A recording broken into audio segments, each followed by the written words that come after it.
Think he can't shine through the dark? Stream a Roshan Steel in high resolution? And record a play for the history books? Watch this. Think he can't make a victory go viral? Watch this. Think a support can't be in the spotlight? Watch this. On Intel Core i7, a legend can rewrite his own legacy.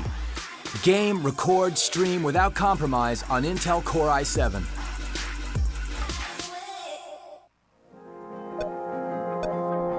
Remember where it started. Your first experiences. Remember where you came from. The journey you traveled. The journey you love. Remember where it started. And imagine where it will go. Rise on.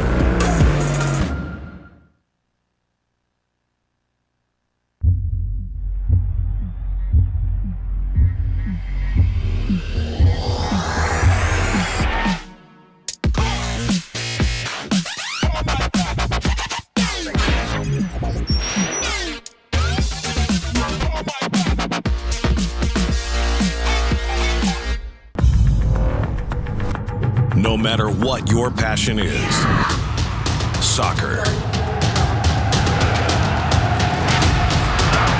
rugby, racing, or esports, become a part of the experience with the moments we deliver.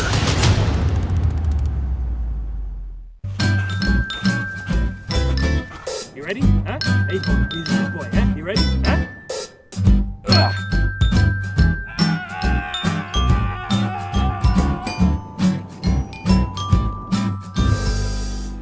Start your esports career now at play.eslgaming.com.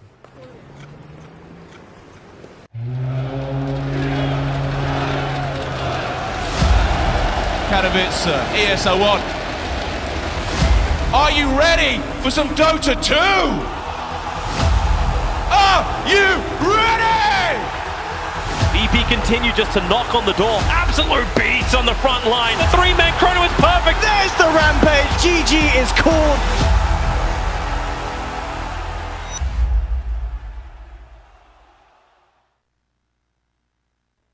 Hello guys, welcome. We are quickly going to show our beautiful faces on camera for just a little bit. Myself, Gareth, joined by Lizard here for the C-stream of ESL 1 Katowice, but we have a draft. No, we don't. We've got a game. It's ready. We had a few little issues getting ourselves in and ready, but we are here. FTD taking on Maneski to kick off the group stage of ESL 1 Katowice. Lizard, quickly. We've got lots of tri lanes and lots of messy action in these matchups. Yeah, we actually have one tri lane, don't we? Like this bottom one, on mid lane we have a monkey versus a Kunkka. I believe they basically put the monkey there just to save the Ember. They didn't want to put the Ember mid, and they responded to the Kunkka with the monkey. Monkey King is gonna do very well versus a Kunkka, so they should be winning that lane. On the side of Maneski, also they have a KP, KPII, whatever you want to call him, on his signature Elder Titan on that top lane. And oh yeah. So Maneski won this already. Like, really? I mean, ET on this guy. There's no stopping it. Yeah, there's no stopping. He cannot lose. And then Moon Monkey, you mentioned against the Kunkka mid. That's already a very solid matchup for the Monkey King. We thought early on in the draft that Arjit would be playing the Ember against Kunkka, and we knew that wasn't going to be enjoyable. So it's a nice adaptation from Maneski. Oh, definitely. Grabbing the Monkey in that final pick. Now Kunkka's the one that's being pressured. Ember Spirit seems to be doing okay down bottom. It's not the dream. It's not the life he wants to lead against this tri lane, but he's got a reasonable amount of farm against I'm surprised they haven't died yet here, right? Maybe you spoke too soon though, because there's the Avalanche and Inkswell. And first blood spilt on Pylai. Turnaround though from Arjit. Nice Flame Guard damage in. And QYQX drops with the shackles onto Tiny. VT faded. He's got a lot of work to do, but this Ember Spirit's going wild. A TP in from Pylai secures another one. This tri-lane's crumbling. Absolute bloodbath, man. The second I say, I'm surprised they haven't died here already. Like, we get 3 kills on one lane. Pretty good. On this mid lane, however, Like, Monkey versus Kunkka is a little bit weird. Monkey definitely crushes this lane. As you can see with CS, he's doubling him. He does win this lane. But at the same time, Kunkka is a hero that can always catch him with X marks the spot. And later on in the game, if Monkey isn't careful enough, he can actually be countered and he can suffer. So. And more often than not, Monkey lanes are very swingy as well. You know, Monkey's very good at making moves like this and diving. But let's say the Prophet's not here and TP comes in from FTD. He can get turned around on so easily, but because Pile Die has arrived, James is tiny, even making that rotation can't actually accomplish anything. It's just a bit too late. Just a bit too late with that rotation. Not really in the right spot at the right time. On the bottom lane, PA is being... Well, she should be fine. Hiding in the trees. Pile Die again with a TP. This Arcane Rune on Nature's Prophet. Non-stop teleportation, and they should find the Grimstroke hiding away here. Yeah, Febby goes come on, you have to find him there. Ping it out, the please. one juke spot. They've pinged it. They know QIQX is going to fall. I've said this before. I hated that everyone is hiding in this juke spot again now, because it was my favorite juke spot before, and no one hit there. And now everyone's... I mean, it's an old juke spot. Everyone knows about it in the pro scene, obviously. But in pubs, no one was using it. And now everyone checks there. So I'm a bit sad. It's not fresh anymore. Yeah, basically, you put it right. It's not fresh anymore. The hipster spot. Yeah, the hipster spot. Immediate D ward coming out. It was one single way for me to survive on that top lane. Now it's ruined. Now it's gone. Oh dear. Unfortunate. But... you know, Grimstroke survives a little bit longer. Maybe he got to buy an extra ward, you know? Yeah. It's all about these seconds. These little things. Top lane Beastmaster, how are we looking for him? 14-3. He's getting handled up here, and I guess it was a dual lane from Mineski with a Shadow Shaman and ET. Beastmaster has some catching up to do, but he's rushing straight into Vlad's, while KP has the phase boots and can keep this lane domination going. Look at the punches. Is this just a straight up kill? Boar is slowing him down a bit, so he's gonna lose. He's gonna lose the passive. Okay. Yeah. So Beast survives now, but I don't know. It's very scary for him to even be close to this lane. Well, look towards mid though. The tri lane has shifted. No longer is it bottom. James and QIQX, they're looking for Moon, but James is TPing bottom. PA's getting dived, cancels the TP, still wants to stick around middle, and Moon has to know the body blocks from the Grimstroke. Gives away the plan somewhat. YRG with the X mark. Nice little dodge to get away from the torrent. Moon, he's outplayed them. And now they turn with Pile Die. A toss back will keep the Monkey King at bay for now as James tries to sprint away. But Monkey King's so good at chasing.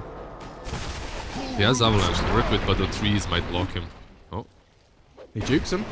There's still Boundless Strike here from Moon. Should be able to secure the kill. In fact, he doesn't even need it. So they can go dive the Beastmaster. This connection, the rotation has occurred almost... Well, thank you, Tiny. Accidentally. It's just a bonus kill right there for Moon. And he's had such a great lane, honestly. This is what we were talking about. This is why Monkey King is so good versus not only Kunkka, but most melee heroes, right? So you just put him versus Kunkka, destroy him on the lane. Take that tower, 50 CS, minute 7. Now he rotates top, kills the beast as well. It's just ridiculously strong. They're pushing the tower with a catapult wave as well. Tier 1 taking a bit of a hammering. Beastmaster drags the wave off with the boar, but he's been spotted. Chan trying to run south as Pile Die TP's north, but in comes Tiny with a nice boat. They find Moon and the killing spree ends. This is going to be a 2-0 as KP needs to sprint away because Pile Die has been caught in the back. His aggressive TP cut short, and FTD. They answer in numbers. And properly so, I think. It's very justified what they did, even though sometimes you think, all right, we committed 4 heroes here. Did we really get enough? They most certainly did, because they did take down that Monkey King, right? So the only way you take down that hero at the moment is you commit numbers, right? You commit multiple heroes in doing so. Because he's so far ahead, you can't deal with him. However, he's still squishy. Yeah. And if he doesn't have that passive up, if he isn't hitting you, then you can definitely kill him. And the amount of control that FTD has is pretty insane, right? Kunkka, Beastmaster, Tiny, Grimstroke. And then you have this PA who was farming bottom reasonably well. Farming the jungle. She's gone back to the jungle now. I think this Arjit has hit level 6. Yeah.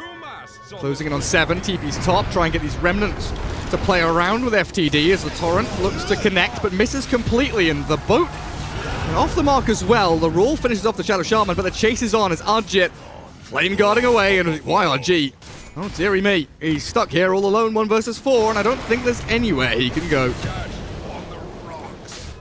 They can be so aggressive on this side, right? You have December, as soon as he hits 6, he has boots of travel as well. He can rotate across the map. You have this Nature's Prophet just going from one side of the map to another with teleport, and then you have the Monkey King just jumping around, finding kills, finding opportunities. Their lineup, even though FTD's lineup looks aggressive on paper, like Mineski's is just way better in these early engagements. That's why I'm starting to wonder now with the Vlads on Beastmaster, is the 5-man from FTD going to be powerful enough to kind of brute force a couple of tier 1s? But they have to try something. They have to, I guess, dodge them for now and fight where they have more heroes, and that's it. Like this bottom lane, you see, they just forced them out basically. I think this is what they have to do. How do you fight into them? Like, how do you fight into them if they're already there together like this? Kunkka has nothing. The only thing you have is Lads, actually. Yeah. So. Kunkka has a bracer. Come on now, Lizard. He has a bracer. Leave the man alone. But bracer against the Monkey King, what's he going to do? He has a very powerful boat as well. He does. Monkey King hunting for the connection. He spots out James as we hear the Serpent Wards plonks down on the tier 2 top. Rasta just hitting level 6. And I think, yeah, James knows exactly what's going on. Pings out the Monkey King and shouldn't get caught there. But a very swift push on the top lane leads to a tier 2 grab here for Mineski.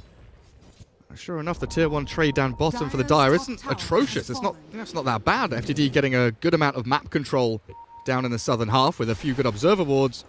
But Mineski's still out farming them significantly. That is a very quick dispatching of the Grimstroke. Just disappears. Still level 5. I mean, it's minute 11. It's not really that horrible, but the amount of objectives that they have taken on the side of Mineski makes me think this is like a 25-minute game, not an 11-minute game. But that's the patch we're living in, I suppose. Speed, power. Yeah, win the lanes, instantly crush all the towers. Take your enemy's stacks and hear the lamentation of their creep waves. We're not only gonna take your towers, but your creeps and your stacks too. Your firstborn creeps will be mine! These Mineski guys, they don't mess around. What's Kunkka up to? Kunkka going into Armlet. Now this is kind of an item on Kunkka that I'm still unsure about. You know, yeah. I love the braces, the halberd, radiance. I think halberd as well, right? Halberd would be awesome here. You would have to actually have a way of dealing with the Monkey King, an additional way of dealing with him at least. That armlet, I'm not certain what's the point of getting it after being crushed so hard in the lane. It feels almost like one of those kind of catch-up Midas situations as, well, James getting caught out middle. A good torrent boat from YRG may be able to catch the monkey, but no, Moon is too good on the button with the mischief. The double damage from Kunkka nearly slays Pylai Die and will indeed take him out of the game as Kunkka goes to work. A nice little dominating streak for the Beastmaster as the jump out from the Remnant. Ember bails, and ET comes in. Oh, big splitter after the stomp. This is huge. And another Remnant. Arjit rejoins the fight. The Soulbind only touches him as the Searing Chains. Kunkka and PA turn to battle. And the Soulbind now onto Monkey King, but Arjit and Moon, they're too tanky. Look at ET. ET! Oh. What's his bonus damage? Can't see it anymore, but it must have been monumental. It was like 999 bonus damage. Like infinite bonus. That's huge. Damage. And James, oh dear. Nice toss. Throws Moon into the PA. Faded really doesn't want to stick around. Here you go. And You play deal with with him. Nah, You deal with this mess. that ain't happening. Ember Spirit. Okay, he's hitting creeps. That's fine. But yeah, the armlet on Kunkka feels to me like that kind of stopgap item where you're thinking, I can't afford, or I don't think I can afford to go anything big like, you know, BKB or Halberd or... If he had it right now, like if he had that armlet right in this moment, maybe minute 14, I'd say like, alright, the armlet is gonna give you some damage, some strength, you're gonna be able to juke in the fights and also cleave harder, so it's alright, it's justified, but honestly, I don't know, we'll see. We'll see if it works or not. He knows best. He's a professional player. I'm just sitting here talking about what he's doing. So I mean, when all else fails, you know, if you think you're not doing particularly well in the game, you can always rely on individual personal skill, right? Armlet toggles give you outplay potential. maybe, if they keep that Kunkka alive, they can bait for long enough. With the boat and the armor toggles, you can definitely do it. And then that opens things up for the PA to do damage, potentially. But damage with 2 raid bands. Yeah. And a Battle Fury queued up. Don't at this PA. Good luck with that. And Monkey King is basically pushing your tier 3 at this point. Dire are scanning. Yeah. He's also going for farming items too. He's getting that Maelstrom. He's going to be really quick about it when it comes to farm. And then you have the Ember too with that Maelstrom. So they're going to have a bunch of magic damage in these upcoming team fights. And 2 heroes that can kind of bypass Blur with the Maelstrom hits as well. PA not going to be too happy about it. Oh, the armlet still isn't here for Kunkka. YRG struggling. Yeah, you can see the way they're moving S3, right? So this is his personal escort right here, like personal 2 bodyguards that are going to allow him to actually farm without dying to a solo monkey.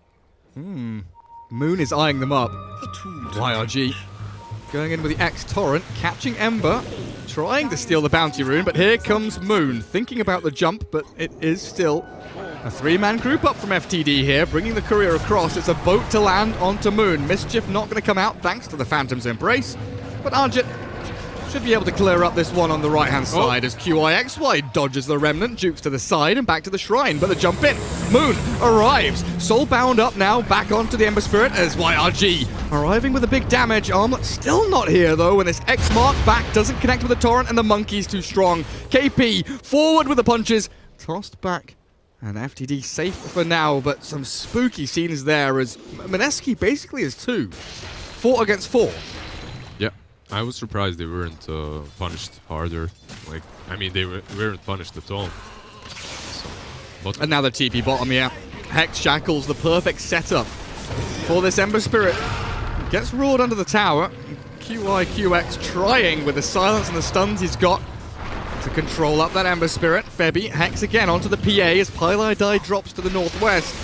Shackles, though, catching Faded and a Remnant in this Ember Spirit. So much damage. Tiny with the FTD, they can't kill the Shadow Shaman. He gets zapped back by Febby. A quick avalanche and the Ram charges in. James finally getting the takedown. But the rest of Mineski, where are you? This fight has been going on for so long, basically 3 versus 5. Ember Spirit dies and a triple kill goes to James. But ET and Monkey King are just like, just farming. What are you doing, guys? Like, we're on lane. Stop fighting. We want to farm. Like, I'm an ET offlane with the Midas. I want to get that Vanguard into whatever, Crimson Guard or something. Just wait, guys. Come on. That's nearly Blink on Tiny, though. Oh, it is Blink on Tiny. It's a triple kill on such big course. How much gold did he get? He got 700 from Ajit. He got 380 from Febby and from Pylai. The whole Blink. Yeah. Pretty much got the whole Blink off. And he played that really well. Like, he was blocking the Ember away from the PA. And he did some really neat moves there, so he deserved the triple kill. I'm happy he got it, because this game is going to be more interesting now, as FTD, they actually have ways of playing. So far, they had no initiation, right? So they had no ways of jumping on anyone. Now they do. Now they can blink Avatos, roar someone else as well. It's probably the big one. The problem is, who do you blow up? Like, you don't blow up this Alrit item. He has a Vanguard, completely. So it's very hard. It's very difficult. You need to find either the Monkey or the Rust, I suppose. Those are your kills. Yeah. Maybe you can catch Ember if his Flame Guard has just gone down, but I don't think Arjit's the kind of player to ever let his guard down.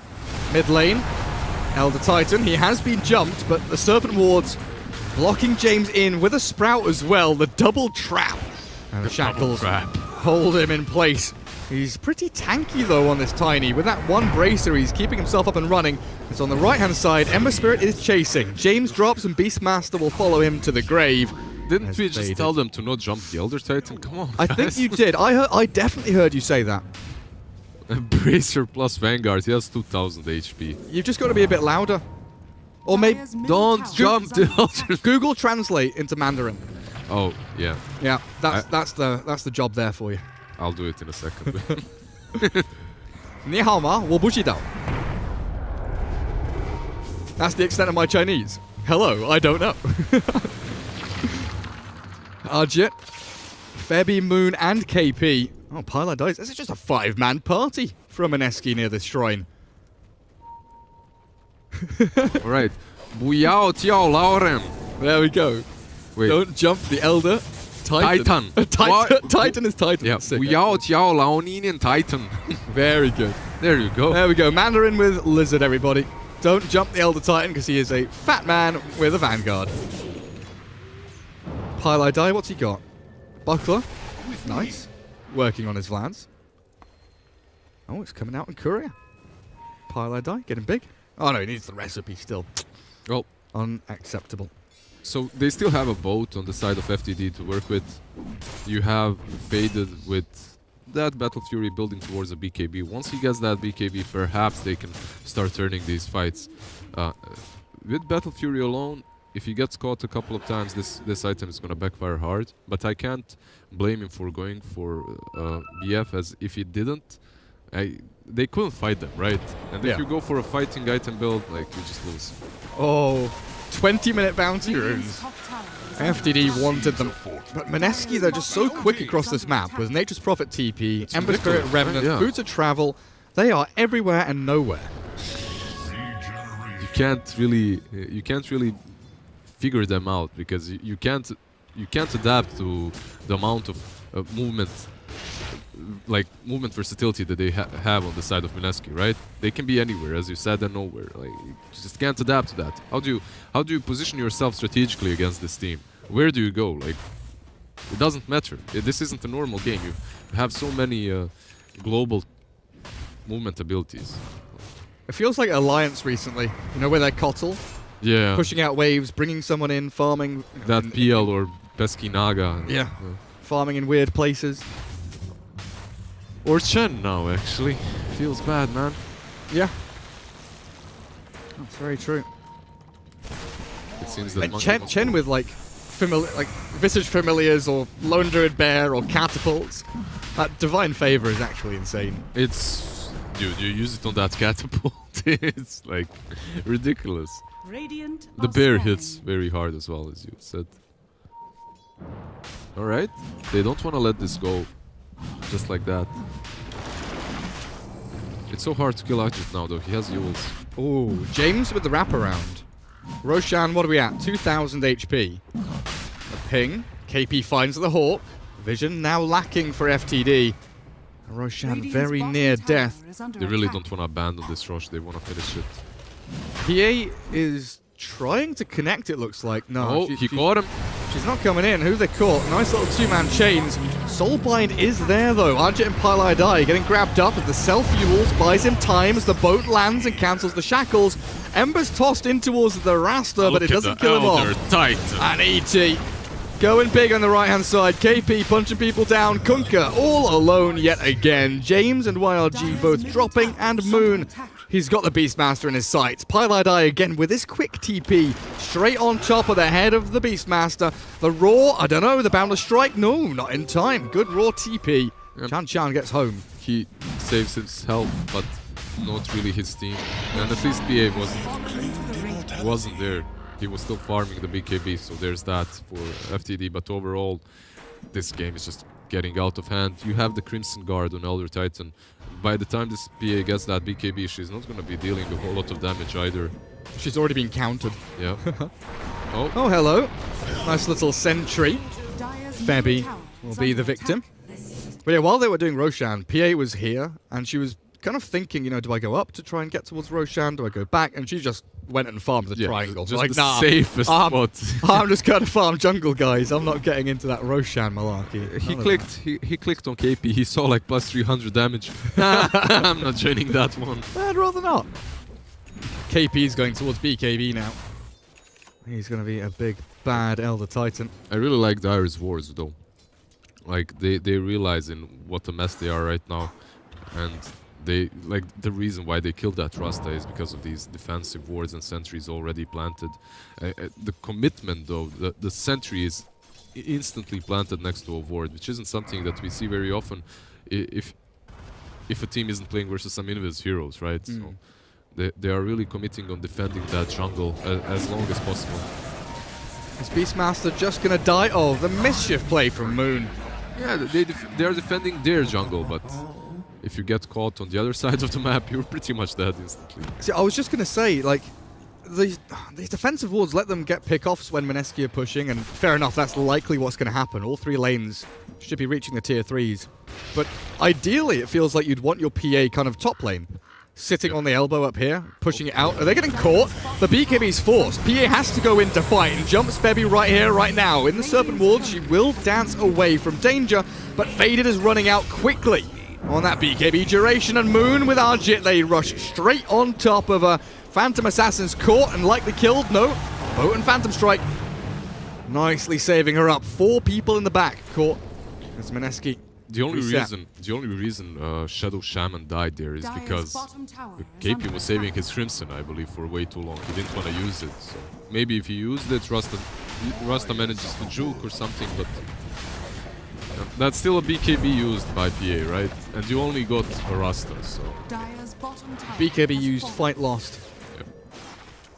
Ember still has Aegis for another 2.5 minutes. Why are these raindrops here, sir, by the way, next to the Rush Pit? What's happening? I noticed them, and I didn't want to say anything. Someone's dropped them. Shame on him. Oh, that is a dead Monkey King.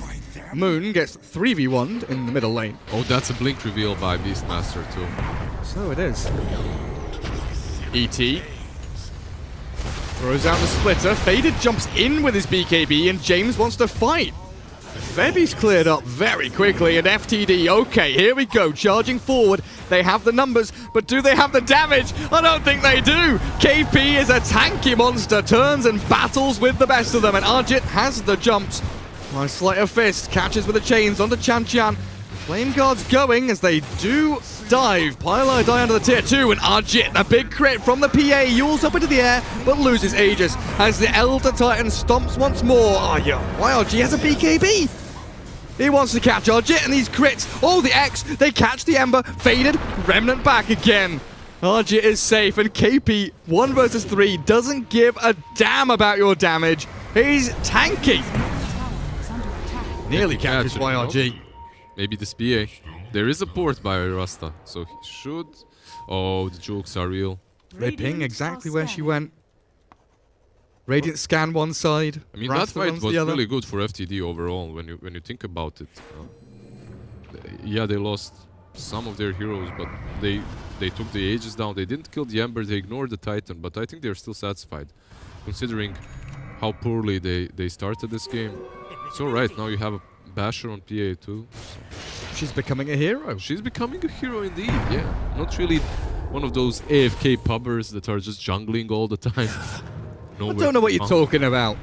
Of course you don't. I've never played Lifestealer Radiance nah. with a hand of Midas. That's not you. And AFK'd for 23 minutes until I have my Manta style, and then I just win the game. No idea what you're on about. Oh, you win a game? After that, I usually lose. I always win. You always... Oh, alright. It's easy, dude. You just mute your team because they're gonna whine and say AFK jungle Lifestealer. Just twin low. And then 23 minutes in, you come out of the jungle and you just... No one can do damage to you.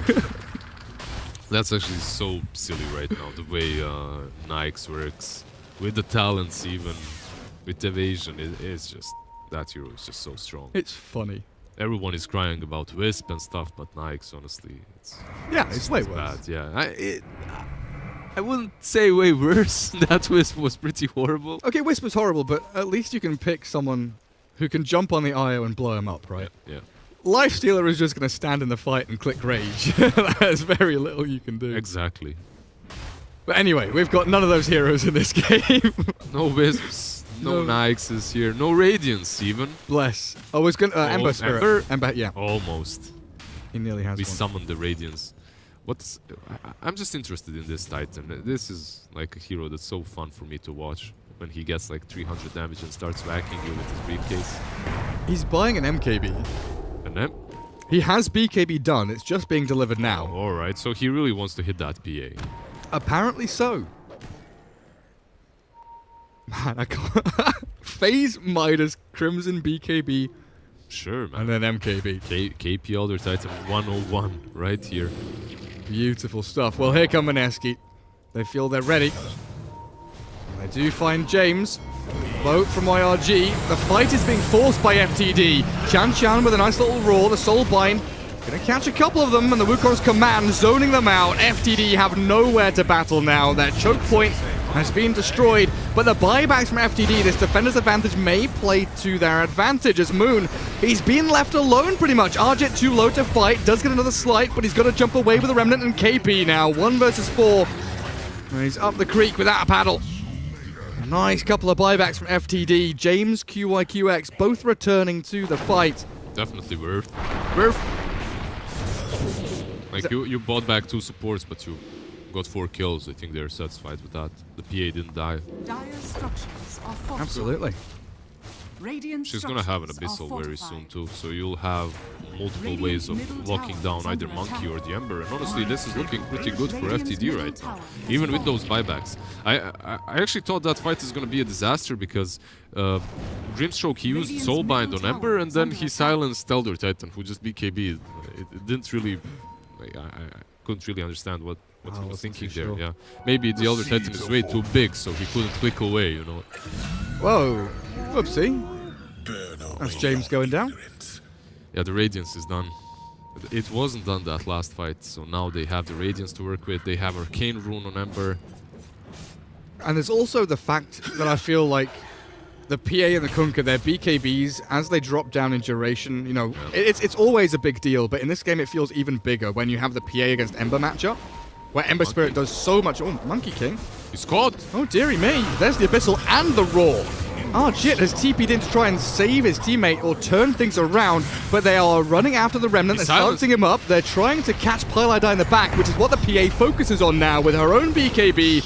Chan drops to Arjit to the north, so he has kept himself alive and baited the fight to extend a little out of hand here for FTD. But faded. Phantom Strike to QYQX, another slight, and chains connect. There's a stomp from Elder Titan, and 1 punch, 1 kill. No, she's got evasion, so a little bit more required, but this Ember Spirit just non-stop, relentless hunting. Man, that Arcane Rune just won them the fight. Ember did so much. Meanwhile, in Febiland, he's going to push tier 3 with Serpent Wards. Yeah, just casual Febi plays. Oh, they're catching Kunkka! He's got BKB, but he's got no TP. He throws the boat. He's just gonna die. He might just die to this ET. His BKB is going to wear out. Remnant is ready now from Arjit, so he can chase deep into this base. And YRG falls flat on his face. At the same time, the wards just killed the tier 3. Sadly, they're slightly out of range for the Raxes, but I don't think they mind. They've got enough firepower between them. At the very least to take that melee, but they've also got mid lane pushed in. Thanks to the fight. This might be... I mean, there's no buyback on PA, no buyback on Grimstroke. This might just be 2 sides. Well, now that the Kunkka has bought back, maybe they decide to fall back, but we'll see. No, they're going in. They don't care. 70 attack speed talent on KP. He is the frontliner. He is the building whacker. Look at that. Look at that monster. Roaring up the Monkey King now. He's got no BKB. 21 charges and a mischief. Doesn't quite dodge the boat, but good attempt regardless. The trouble is, KP and Arjit, they are untouchable. James. Plus 400 damage on that Elder Titan just a second ago. It is disastrous now for FTD. They made a nice little comeback in the mid-game. It looked like they had a shot. It looked like they had a chance, definitely. But after like the first 3 charges of BKBs, things go downhill so quickly. Who are you shackling? Oh, the PA. I think oh, nice Ghost Scepter actually reveals that one. As BKB from Faded is forced out, jumps the Shadow Shaman and continues on. YRG, his BKB's going, but he's got nothing really to give in this fight. He's pretty much done for as they do Abyssal the Ember Spirit. Faded trying for a consolation kill, it feels like now, as GG should be coming. That's GG right there. Yeah. I mean, they tried. They played well, in my opinion, honestly. But sadly enough, Mineski was just a little bit too strong after coming out of that laning stage. It was difficult to deal with the Monkey, and then later on the Ember just did so much too. Let's not forget the fact that Elder Titan was hitting them for, what, 600 million and 600 damage. With the attack speed as well. With the attack speed, yeah. And the BKB and everything. At one fight that they won around that tier 2 on mid, right? They tried to ignore him. They tried to. So did I. Yeah. I mean, I'm watching the Ember and the Monkey King fight, and it's like, oh, it's a 2v2 over here, and I just hear you screaming, the Elder Titan. I'm like, what Elder? Oh, the triple kill. The triple kill behind the tower. But I think that's something that Mineski did really well, was splitting these fights. And like, Piladai would just TP in, reckless abandon, but he'd draw attention to one direction, and that allows the Ember Spirit to go another direction, and ET just like, yo, I've got big punches, what up? And for the Dream, FTD, they realized that there's one target that they have to take down instantly. That's Moon's Monkey. If you don't deal with him, he's gonna deal with you. But the problem is, he's not the only one. There's also December, but it's easier to go on the Monkey. He's the easier kill as he has no BKB, so I can understand why they were always going for him. Sadly, though, by the time they killed him, if they even killed him, they would all die, so... Oh, okay. We'll move ourselves into the next lobby, the next game. We've got plenty of matches here for you today on this C stream. So we'll take a quick break and catch you in a little bit. Think he can't shine through the dark? Stream a Roshan Steel in high resolution? And record a play for the history books? Watch this. Think he can't make a victory go viral? Watch this. Think a support can't be in the spotlight? Watch this. On Intel Core i7, a legend can rewrite his own legacy. Game, record, stream without compromise on Intel Core i7. Remember where it started. Your first experiences. The journey you traveled. The journey you love. Remember where it started. And imagine where it will go. Rise on.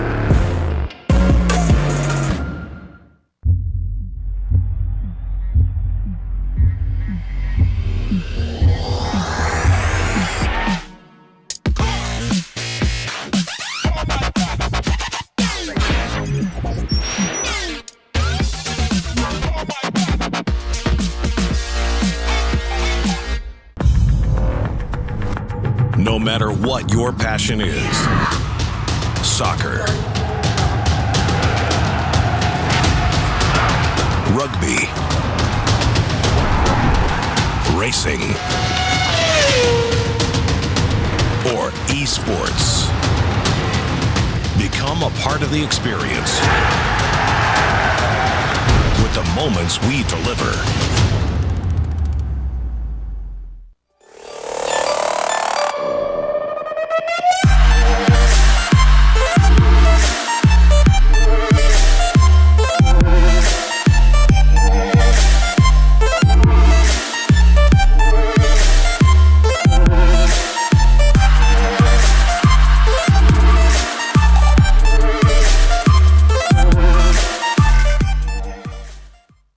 Previously on ESL 1 Birmingham. What a dream way to begin the day. And now, we continue.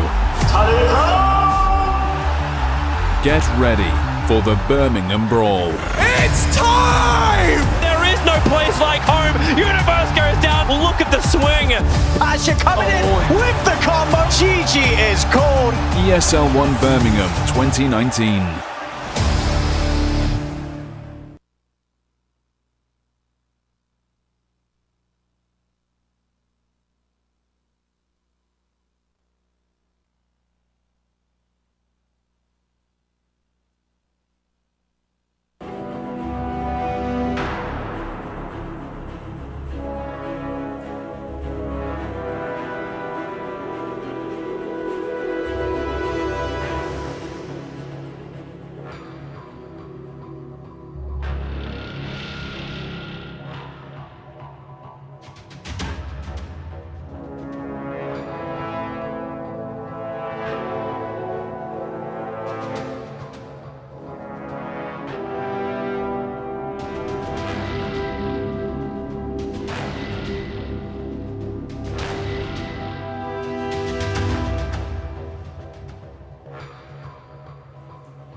Think he can't shine through the dark? Stream a Roshan steal in high resolution? And record a play for the history books? Watch this. Think he can't make a victory go viral? Watch this. Think a support can't be in the spotlight? Watch this. On Intel Core i7, a legend can rewrite his own legacy. Game, record, stream without compromise on Intel Core i7.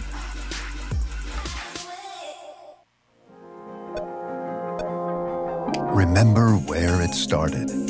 Your first experiences. Remember where you came from. The journey you traveled. The journey you love. Remember where it started. And imagine where it will go. Rise on.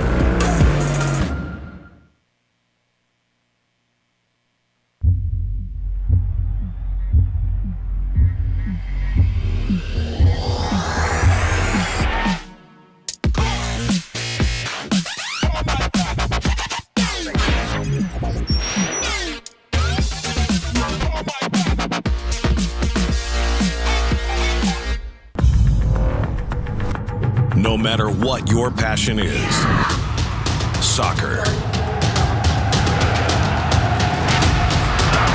rugby, racing, or esports, become a part of the experience with the moments we deliver.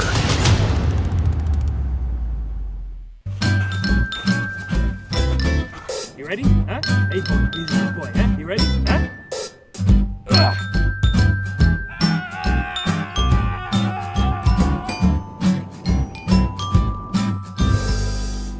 Start your esports career now at play.eslgaming.com.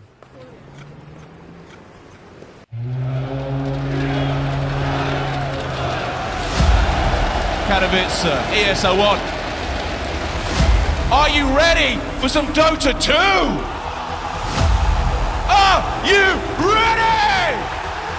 EP continue just to knock on the door. Absolute beats on the front line. The three-man chrono is perfect. There's the rampage. GG is called.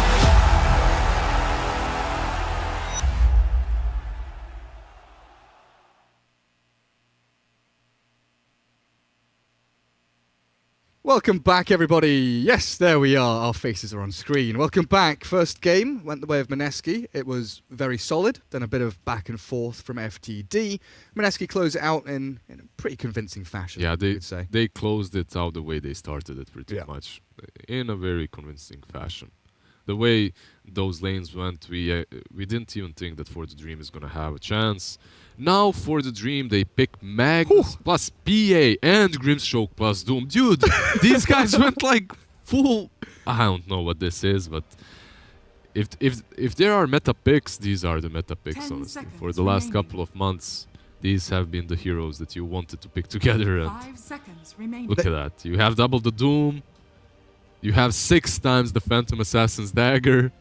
You have Empower. Is that how it works? If you have the talent for 3 daggers, and then you soul bind. I don't think you get the additional talent daggers. I'm not sure. You might. You might. I mean, we'll go with the fun option. The fun option, yeah. Just crit the whole team. Multi daggers. The whole team gets like 1000 HP reduced from 1 dagger from 15 mana spell. Feels good, man. Oh, it's atrocious. On the side of Mineski, though, we have other titans, so this game is done. What are we even like? ETAM though. They're like, screw your combos. We're just gonna pick ET and destroy you. Radiant team. We'll pick Anti-Mage and pop counterspell. Soulbind Doom yourself. Puck. Puck, yeah. What is this? Is this like a? They didn't ban the OD. Is this like a prevention pick? Is this why Puck though? This is mid Puck because ET is usually they're offlane, right? So KP wants to play that ET. And that means this puck is gonna be on mid, but at the same time you pick the puck so early, they're gonna. They're gonna counter him anyway, but as they had the last pick. But I wonder where this puck is gonna go. Maybe they can put ET on position 4 and then puck offlane. That's also a way of playing him. The funny thing is, the last time Mineski played Puck, they had Magnus, PA, Doom, Grimstroke, and Puck they're against. They're against the maybe four it's, heroes. maybe it's a block snatch. pick. It's a block pick, right? Yeah, maybe Yeah. that's it. Because for the Dream, they need some more control. They need some initiation on their team. You have this Magnus, but if this is a position for Magnus, which is most likely gonna happen, right? 10 seconds remaining. He gets that dagger way too late, and even if he gets that dagger, 5 seconds like relying on him alone to Yeah. do those initiations with the RP, it's a long cooldown. It never really works out. It's Faceless Void Syndrome. Yeah. That's how I see it. You pick a hero that is like reliant on their ulti to win team fights. And if you don't get that perfect RP or perfect chrono, And most likely you won't. Like Yeah. in pubs, you might get these Arise, good old RPs. like 1 in 20 games. Yeah, 1 in 20 games that end up on YouTube highlights, and you're like hyped. You start playing Magnus, you lose 1,000 MMR, and then you're alright. Mind? You go from playing Magnus like a Rise to playing Magnus like Bulba. You go from 5-man RPs to 1,300 damage in a 20-minute game or whatever. To it was. RPs in the trees. Yeah. So Puck here, you know, sure, maybe a snatch pick, maybe a block pick, but it offers them pretty damn good wave clear. Something they were lacking severely, Mineski. Yeah, some wave clear, and also they lacked initiation too, right? Yeah. So they have that, and this new way of playing Puck 10 with just seconds getting travels is like as soon as the laning stage ends. 5 seconds remaining. Like, that's gonna be fun to watch. But honestly, for the Dream, that last game they got outlaned Radiant and team outplayed. pick. This game, alrighty. Oh, you said outlaned. Bounty Hunter. I wonder if this is gonna be a core bounty. Choose your Now hero. that's the question. Is it gonna be like AM Puck plus Bounty Hunter cores? I just want to see a Bounty core. Please be a Bounty core. A KP bounty. Sure. Give me a Bounty Hunter core. I like it when teams do this. Mineski have waited for FTD to pick all of their heroes. They can talk about the lanes, where they're setting up, because FTD look pretty standard right now. YRG DK mid. Faded going to be safe lane. Febby Titan. We're gonna see a Bounty core. Hoggers. There we go. You're right. Pilot Eyes the Undying. Man, Bounty Hunter right now as a core is ridiculous. Like You get this, the crit on track now, right? yeah, you get the crit on track, but the thing is, you just stay in that. I mean, it's a bit better in pubs because I've played that hero like 20 times in the last week, and out of those 20 times, 10 times enemy safe laner carry has abandoned because you keep on stealing his gold. He tilts, he flames his support. His support does not know what he needs to do because he just sees his core losing gold, right? So he tries to attack you. He dies, then the core dies, and the whole game just goes. Oh, it's Moon Bounty, actually. Ooh. Oh, it's gonna be mid Bounty, right? Against the DK. Against the DK, why not? Why not just keep on critting him? I mean, you're not gonna win No the way. sustained battle, What's right? the cooldown? Is it like 15, 13, 14, 15 seconds or something? Something It's like that. Pretty long, right? You steal like 12 gold on level 1, so it's not that bad. But overall, on that mid lane, as soon as you get level 3, you're gonna be stealing more and more gold. It's I think on level 2, what's the level 2 gold? It's 20. 20 gold on level 2. So yeah, And 12 down to 3 on the duration. So it starts at 12, goes down to 3. yeah, I think Navi played him as a carry, actually, as position 1 bounty. I saw many teams play him offlane, as offlane bounty, and now we're gonna see a mid bounty too. Honestly, I can't wait for this. it's gonna be fun. It's gonna be a very fun match. The only problem is, like, they have to pressure them. They have to go out of the laning stage and into the mid game powerful. Like, they have to be strong. If they mess up, if they lose the laning stage, then that bounty just feels very underwhelming. And also you have an AM, so if they mess up this laning stage, they might just get crushed. Because you are playing versus, look at those heroes, man. It's Greenstroke Doom, it's PA Magnus. And DK versus Puck as well. Not in the lane, but as the game progresses, that stun. Yeah, that's stun. Very, very good at If catching. you get the Shadow Blade or Blink, Shadow Blade probably easier to catch the Puck with, right? Yeah. But And the AM, I guess. Make sure he can't just counter-spell it back. So KP Puck heading down bottom, Febby on the ET. And you want to see Mineski at least break even in these lanes and come out with some sort of advantage. Elder Titan can definitely help in the hands of Febby. Moon on the bounty should be heading mid with Arjit AM and Piladai Undying. Top against Chan Chan and James. They've also got QY coming in from the southern side. And Arjit with mana break level 1's going to feel the pain here with the Inkswell connecting But he has James, Skewer, Arjit away from danger, and he's under the tower home free. Alright, that's Skewer. A little bit questionable. And now Pylai can just man-fight them. He has 16 strength charges. He's almost got 1,000 HP. Yeah, I mean, what do you do to him? Well, Infernal Blade him. Pylai, who's the quicker clicker. That is the Undying. Febby grabs one down south. Chan does take one, but it is 3 bounty runes for Mineski. What's that Skewer now? Pylai, see ya. Up on the high ground. Get out of my face. I mean, he had boots. He could have just ran, but instead he decides to choose that Skewer. Sure, why not? Position 4 Magnus can honestly be such a miss sometimes. He just contributes in no significant way in the laning stage, so we'll see how it turns out for them this game. All these lanes for Mineski look pretty damn strong. Febby and KP down bottom against a PA Grimstroke. They've got a lot of damage output, but they're also slippery and tanky for this Mineski bottom lane, so I struggle to see how FTD can really stand up to that kind of pressure. While top lane Pylai, he is trying to just block James, make him take as much damage as possible as he drags the creep wave out. Pylai with a nice little pull across does take 2 of them away with the range creep. With the range, yeah, that's really good, and he's also going to chase him around to nice. Let him last it. And he missed the 2 melee creeps as well. Look. That's pretty damn good from Pylai. Yeah, pretty damn bad from Magnus so far. Yeah, not being the best of starts for James. So Arjit gets to farm freely a little further back. But I want to take a look at mid lane. 6-2 against 4-0. Moon against YRG. Listen, what is a bounty hunter doing in my middle lane? Why is he here? That's what he's doing. Just critting you all the time and stealing your gold. However, alright, once he gets level 3 on Dragonite, he's gonna have Dragon Blood, right?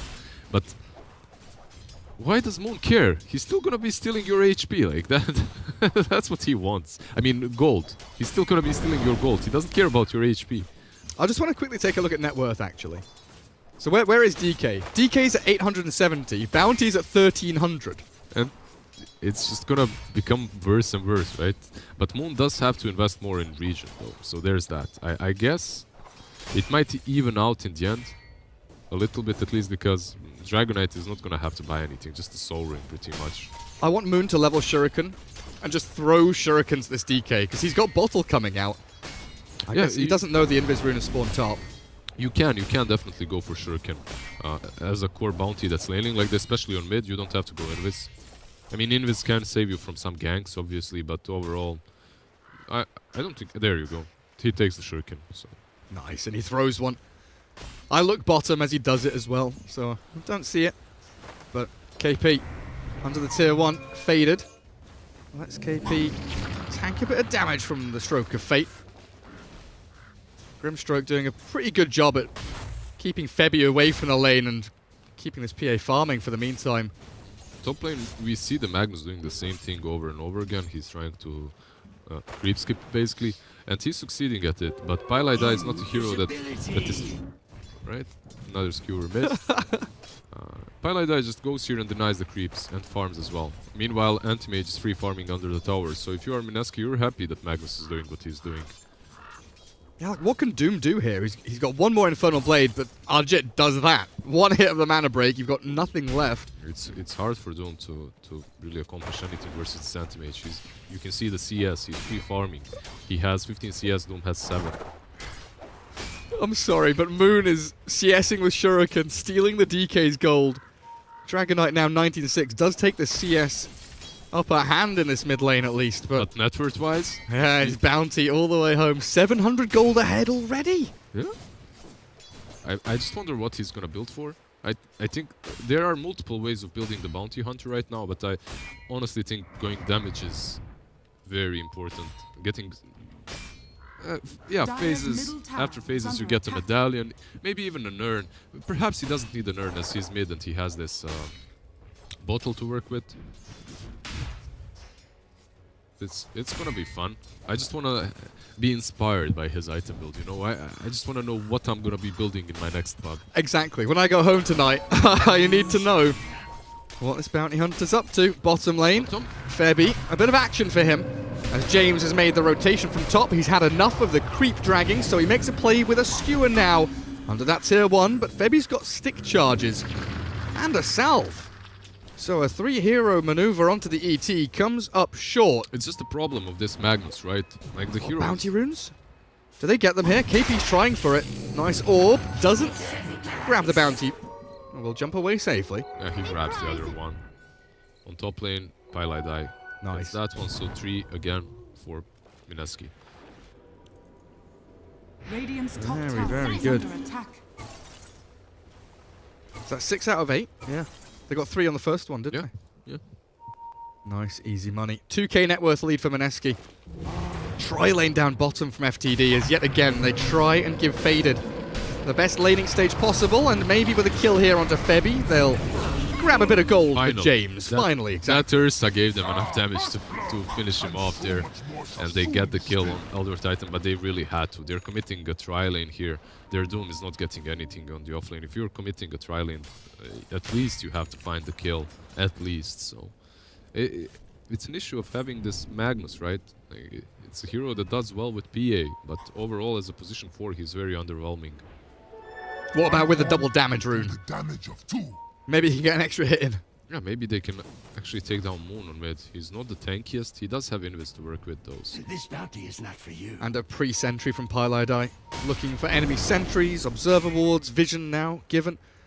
He's dealing 28 gold right now on a 6 seconds cooldown on mid. Oh goodness. James has a deep observer ward here and he's watching Pylai walk away. Let's just take a quick look, shall we? Yeah, they see the Magnus now. They caught a glimpse of him just wandering into that vision range. That's basically why he didn't really go for the gold steal. Now he does. But he should be fine. Keep that track going now. He's hit level 6. Bottom lane, maybe they kill Grim. You're right, they do. Febi, Pylai, and KP down bottom. They knew that Pylai was rotating down there. PA immediately up to top. James with go on, Empower. Empower, please. Empower? Empower, sir. Ping him. Spam ping him.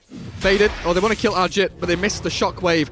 Waiting for the blink. Faded wants to go now. They've baited it and they've played it perfectly. I say perfectly, they should have empowered the PA, but that's no big deal. They got the kill on the AM. Yeah, they got the kill. PA with a good rotation. Faded, he saw that there are 3 heroes on the bottom lane and instantly he forced stop. He didn't wait for a second, so this Doom might be in problems though. Moon is on him. He has another crit now. There we go. He has enough mana for sure can toss. He's got wand, right? Yeah. He can use the wand, but he can just crit him. Just critical. He killed him. He got 280 gold. He also crit him 3 times for, what is that? That's 84 gold. So out of that Doom quick mats, he got, what, 360? 360-ish. Yeah.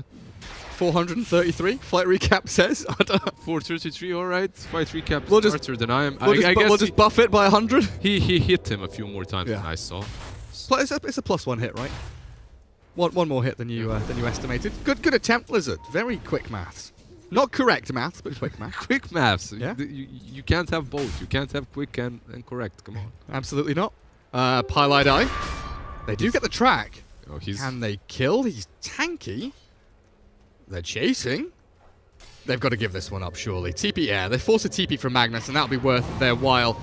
Still battling, though, as the 2-man And he's just taking 36 gold each hit. He's got another one here. Yeah. Quick Dragon Tail will stop the pesky thief. Stop pilfering our gold. Leave us alone. James! Another. Like a third of his HP is gone from one crit. I don't agree with his build, though. I honestly think that Crown is nice, but if he had the Blightstone there, they might even pressure the DK. Like, heroes with such high amount of armor, getting that Blightstone would be so good. But he's going for drums instead. Need more movement speed. Yeah, more movement speed. He's tankier a bit. Yeah, drums are fine, definitely. Dream Call committed bottom from KP. Phantom's Embrace stops any kind of illusory or play, and KP doesn't commit for it. QYQX. Top lane, maybe they'll try. Nah, he blinks out. AM scanned.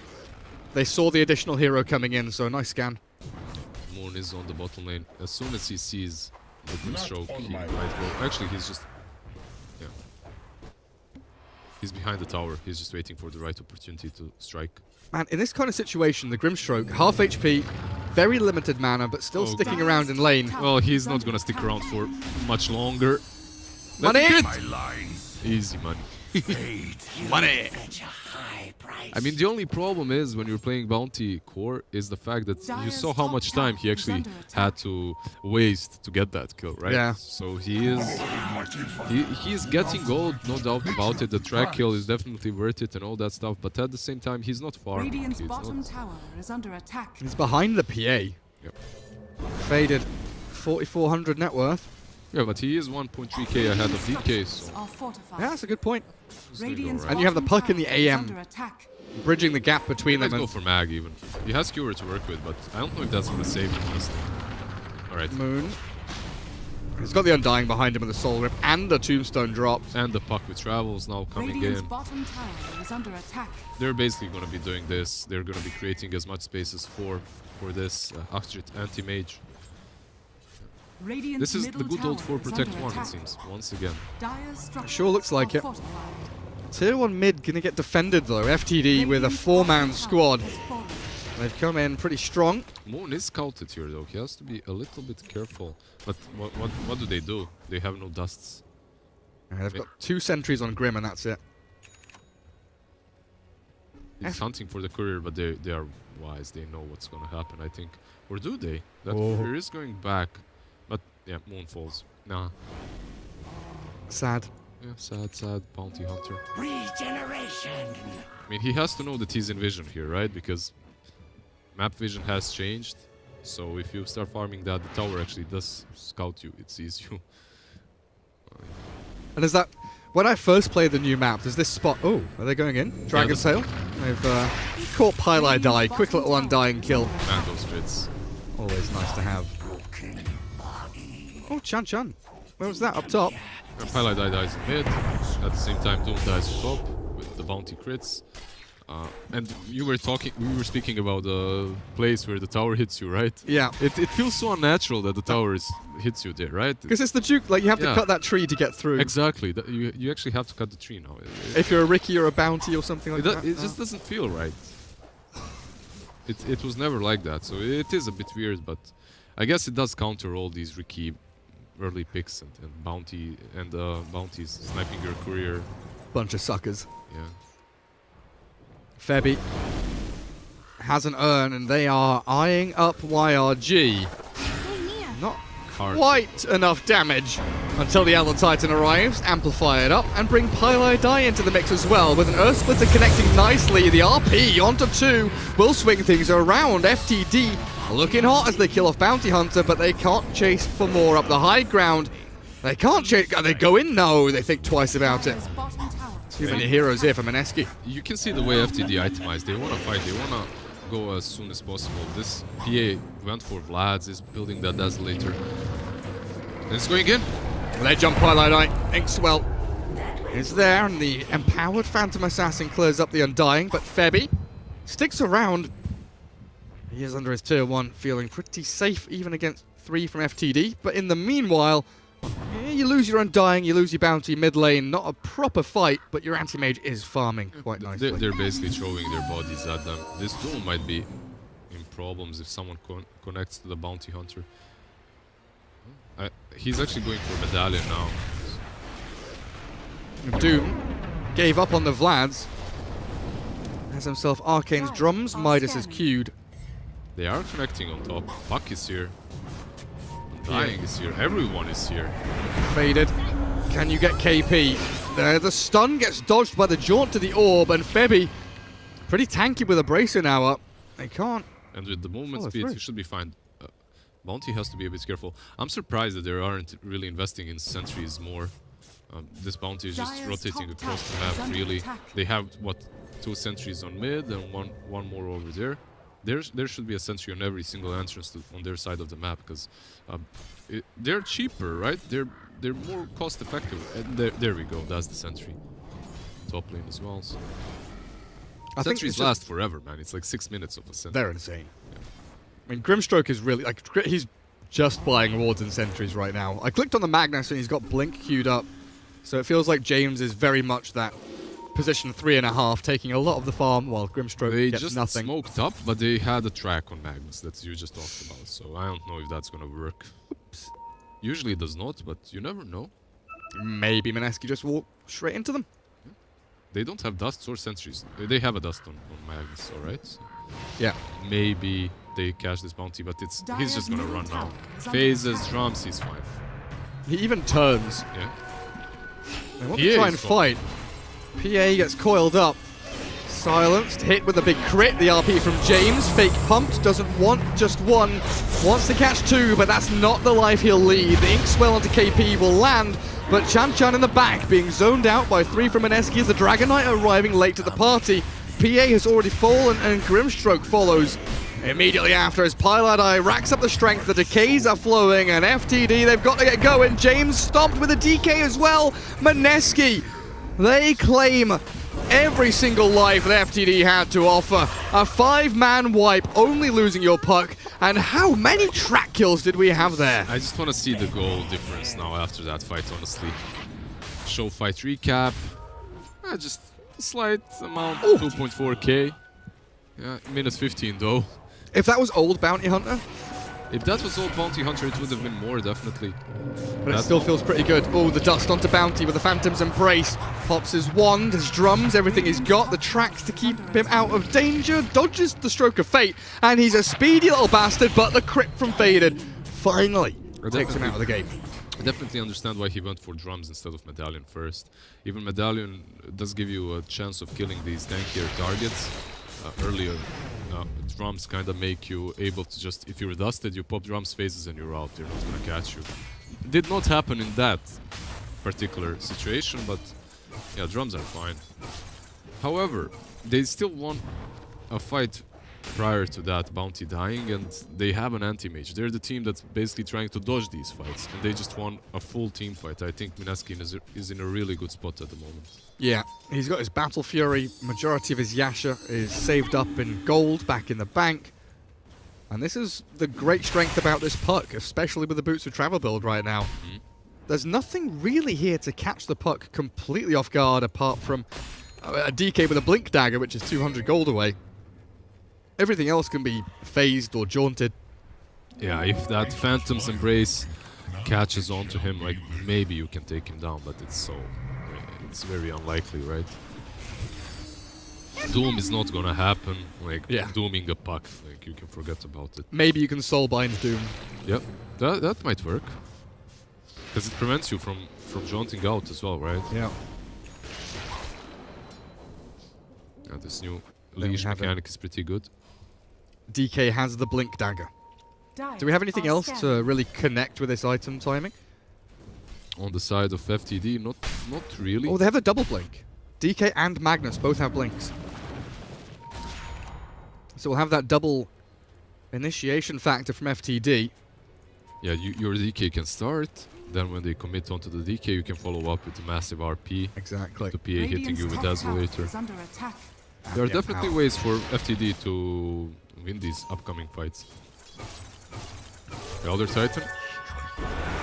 They see him, but... A blink reveal from the DK. Faded will make short work of Febby. But even with these blinks, now you're against Bounty, Puck, AM, and even ET. There's quite a few mechanics there to either cancel blinks, stop them from actually happening in the first place, or just to hunt down the heroes that are lurking in the shadows and know where they're coming from before the blinks actually get any kind of impetus in a team fight. As long as you said, Elder Titan, as long as he's in a good position, even if you do get that good RP off, he might just cancel your whole follow-up with his stomp, so it can be problematic, definitely.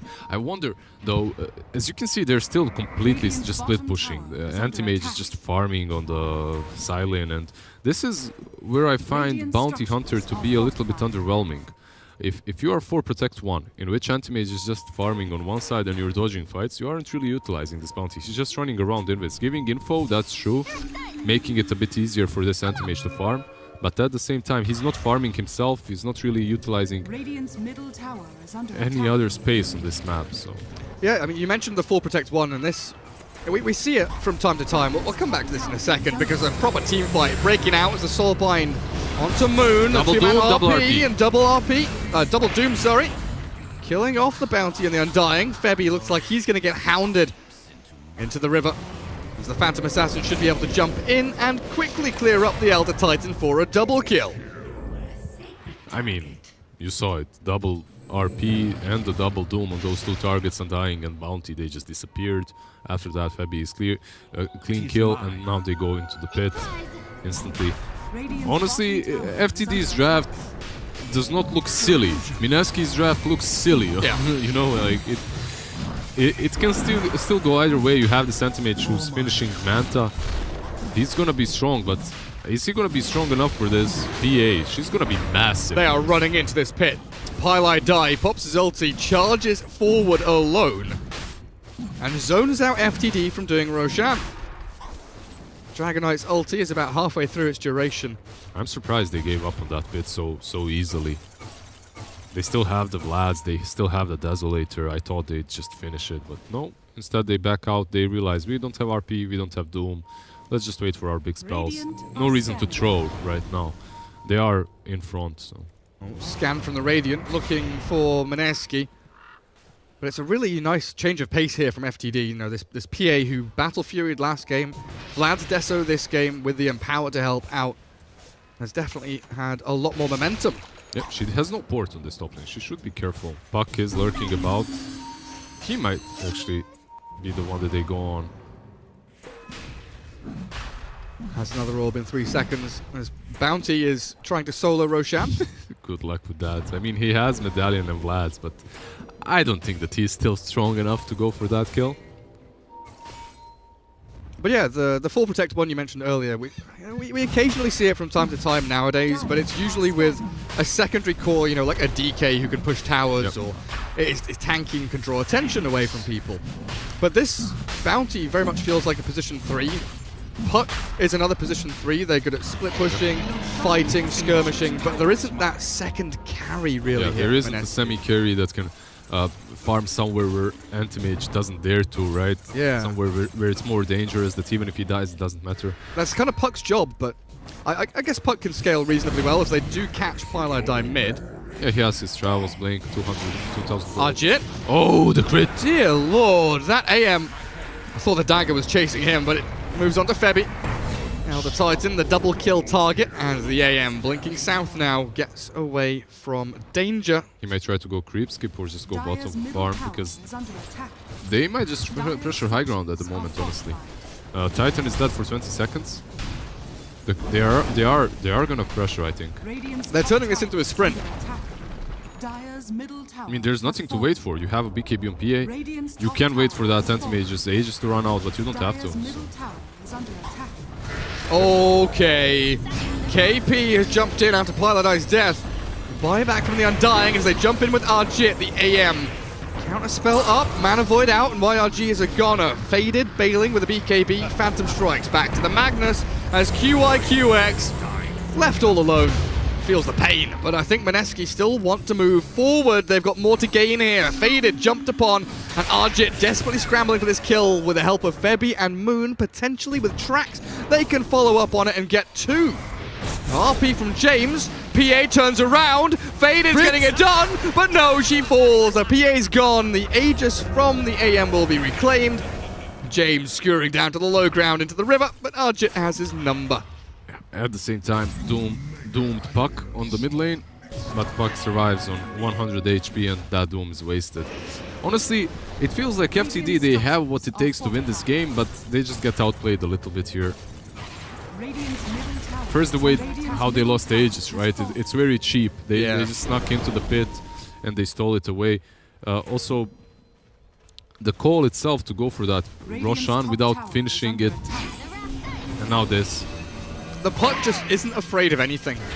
Half HP and KP is still just blinking, jumping, jaunting, orbing, getting the Dream Coil and the kill on YRG, a quick double as Arjit moves aggressively into that Radiant base. 14-16 again. Mineski kind of flick the switch, exploit a mistake by FTD, and the game feels very comfortably in their hands once more. When just a few minutes ago, I was certain FTD has this. Like, I was certain FTD can take this game easily. They just get outplayed here and there, and it slips through their fingers once again. They do still have that BKB on PA. RP, the double... The thing is, they are again in this position. The double doom is more of a requirement than it is something that's fancy that can happen. I mean, just a moment ago, this Antimate just finished his Manta, and you could actually fight and win versus him. Now he's gonna have a Battle Fury as well, and you're not gonna really have a way of hitting him. You don't have an MKB finished on anyone. Like, PA just started building into it, doesn't even have one single part completed, so... this next fight should easily go Mineski's way. Still though, you said you have the double doom, which is now a requirement to win these fights. It's not really a luxury anymore. It's not like, alright, if it happens, it happens. You have to do it. And he is building towards that Shadow Blade.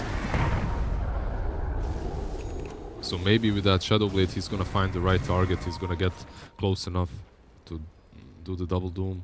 Radiant's bottom tower The trouble is, they need the Grimstroke to cast his spells first. Yeah, he has Glimmer. He does. There are tracks happening, so I don't know. The game is harder for FTD, definitely, after that high ground push. Nice little Dire Observer Ward, giving a bit of a cone of vision around that tier 2. Does catch a glimpse. PA just ported into all of them, but the coil missed. The Doom is whiffed as well.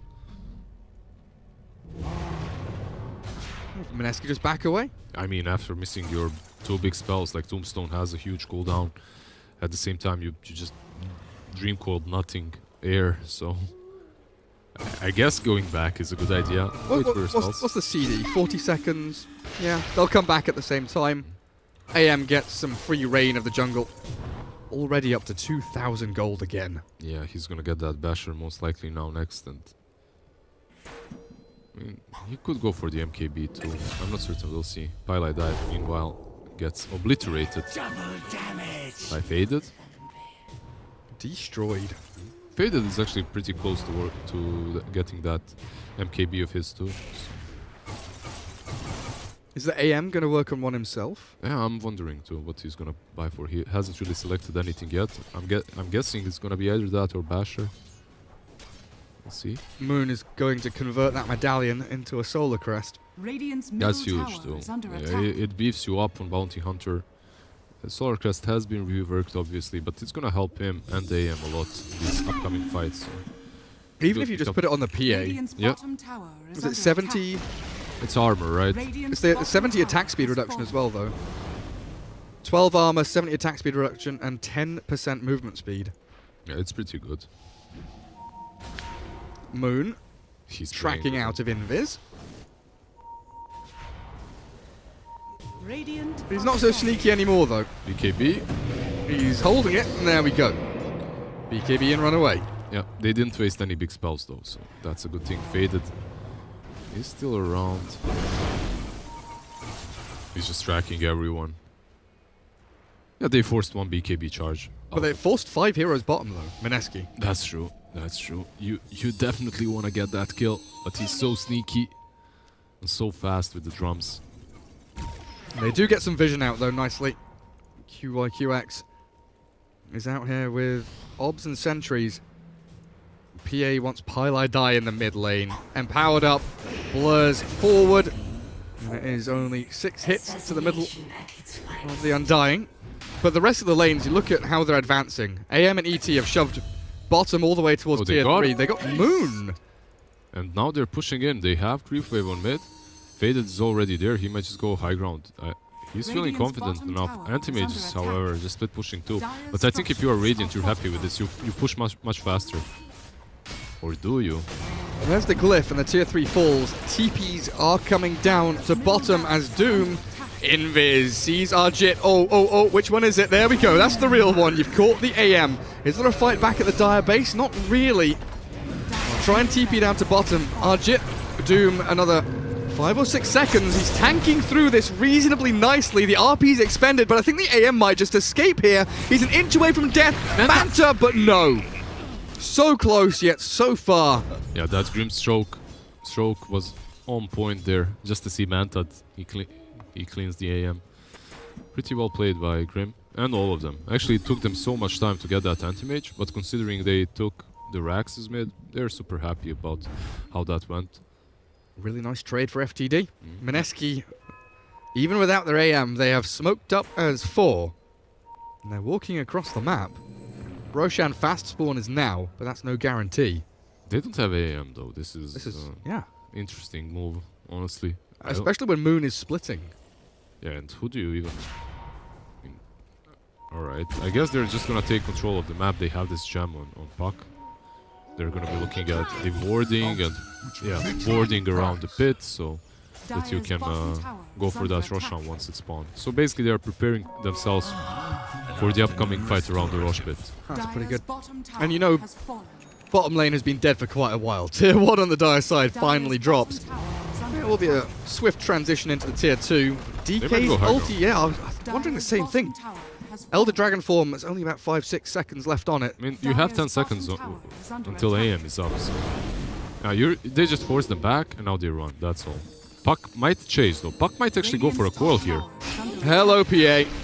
Hello, the Puck. Immediate crits onto KP. The silence and the dagger there as well as the gem is dropped and Moon left to reclaim it. QY into the Glimmer Cape, trying to escape. KP buying back on the left-hand side. The proper fight kicking off around the shrine. It's Faded alone. 1 versus 2 here. YRG's focusing on the tombstone, but the PA has fallen, and YRG. No TP, no BKB. This AM is going to quite easily find the kill. He pops his soul ring, tries to stun or breathe fire, anything he can. But the AM's mana burn is too strong for him. Bottom, what's going on? It's continuing even further, deeper into the Radiant side of the map. Moon and Febby chasing Chan Chan, and Doom loses all of his money, loses all of his life as the RP whiffs completely from James. I don't even know what he was trying to accomplish there. Exactly, even no if he PA, hits, no Doom, no DK. Even if he hits that RP, what do you get from that? Like, absolutely nothing. And now you do have buybacks, but you don't have RP. It's a bait. He's like, all right, they're gonna think we don't have RP, and we don't, but we have Doom still, so they're gonna be careless, and we're gonna double Doom. Yeah, it's coming. They just have to all buy back. When you know he was trying to animation cancel and he screwed up. Most likely. Trying to fake pump it, get the old womp womp. But no, presses the button. Tier 3 still stands, buyback from the Doom. And they defend their base for now, as Roshan, is that a pretty long spawn? 25 seconds remaining on the big man's return. But this is something it feels like FTD struggle with, is the manipulation of multiple waves. Mineski, sure enough, their draft allows for it, but even in the last game, FTD don't seem comfortable kind of resetting the waves to the river and looking for fights after. Yeah, that's definitely true. It's one of these things that you can always see the team that is better, they take control of the map a bit better. They outpush these lanes, they always fight on the enemy side. Is this a big catch? They've doomed Moon, and YRG jumps in. The Earth Splitter is connecting though, and Chan Chan drops low. James with no RP can't really accomplish anything here, so Arjit's arrival slays the Doom, and now towards the PA we go. The BKB from Faded is forced, the stomp in the back onto the DK will take down YRG, and that tombstone still standing means that Mineski have the team fight absolutely controlled. Oh, maybe not. One PA crit nearly killed off all 4 of them, but it will be Arjit with a triple kill. More consistent. More abilities. It was so easy for them to fight here, actually, because they took control of the high ground, they have the wards, and if they do approach you, you know which side they're coming from. So you just put that bounty as a scapegoat. He dies, but you don't really care. He's a bait. After that, yeah, maybe if PA got a few more lucky crits, but it didn't happen. They didn't have the double doom either. And the RP is there, but... It's here now. Yeah, but what are you gonna do with it? Maybe just cast it again on the same spot. There you go, he was pumping it. Was he actually? Yeah. Oh man. The moment I said it, he fake pumped it. He's testing. Yeah, he's testing. Maybe it was a bug, you know? Yeah. On that very specific spot of the map, you can't animation cancel. Yeah. Someone was using his PC, changed his controls. No, someone plugged in a wireless USB mouse into his PC, and they can control the wireless mouse while he's playing. Oh. Yeah. If you want to prank your office mates, that's an easy one for you. Freebie. Just start clicking on porn while they're working. Easy peasy. But wait, how do you click on porn while they're working? That means they have to have. I mean, everyone has porn bookmarked. Come on. Bookmarked, right? Radiant's top tower is under attack. Yeah, sure. Easy. So what do we have? Aegis on AM. Tower has fallen. Who's got the cheese? Bounty Hunter does with a fresh BKB. No, down to 8 seconds. Yeah. Solar Crest is a bit more fresh on him, but as that Solar Crest has the cheese, has the BKB. Dire are scanning. If they want to commit onto him, if they want to doom this Bounty Hunter, they have to have a Soulbind at least connected to someone else. I think maybe the best target for Doom after Anti-Mage, obviously, if you can even use it on AM, is this Puck.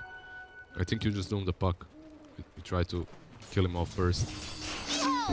KP is incredibly farmed. Yep.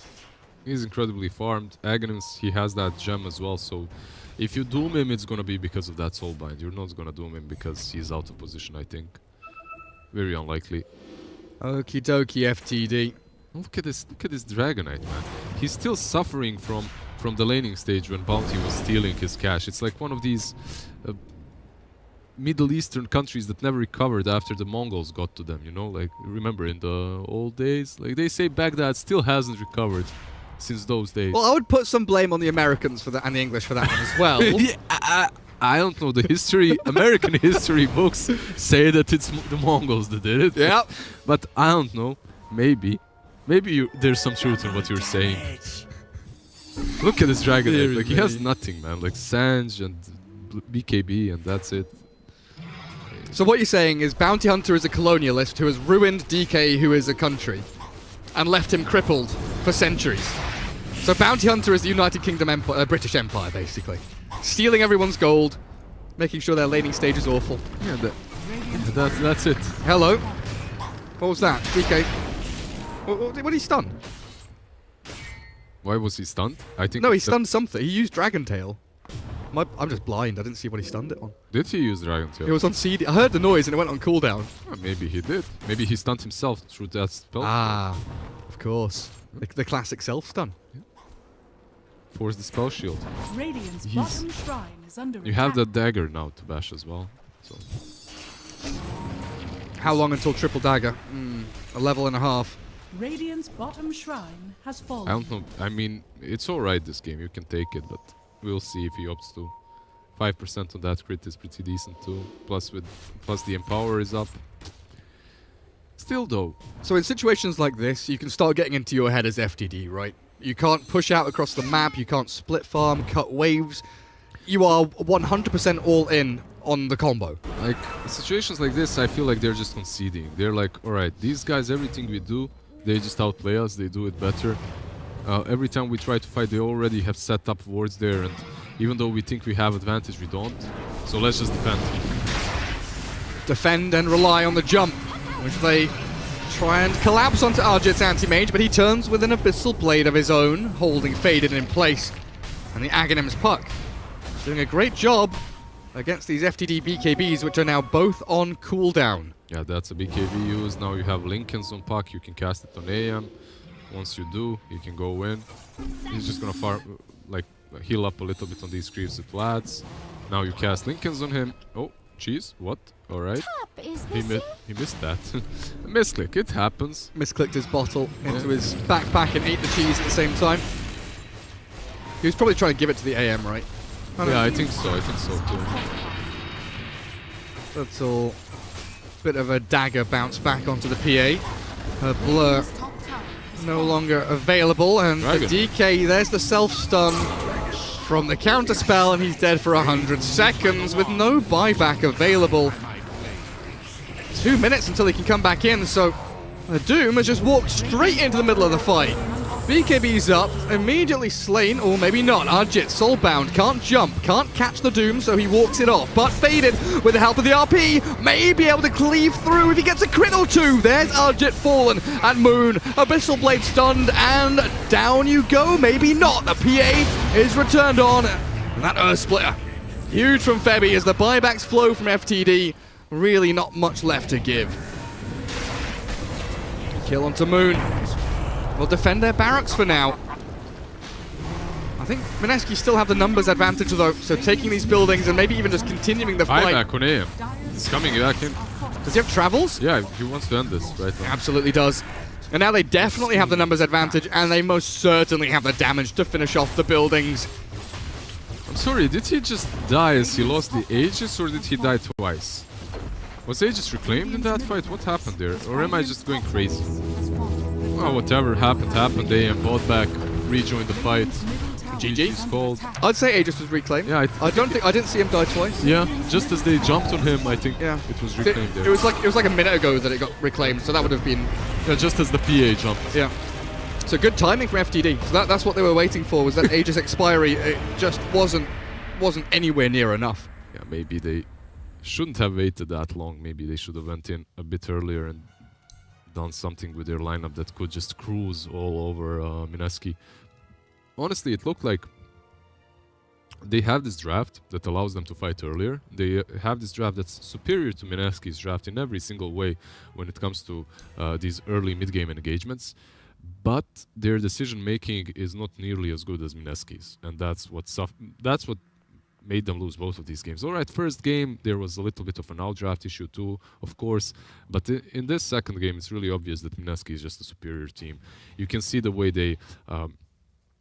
just play with confidence. Play with confidence, exactly. Well, very well put. Everything they do has sense, and they go through with it, right? They finish what they have imagined. While on the side of For the Dream, they're like, all right, we might go for this rush, but do we really? Let's go back and leave the rush on 10% HP. That's not great. And every time they push high ground, like you have this... They stay too long. They stay too long, or they shouldn't be there at all. If you see the Dragon form is ending... You see that anti-mage is up in 10 seconds. It might sound like a good idea to go, but you know you're going to be punished versus a team such as this one. So yeah, I think the key example you're making is that kind of mid lane push where they go in, they get buildings, then on the way out they get caught by Mineski. Yeah, and is that chase down, that kind of indecisiveness? Do we stay? Do we go? Yep. And then Mineski, the smoke move they did when AM was dead, into ward up that area of the map. That's so good. We're like, why are they smoking without the AM? They go there, they have a decision that they've made, they've set up. 4 heroes go and ward up, getting ready for a fight that may or may not happen. Yep. But they know that they're going to try and force the map direction into that Roshan area. And there they fight after like 2 minutes, and they win that fight and they take Rosh off of it. So everything that they did there with that smoke, even though anti-mage was dead, was basically in preparation for that Roshan engagement that was bound to happen. So very often, like I feel like if FTD were in that position, they would stay on that high ground, wait for a pick-off, wait for things to happen. Whereas Mineski were like, in, smoke, ward, no one's here? Okay, we'll go back to farming. Yeah, go back to farming and wait for the better opportunity again. Get back to our game plan. Well, there we have it. Series done and done. We've got 2 game series through the group stage here, and we've got another Mineski one coming up against OG, I believe, on this stream. So a quick break. Not entirely sure when the game's going to be happening, but hopefully back-to-back-to-back games here for ESL Katowice 2019. We'll see you after the ads. Think you can't shine through the dark? Stream a Roshan Steel in high resolution? And record a play for the history books? Watch this. Think you can't make a victory go viral? Watch this. Think a support can't be in the spotlight? Watch this. On Intel Core i7, a legend can rewrite his own legacy. Game, record, stream without compromise on Intel Core i7. Remember where it started. Your first experiences. The journey you traveled. The journey you love. Remember where it started. And imagine where it will go. Rise on.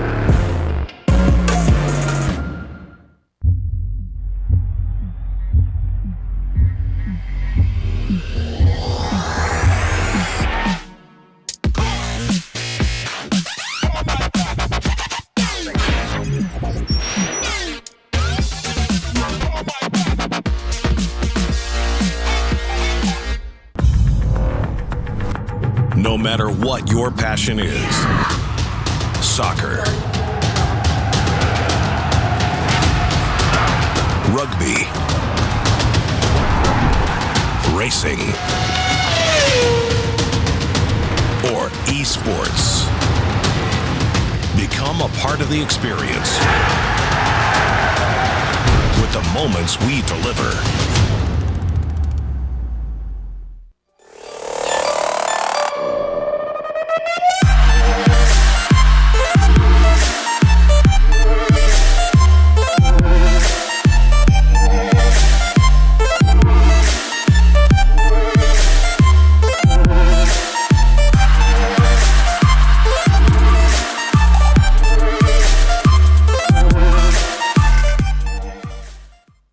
Previously on ESL 1 Birmingham. What a dream way to begin the day. And now, we continue. Get ready for the Birmingham Brawl. It's time! There is no place like home. Universe goes down. Look at the swing. Asher coming in with the combo. GG is called. ESL 1 Birmingham 2019.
Previously on ESL 1 Birmingham.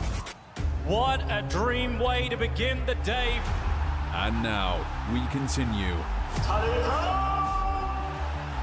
Get ready for the Birmingham Brawl.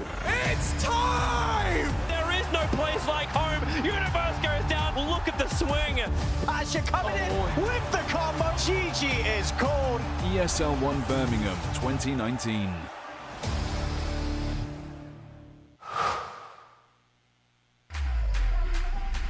Think he can't shine through the dark?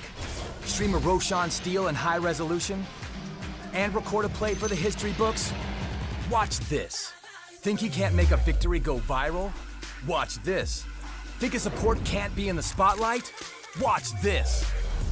On Intel Core i7, a legend can rewrite his own legacy. Game, record, stream without compromise on Intel Core i7.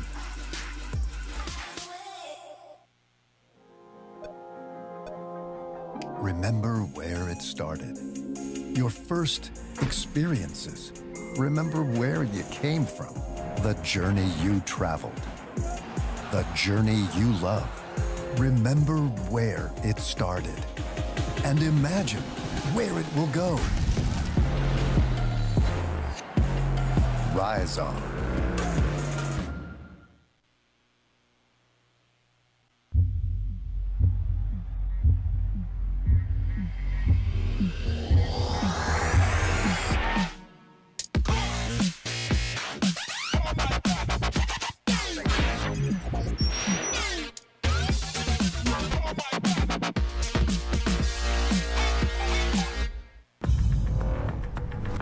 No matter what your passion is, soccer, rugby, racing, or esports, become a part of the experience with the moments we deliver.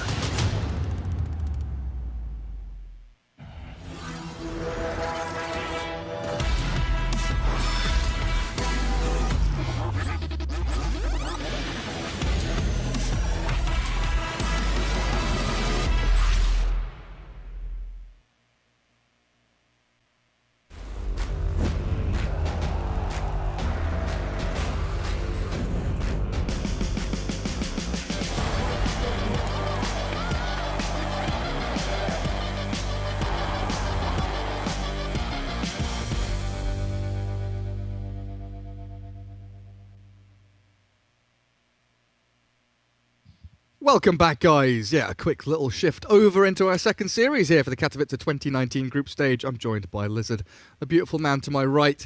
First series, let's do a quick little recap on that. What happened when Mineski won against FTD? They just outplayed them. They just won, lol. Do you think they can do the same against OG?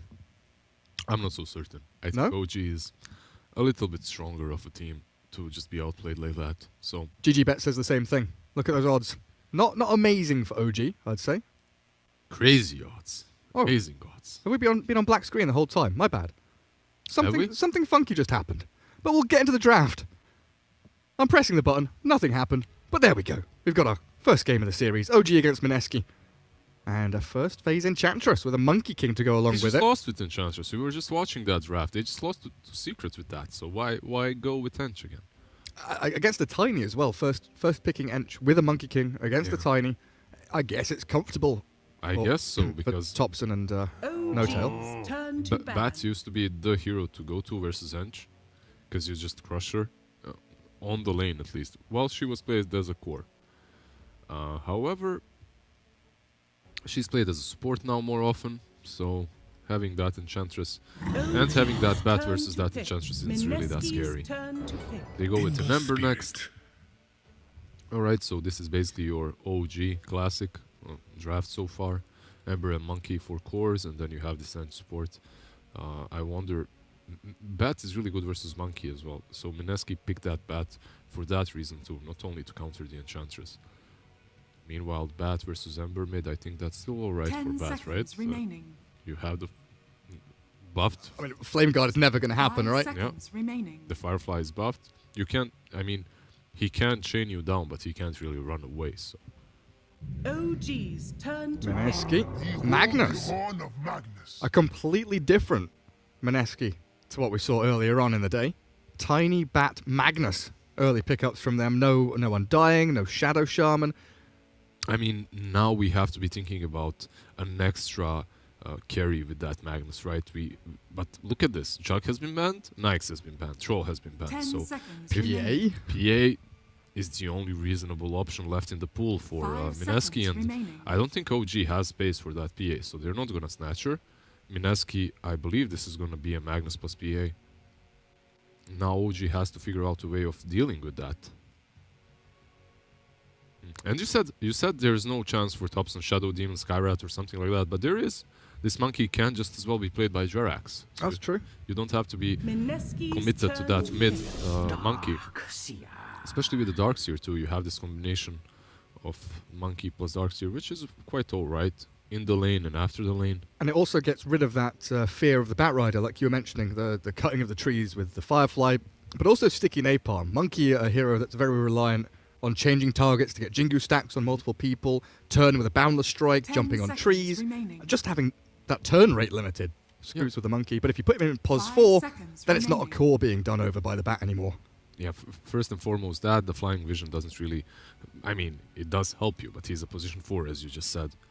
And at the same time, Bat on the lane and off the lane was always strong versus Monkey. So I suppose they're just gonna put him as 4, and then they're gonna last pick their Thompson hero in the end. Because most of the time I saw them play Ember, it was ELTW. So he was the one playing it, or before it was an Ana hero before too. And we forgot about this guy. But We did. this is another good pick up, a hero that isn't PA, obviously. A bit manlier, a bit stronger versus Darkseer on the lane. I think that's what's most important. Oh yeah, that mana break. Yeah, mana break messes with Darkseer so hard, and you can't really pressure anti-mage way too well as a Darkseer. So it's one of those Mineski's cores that turn are to ban. very greedy, but at the same time are fine versus the Darkseer. I'm starting to wonder now about the Batrider support. Bad support. We've seen Pylodai do it in the past. We know for a fact it's in his... I don't want to Hero say comfort pool, right? zone, Yeah. but here it's in his kind of rotation of heroes that he can play in that position.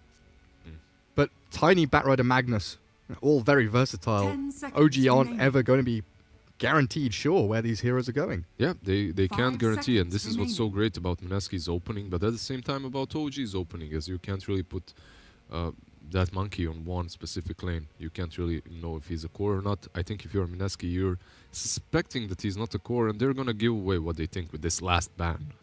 That's gonna be What are you most afraid of here? Because OG do have Monkey and Ember as a bit of catch against the AM, but when he gets Manta style, you've got nothing guaranteed to actually deal with him. It feels like you need like a Hex or something. Honestly, you don't have catch for him, but you have heroes that are good against him. You have Darkseer later on, even though Darkseer isn't really that great in the laning stage, he's really great versus Anti-Mage later on as he creates that illusion.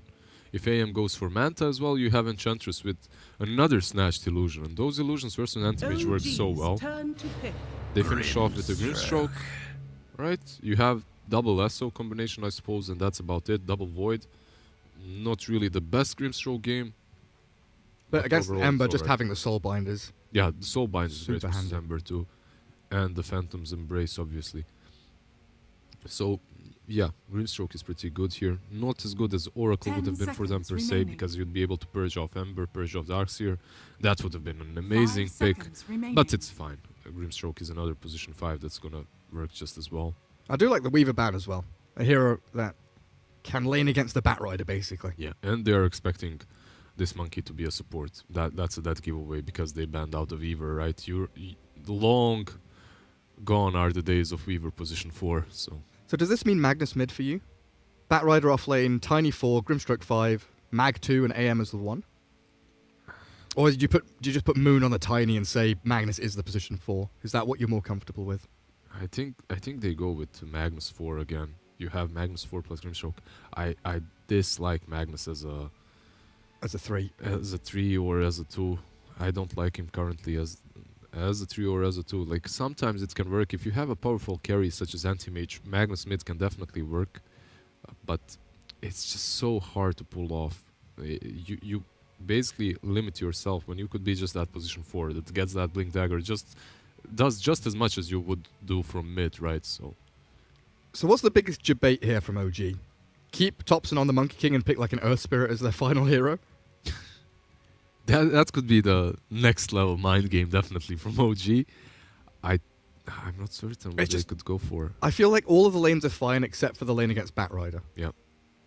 They definitely struggle there. Nyx is not an option. He's banned. Can PL used to be... Exactly. Yeah, PL used to be an option. He's also pretty decent versus AM, I suppose. But in this current day and age, in this current meta versus Magnus, PL could work, but it might be a little bit problematic. And then their draft doesn't really do a lot.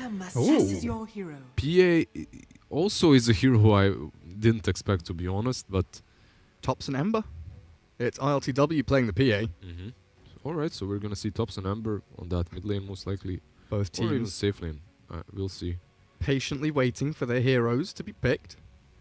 Before position 4 Ember Spirit. I was waiting for it. Double I was shield. pre-hyping myself for the support Ember, the roaming Ember. It's a UK Dota special, I'll tell you now, back in the old United Kingdom in-house league games, Chaos Knight and Ember Spirit. UK Dota lol. Roaming heroes. Very powerful. So strong. Febby is going to be that Magnus for Pylai, or Pylai is going to be for on Grimstroke. We'll see how they decide to split their farm. Moon is definitely going to be that mid Tiny, and we're going to see a bat on the offlane. So, well, before we move into game, we've got a quick little Mercedes MVP video to play through, so we'll move into that before the game begins properly.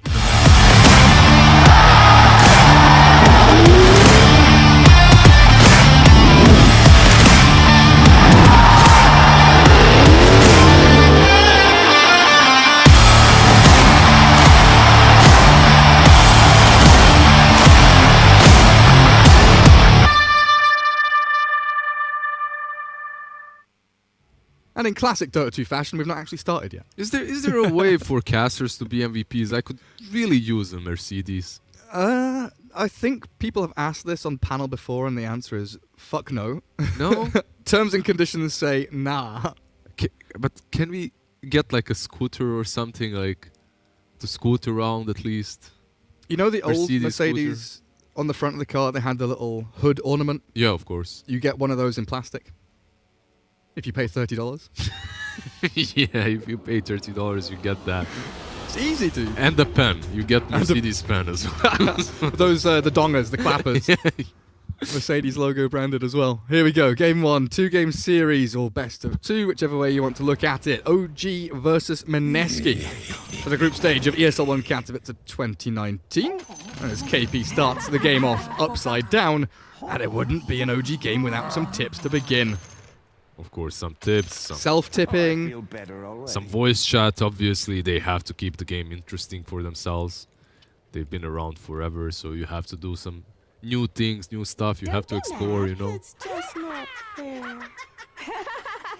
Oh, was the advert too loud? My bad, guys. I will turn that down for next time. I can't turn down the Monkey King laughing, unfortunately. That's not something I can do. It's his laughter, right? And laughter of Skyrad that lasts for ages. Yeah, it's atrocious. Techies is just... Meepo is also very...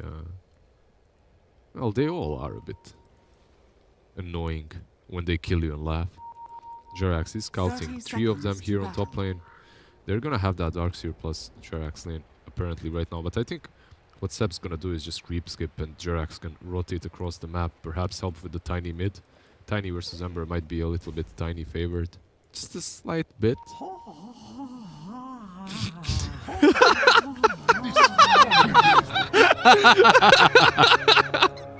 Oh my god, that's why he's picked Darkseer. Oh god, that's the best one. That's such a good line. Sam is going to get skewered.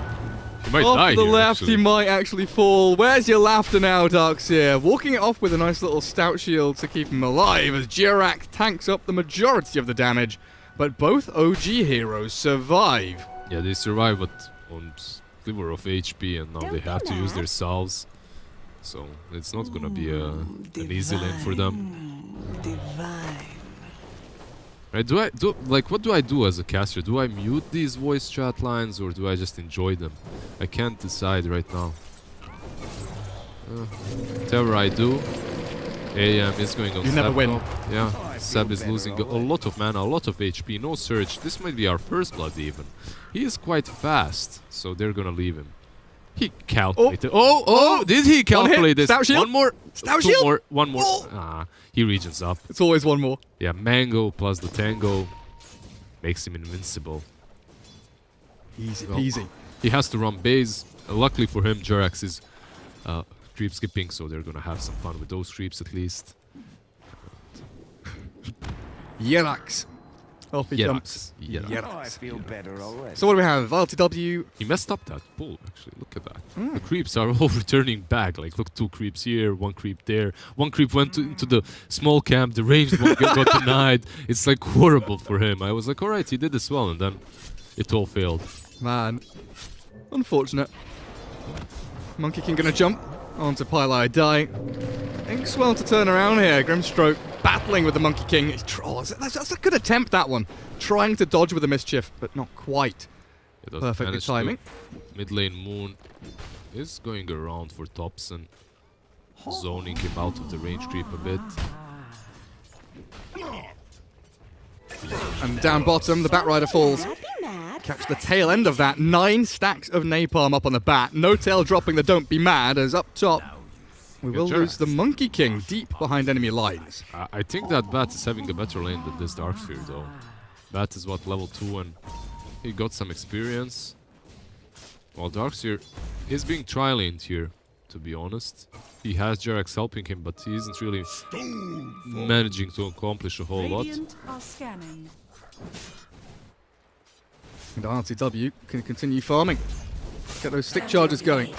So AM Tiny leading the charge, 12 and 8, 12 and 5 for the CS. I think their lanes are set up a bit better on the side of Mineski. It feels like it, doesn't it? This lane with Enchantress just doesn't feel way too strong. Especially once that creep is dead, the first one. So Bat can just block the camp or mess with the Enchantress. So she never gets an additional creep. If she does manage to though, it can be hard for Bat again. And what's Thompson up to? 11-1. Feels like he's doing better than expected against a Tiny who has...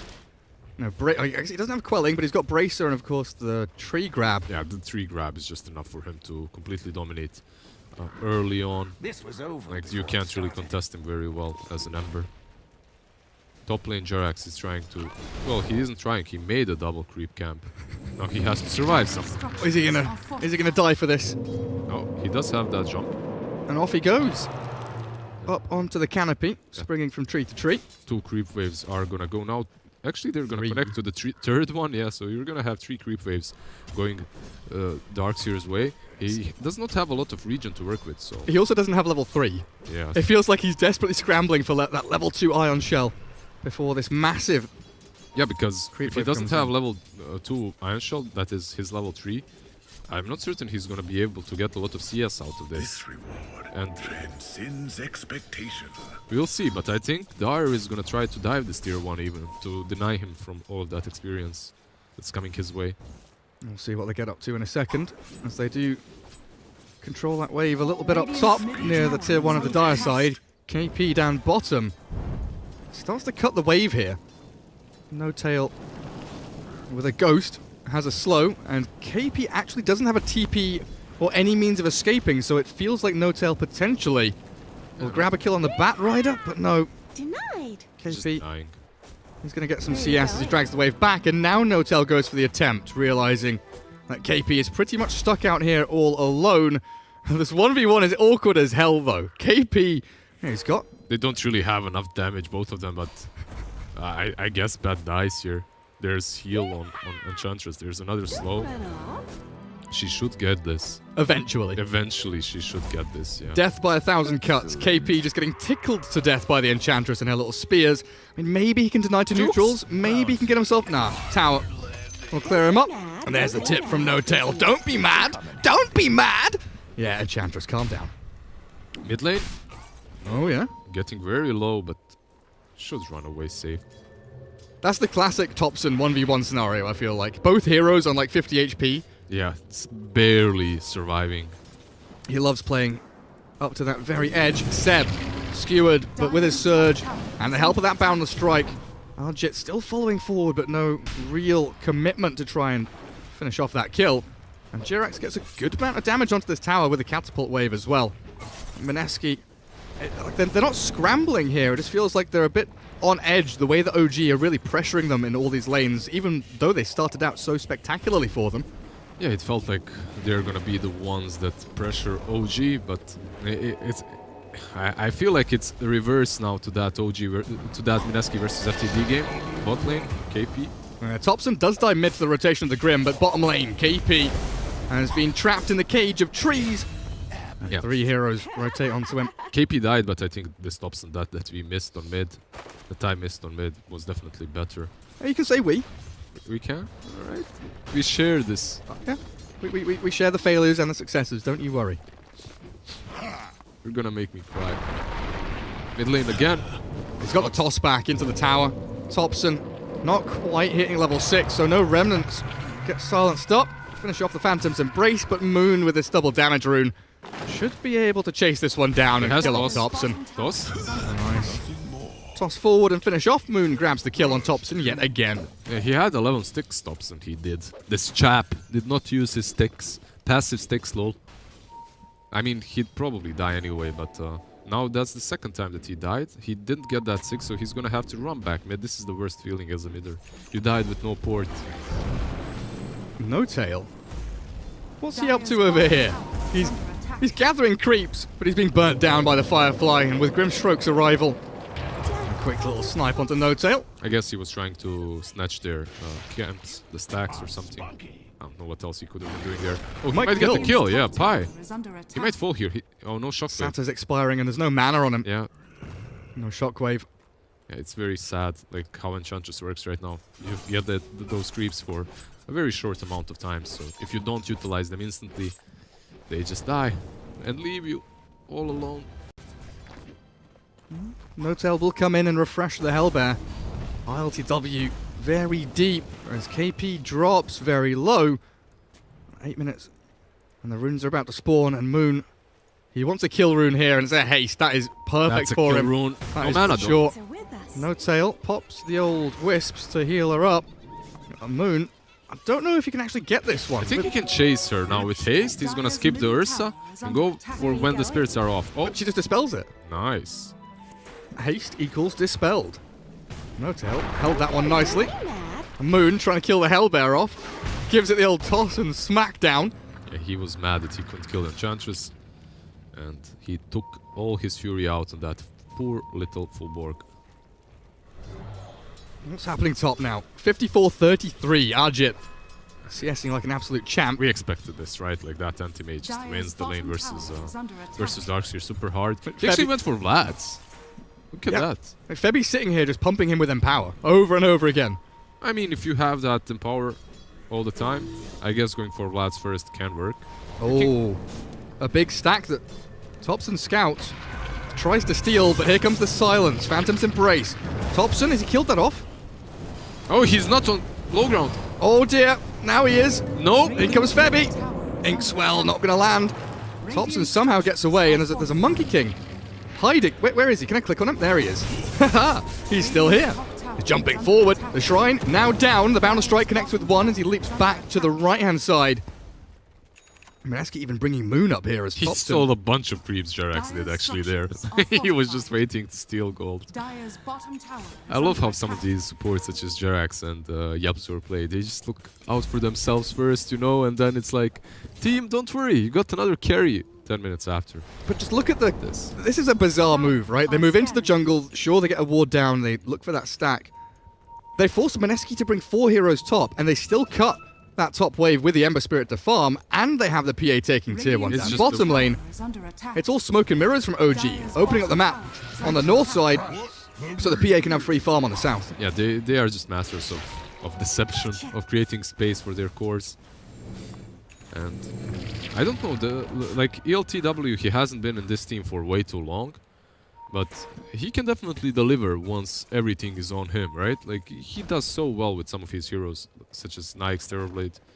I haven't seen him a lot on PA, so we'll see what he can do with this hero too. But if you give him enough space, this guy usually delivers. Just as Anna is gonna come and deliver another TI victory. Yeah, pretty much, most likely. 3 months before TI. Yeah, the the holiday's LTW over? is gonna be Pepe hands. Where's my slot, guys? Seb has now taken control of the top lane. Fabi given a little bit of room to get experience there, but immediately shoved away as RLTW comes in for the tier 1. Arjit holding strong mid against Thompson's Ember. I mean, if you are Mineski, you have to realize this PA is stronger than we are right now. They have PA, Ember, Darkseer. We have to just cut our losses, split push, try to farm where we can. Wall dropped on the AM. Yep. Alright, Seb. Surge that illusion. Go get him, boy. I mean, this illusion right now is just looking silly, right? Using that wall there didn't really accomplish a lot. It's got Vlad's. Yeah, it has. It's pretty imba. Do they have a Vlad's on the Radiant at all, actually? Most likely not. PA isn't building it, she's going for Battle Fury, so no. Nice glyph on the creeps. Mid lane, they do get Grimstroke. They're trying to get Bat as well. Surging the AM illusion in. Thompson. Searing Chain's ready now. Onto 2 is perfect from him. And KP can't get the lasso. They want that top rune, but it's not there, sadly, for them. And they can't fight. Like, this is the problem when you have this support Magnus. He does empower you, but he doesn't really contribute a whole lot in the mid game. So he's gonna have to get that RP as soon as possible, get that dagger, so they have ways of initiating besides that bat. Like, right now he's invis. He would so love to have an RP right now. Level 5.5 is sad times, 12 minutes in. Moon is getting that blink, so he's gonna basically allow Mineski to take these fights, to have a way of actually fighting them, to not just lay back and take the beating as OG takes control of the full map. Something to play around. Thompson phase into drums on this Ember Spirit. Alright, tanking up a little bit, just to not be blown up by the Tiny, I suppose, instantly. Gets that movement speed versus Bat too.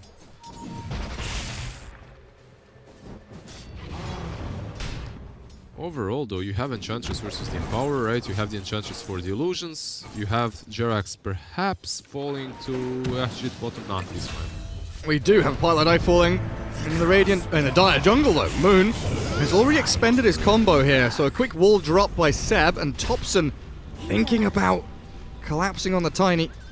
And OG very disciplined, holding back and really just looking for this objective, the mid-tier 1. The Pilot Eye bot back there for some reason. Didn't really accomplish a whole lot with that, but he's back now. They both are about to hit that 6. With the few creeps, yeah, they get the soul bind. They still don't have the RP, sadly, for them. Don't be mad. It's just not fair. Right? Who's that? Been tossed away. Oh, it's Seb. Say goodnight, Darkseer. Even the Boundless Strike won't save you from that, but Thompson's arrival will get them a couple of kills. As Soulbind arrives from Pylai Die, saving his life for what, 6, 7 seconds? Honestly, if Seb wanted to make a better initiation, he wouldn't be able to. That was perfect for them. Like, yeah, it's like tossing a tide. Yeah, he has. Look at him. Like, he has no vacuum. He has no wall. Like, what does he do? If he gets tossed in, it's the same as if he ran into you. If he makes you focus him and waste your spells, he already did his part. Like, they just killed themselves. That's what they did. Nothing more. Thompson and ILTW very happy when all the stuns are on cooldown. Exactly. And they can jump in with impunity as Moon will just have to give up that tier 2, and this map is slipping away from Mineski very quickly. KP has the bits of travel to maybe open up a bit of split push. But again, we come back to this anti-mage. Vlad's Yasha, aiming for the Manta style very early on. It feels like they want to hit that timing, but it's not coming. He wants to fight. He has that empower. He should be the guy that's able to come online a bit faster. He's not that usual anti-mage with the Battle Fury, right? So we'll see if he manages to, because this lineup of OG right now is looking very scary. Well, this is a move that we saw Mineski pull against FTD. They swing pretty hard onto the enemy side of the map, get some deep wards down, especially around Roshan. Bottom lane, Febby might be falling. Definitely will be. And so will his morale, as No Tail spams out even more chat wheel nonsense. Do you mute him if you're a player? Absolutely. Absolutely, right? Like, Radiant structures are it's like True Sight. LGD were like, what do we do? Do we just mute them? How do we know if they're called GG? What do we do then? Easy tier 2 for OG down bottom. At least a bit of a trade from Mineski as they grab a tier 1 on that top side of the map. Yep. I like the way Mineski is positioning themselves around these top 2 observers that they've got. They realize, alright guys, they've taken over the map control. Let's do what we can around the vision that we do have. Let's just play around there, and if someone pops up, maybe we get a pick off. It's very unlikely, but it is possible. You never know. Thompson alone top. Let me click him. Yeah, he's got a remnant defensively over here. They need a blink from Tiny to do that. To go for that kill, but it's so hard, honestly. Ice armor now. No Tail grabbing some of these nice little aura creeps. As Ember Spirit actually pushing reasonably hard top lane. Remnant has still got a fair amount of time on it, and Monkey King is backing him up over towards that Remnant. Lasso to kick things off with the Phantom's Embrace to follow through. Moon with the combo, and down goes Thompson. I mean, he let himself get lassoed there. He could have went away with that Remnant, right? As you said, he had it up. But he let that happen for some reason. He thought that he'd be able to survive. Didn't expect the Tiny to come in and finish him off, and KP didn't expect the PA. As ILTW came in to slay, finds the kill on Bat, so the 1-for-1 trade feels still pretty good for Mineski, though. I'm just waiting for this AM to take over the network charts, because you're playing with the Magnus. You aren't committed into buying that Battle Fury. He's just following you around. He's basically your empowerer, personal empower service, personal empower machine, Fabi is. And PA, she has none of that. Like, no one to buff her up, just the Battle Fury. And she's still on top, so... And they're doing Roshan. Yep. Everybody's here from OG except Seb, who will surge himself down to the pit. And the 3 Dire Observer boards, they are very, very forward placed from Mineski, have seen this all happen. Well, they know that OG are somewhere in that area, but maybe they feel they're a little bit deeper in the Dire jungle and not doing Roshan like that, because they didn't try and contest, they just tried to take the tier 1. I think they should have known, because you see the courier, the way it's flying, you saw Enchantress killing that creep in front of the pit. I think they just decided not to fight. Oh god. Very, very swift kill on Bat. Thompson chased it, RTW was there and ready. But yeah, like, these wards, they see OG kind of coming into this area, and I'm just wondering if they thought OG was setting up for a fight. That's true, that might be very possible, indeed. Are they going to catch anyone down here? Febby has no blink. Arjit will get the tower and get himself away from danger for now. Yerax, No Tail looking for Moon. Stun doesn't connect quite quickly enough. Is it really Yerax? Does he pronounce his nickname like that? That's how I've been told by the Finnish people. Yeah, I mean, I wouldn't be surprised. It's Finnish after all. They have this crazy language up there. So. How do you pronounce the J in Bosnia? Yeah, it's a as well, right? Yeah, it's the the majority of... Like, if you wanted to pronounce that on Bosnian, it would be Yerax. Yeah. Oh, Febby. Fake bumping. Thompson's already remnanted out. Mineski in this position that very rarely feels good. They're on the back foot, in their base. This Tiny might be... Alright. AM's jumped in onto Seb, lost all of his mana, and there's the toss to finish him off. Lasso in the back, catching Enchantress, but the damage is lacking so far from Mineski. They've spent it all on that poor little Darkseer. Soulbind will arrive onto Thompson and No Tail, but ILTW chasing Moon. This is a tanky Tiny with his Echo Saber and a Bracer, but they still want to try and just chip away at him.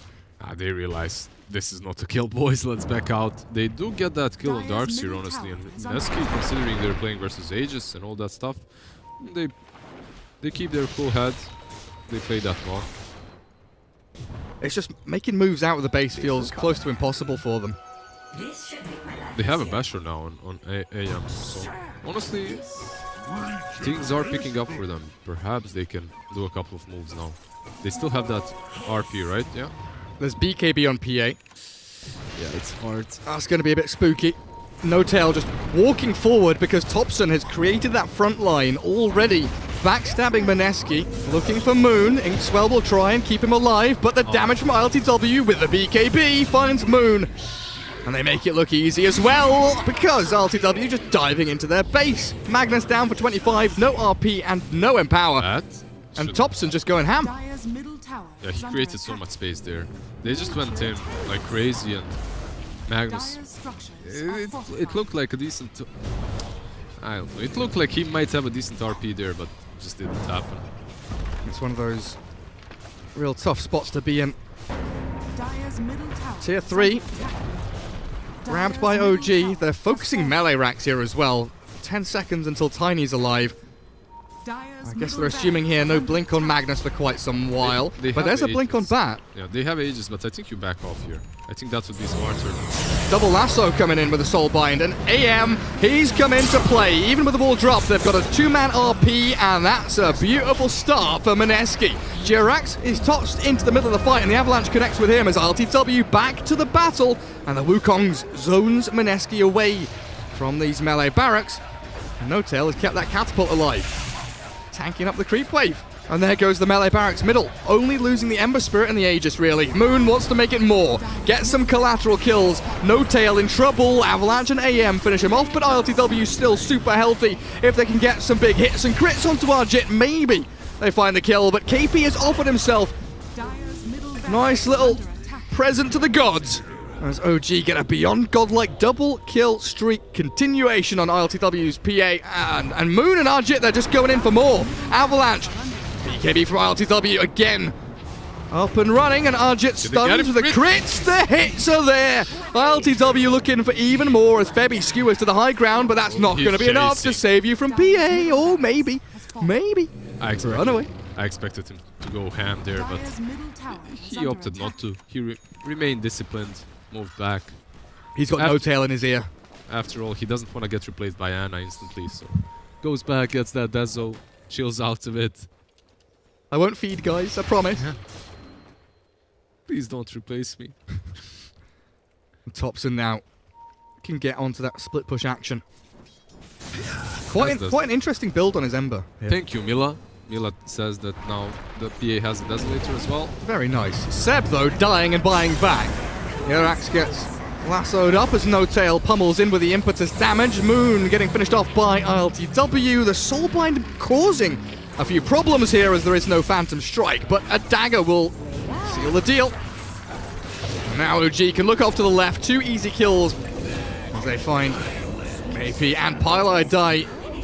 Simple as you like. Mineski lose 3, and they only got what? Oh, they got the Monkey and the Darkseer with the DS buyback. Yeah, Darkseer bought back, but that's still super worth it for OG. They can just go and pressure high ground now. There is RP on Magnus, and he's gonna have that Blink Dagger for the next fight. And Grim just bought Smoke as well. They've got to know this is one of their last plays that they can make in this game. But No Tail is creating space already. Ajit is playing with No Tail instead of going and playing with his Raxes, defending them. No Tail, exactly. He knows. He knows what he's doing. He's toying with this young man's heart, and Arjit, he's got to get himself in here. Bat Rider chainsed up, no lasso, but yes, there's a big crit. A 3-man RP. It's a good connection. The trouble is the damage is lacking. Now we move in with a Febby kill, and Arjit's got the sprint away. The crit from LTW says goodbye, and Mineski, they tap out here in game 1. OG still continuing this hot streak. That was a great RP, but for what? Like, he RPs 3, but AM doesn't even commit to it because there's a wall right next to it. And when he tries to commit, Magnus skewers them away. And then he cannot. So basically that RP just baited them in the end. This is my problem with that Magnus position 4 that I was talking about. Not taking anything away from OG, they played the way we expect OG to play. Like, yeah, they failed qualifying onto the major. They did qualify afterwards to the minor, and they 16-0 ELTW. That's what we expect. We expect this team of 4 Protect 1, just like they did with Tana, to do with ELTW, and they performed so well. Febby definitely had problems with his Magnus, though. It's I mean, it's just a hero, right? Yeah, there's a reason why that hero was stopped. Like, why that hero is ignored in drafts recently. Because, yeah, he was good for a small period of time with that PA. He was crushing everyone. Then everyone realized, all right, we can pick him with almost any draft. He's gonna empower AM. He's gonna empower Jug. He's gonna empower whatever we pick, and that's great. But for what? Yeah. When is that RP ever gonna come into use? Like, you're picking one hero just for the empower. Is that good enough? Blink, literally the last play of the game. Yep. Because he had to give so much room to the rest. Like Tiny and AM, they're splitting, they're farming. Even Batrider, they've got 3 reasonably greedy cores. Yeah. Magnus needs that time for Blink. He got it eventually. He got that Blink, guys. That's all that matters. I guess that is true. That is true. Game 2 coming up in a short while. We'll take a quick break. OG versus Mineski continues in just a little bit.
Sorry if I hurt your ears again. I was turning down the volume on the advert. It should be okay now. I'm just looking at the levels. Yeah, that shouldn't destroy headphone users anymore. Sorry it was loud earlier on. It's fixed now. And we'll go back to the waiting screen. As Mineski against OG, we've got Mineski in the lobby waiting on OG. We should be starting in the next couple of minutes.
Previously on ESL 1 Birmingham.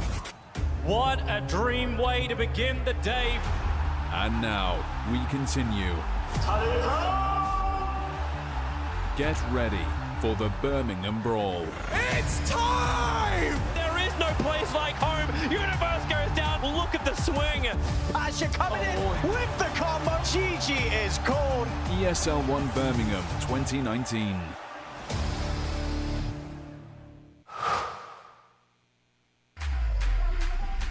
Think he can't shine through the dark? Stream a Roshan steal in high resolution?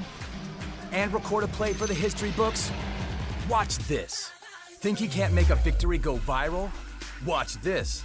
Think a support can't be in the spotlight? Watch this. On Intel Core i7, a legend can rewrite his own legacy. Game, record, stream without compromise on Intel Core i7.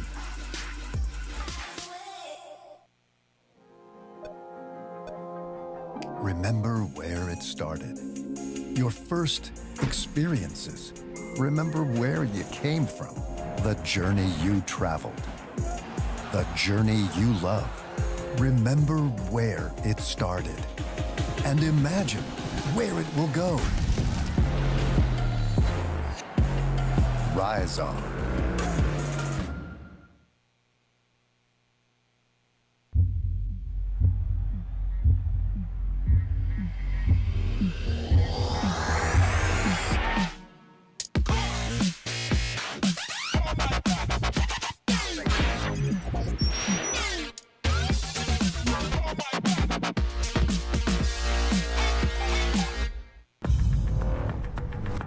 No matter what your passion is, soccer, rugby, racing, or esports, become a part of the experience with the moments we deliver.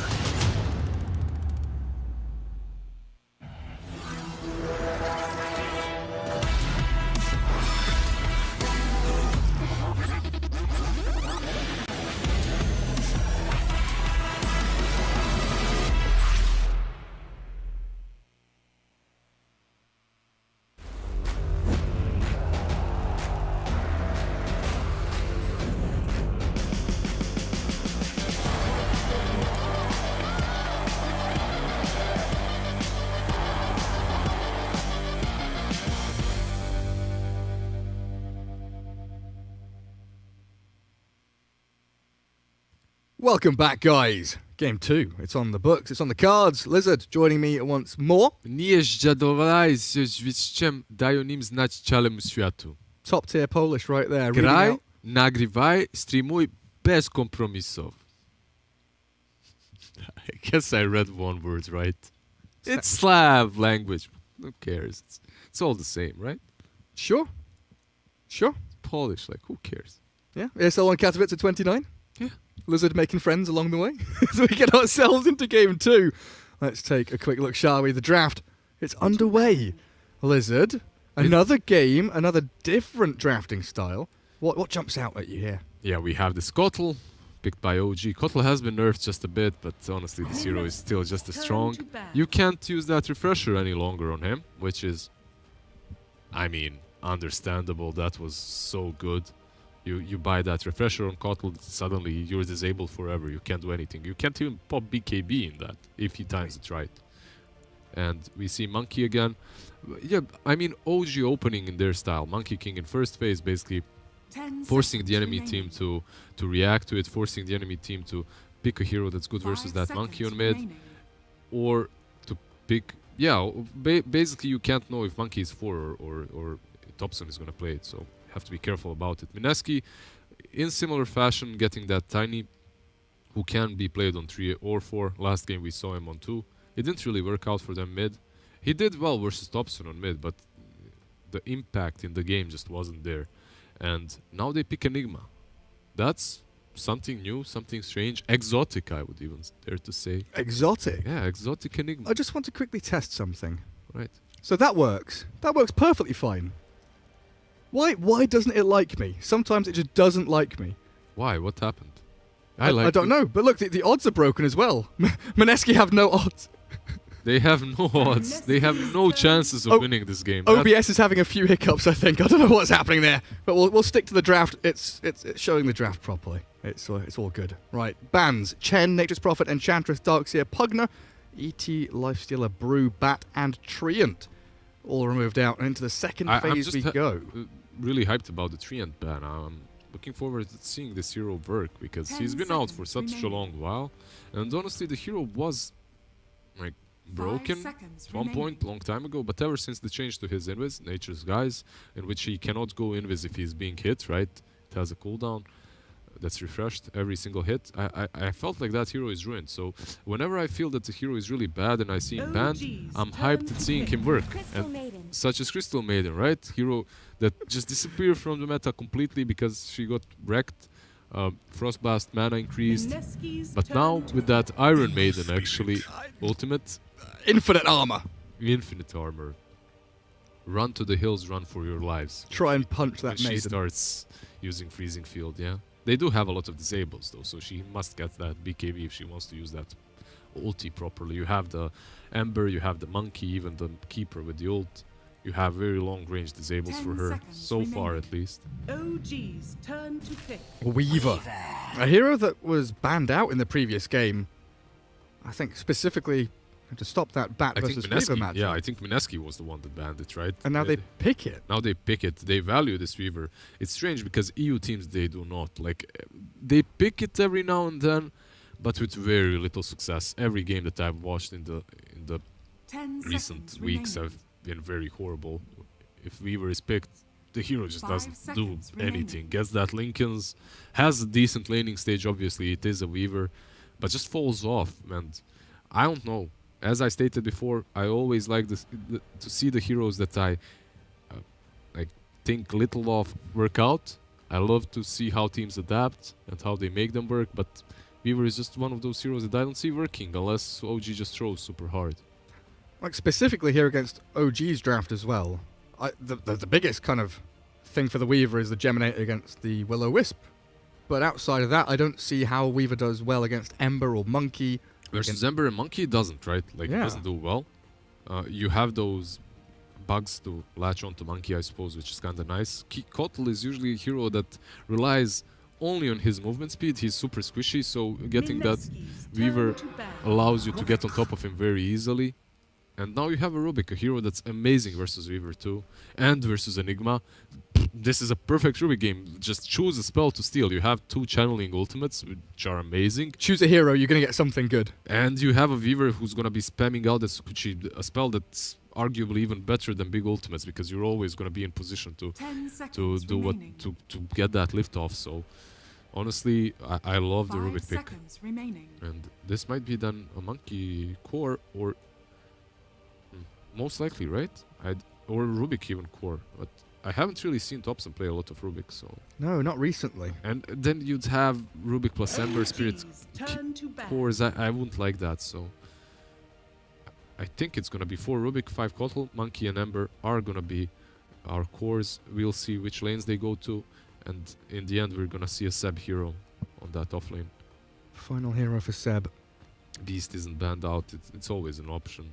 And we even saw OG don't mind putting Ember against the Tiny, right? Yep. Thompson did. Well, he didn't do well in that mid lane, but it worked out for them. So they sacrificed one lane. So what? It looked They've been the other 2. It looked a lot worse because he got ganked a couple of times by the Grimstroke, right? Mm-hmm. In the straight 1v1, Tiny was winning by maybe like a wave and a half. Yeah, it wasn't like a crush. It wasn't like he was playing versus some Monkey King that just destroyed him.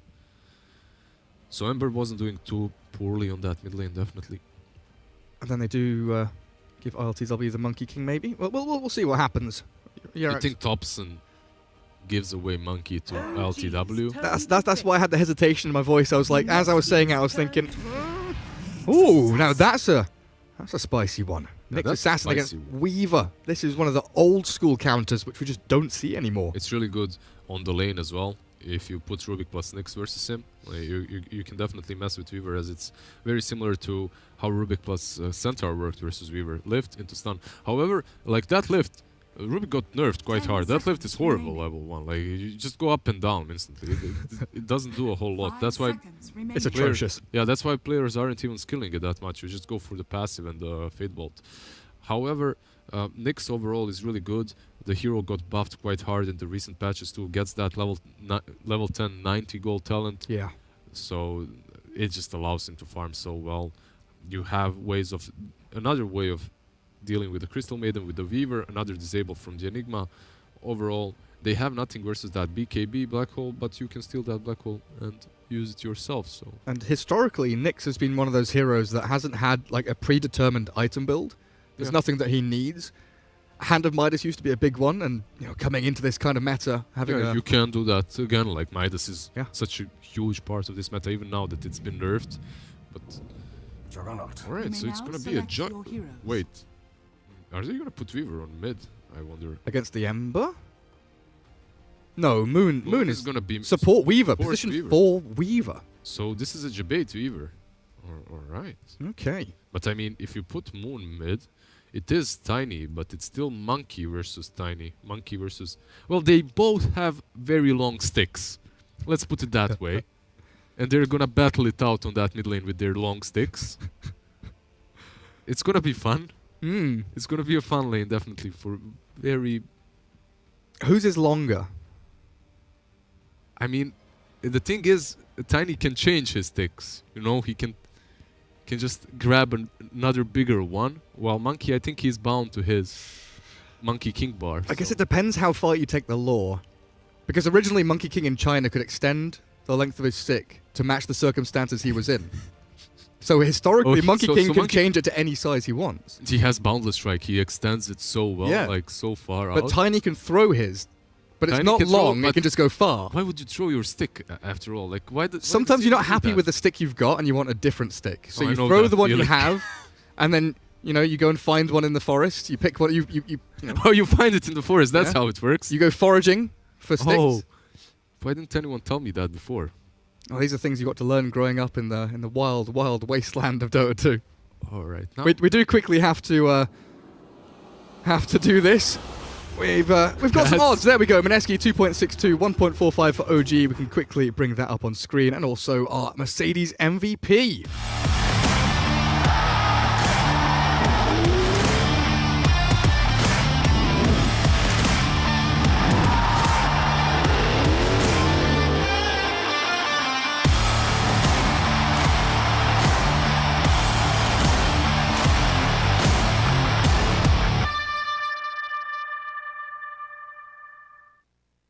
Welcome back, guys. Swinging into game. I can see some of you talking about Tiny being a grower and not a shower.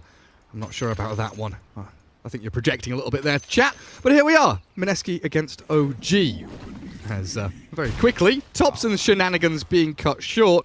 He will not be sliding into that fountain or the Radiant side of the map to kill the courier. He's been spotted. Listen to that Enigma, and you're beneath me. How does he dare? Well, that's a big ego, isn't it? Yeah, it truly is. Shame. Galaxy-sized ego.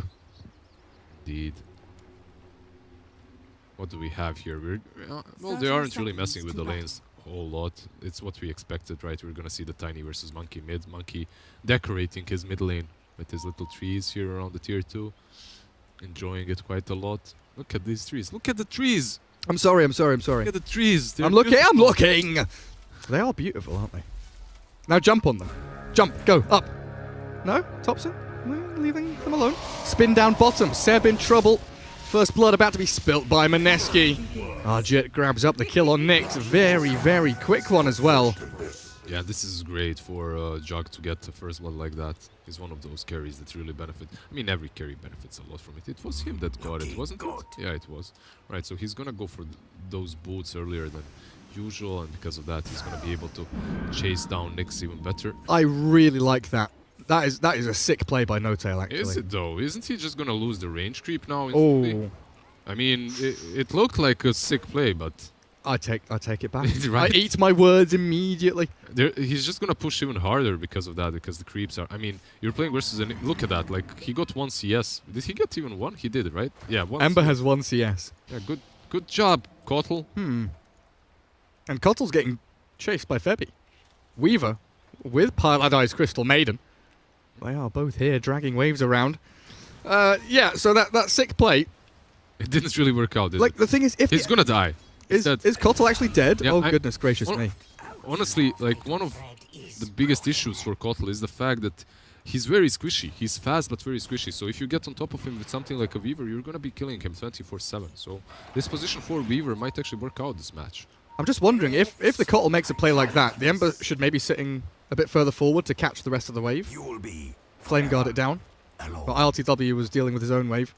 I mean, they're actually helping this Enigma so much. I don't even think it's that necessary after that start.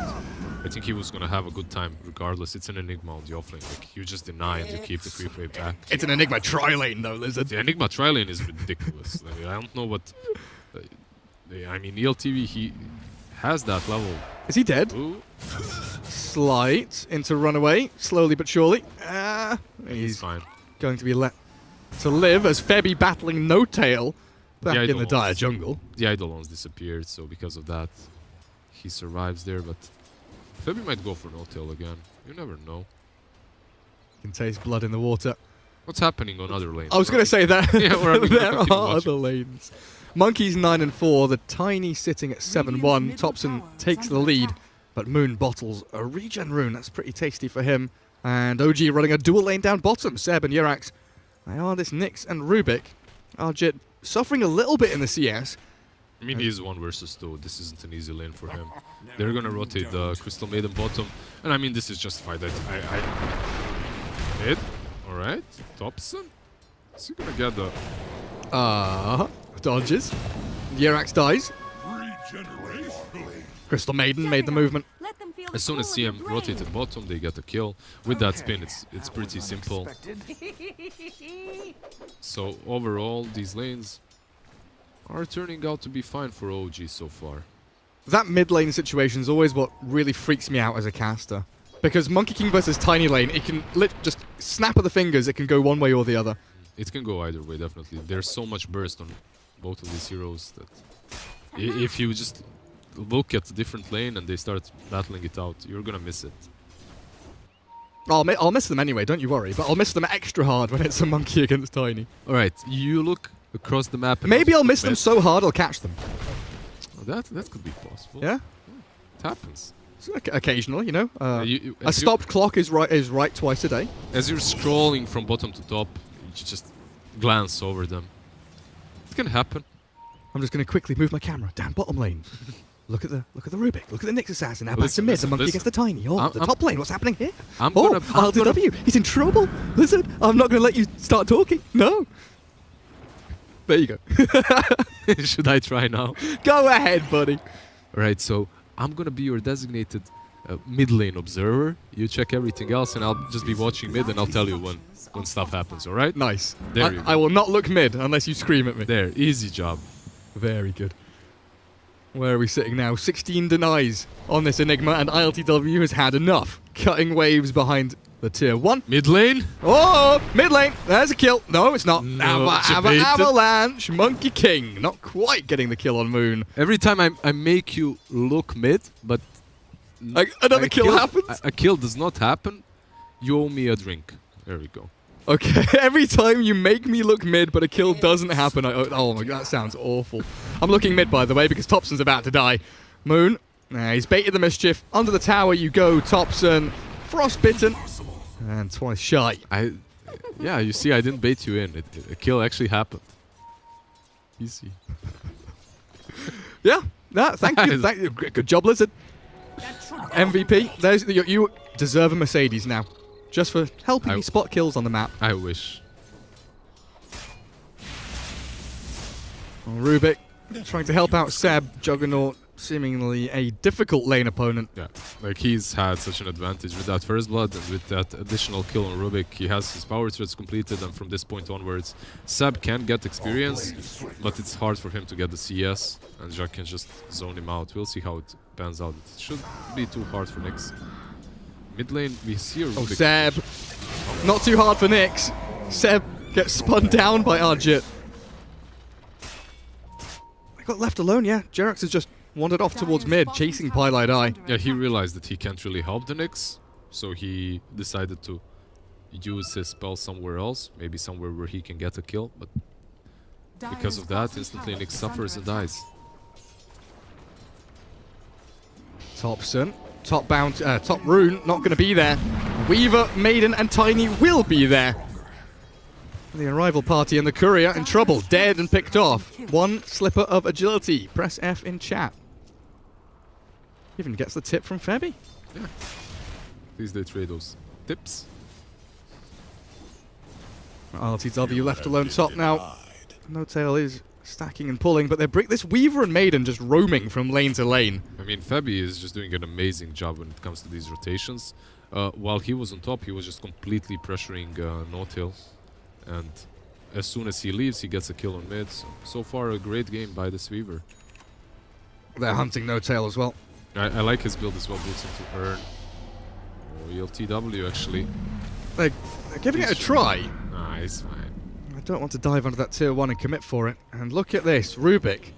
Scouted out by Dire Observer Ward, coming in behind. ILTW makes the maneuver forward onto Pylai Die, and there is Jirax with a quick fade bolt. The final clicks coming from No-Tail and ILTW. No TP attempt by Pylai Die, as he knows he is pretty much dead to rights. Febby and KP left to their own devices top now as OG make the tri-lane happen up here. Yeah, usually when you see a Kotl, you expect something to combo with the Chakra Magic. Right now, at least, that's basically the only way you lane well with Kotl. You aren't really playing around your Illuminate, you're playing around reducing the cooldown on your core, and now they go on Weaver. There's no Shikuchi now. Yeah, they might get him instead. Febby overplays his hand. This is it. Maybe he was counting seconds, maybe he knew the spells were on cooldown, but... Suddenly Chakra. Yeah, suddenly Chakra. Seb. Plenty of CS down here. He can also Vendetta to run away. And Arjit without spin, he's pinging this. He wants a fight to happen. He wants this pick-off, but nobody on this OG side is available to really maneuver down there. Seb has 7.6 regions, so he should be fine here. Region up, get some CS under the tower, defend it. He's happy with the amount of levels that he's getting. And ELTW isn't happy with the fact that he just died to Moon. Hasted Tiny. Was he trying to... Well, he was maybe trying to take these stacks, and instead it's the Tiny that snatches them away. Thompson has come down. Arjit very, very wisely, thanks to this Observer Ward, though, hiding in the trees. What about top lane, though? There's a fight happening. It's a weird one, isn't it? Febby and Moon have gone in. Tiny with that long rotate through the Dire jungle. Stun missing from Seb, though, unfortunately. Does get the carapace onto Moon, but ILTW black holed up, and Jirax with the quick lift to drag back. Faith bolts them down, but nobody has fallen on Mineski just yet.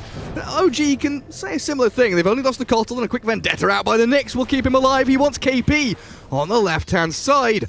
They've got a Remnant from ILTW, and that will chase him down to find the kill. The Spirit grabs it up. Low.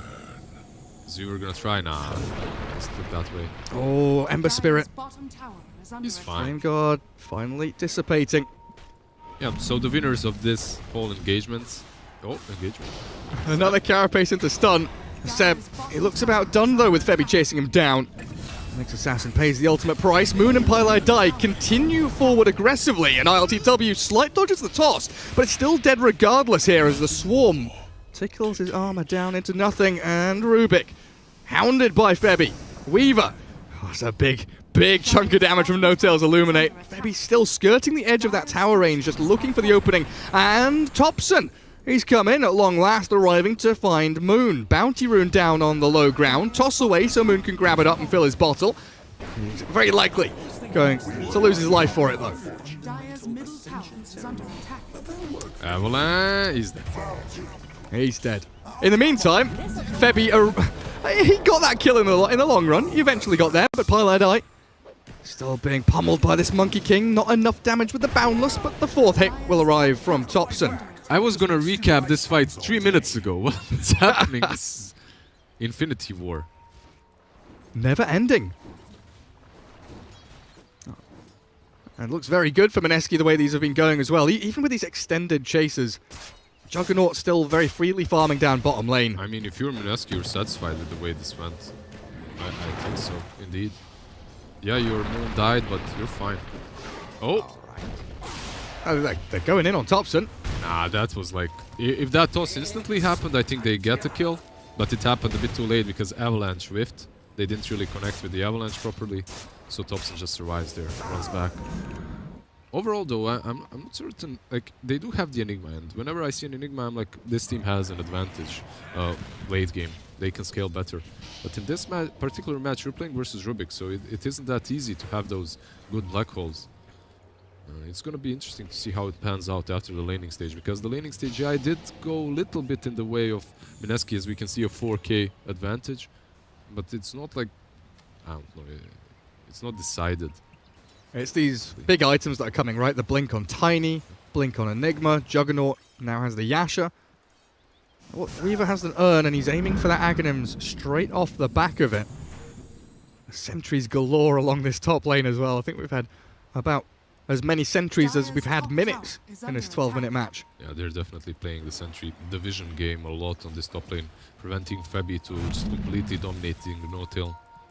That's important for them, obviously, because Kotl can suffer so hard versus him, and he might right now. Yeah, dived onto tier 1. TP from Thompson.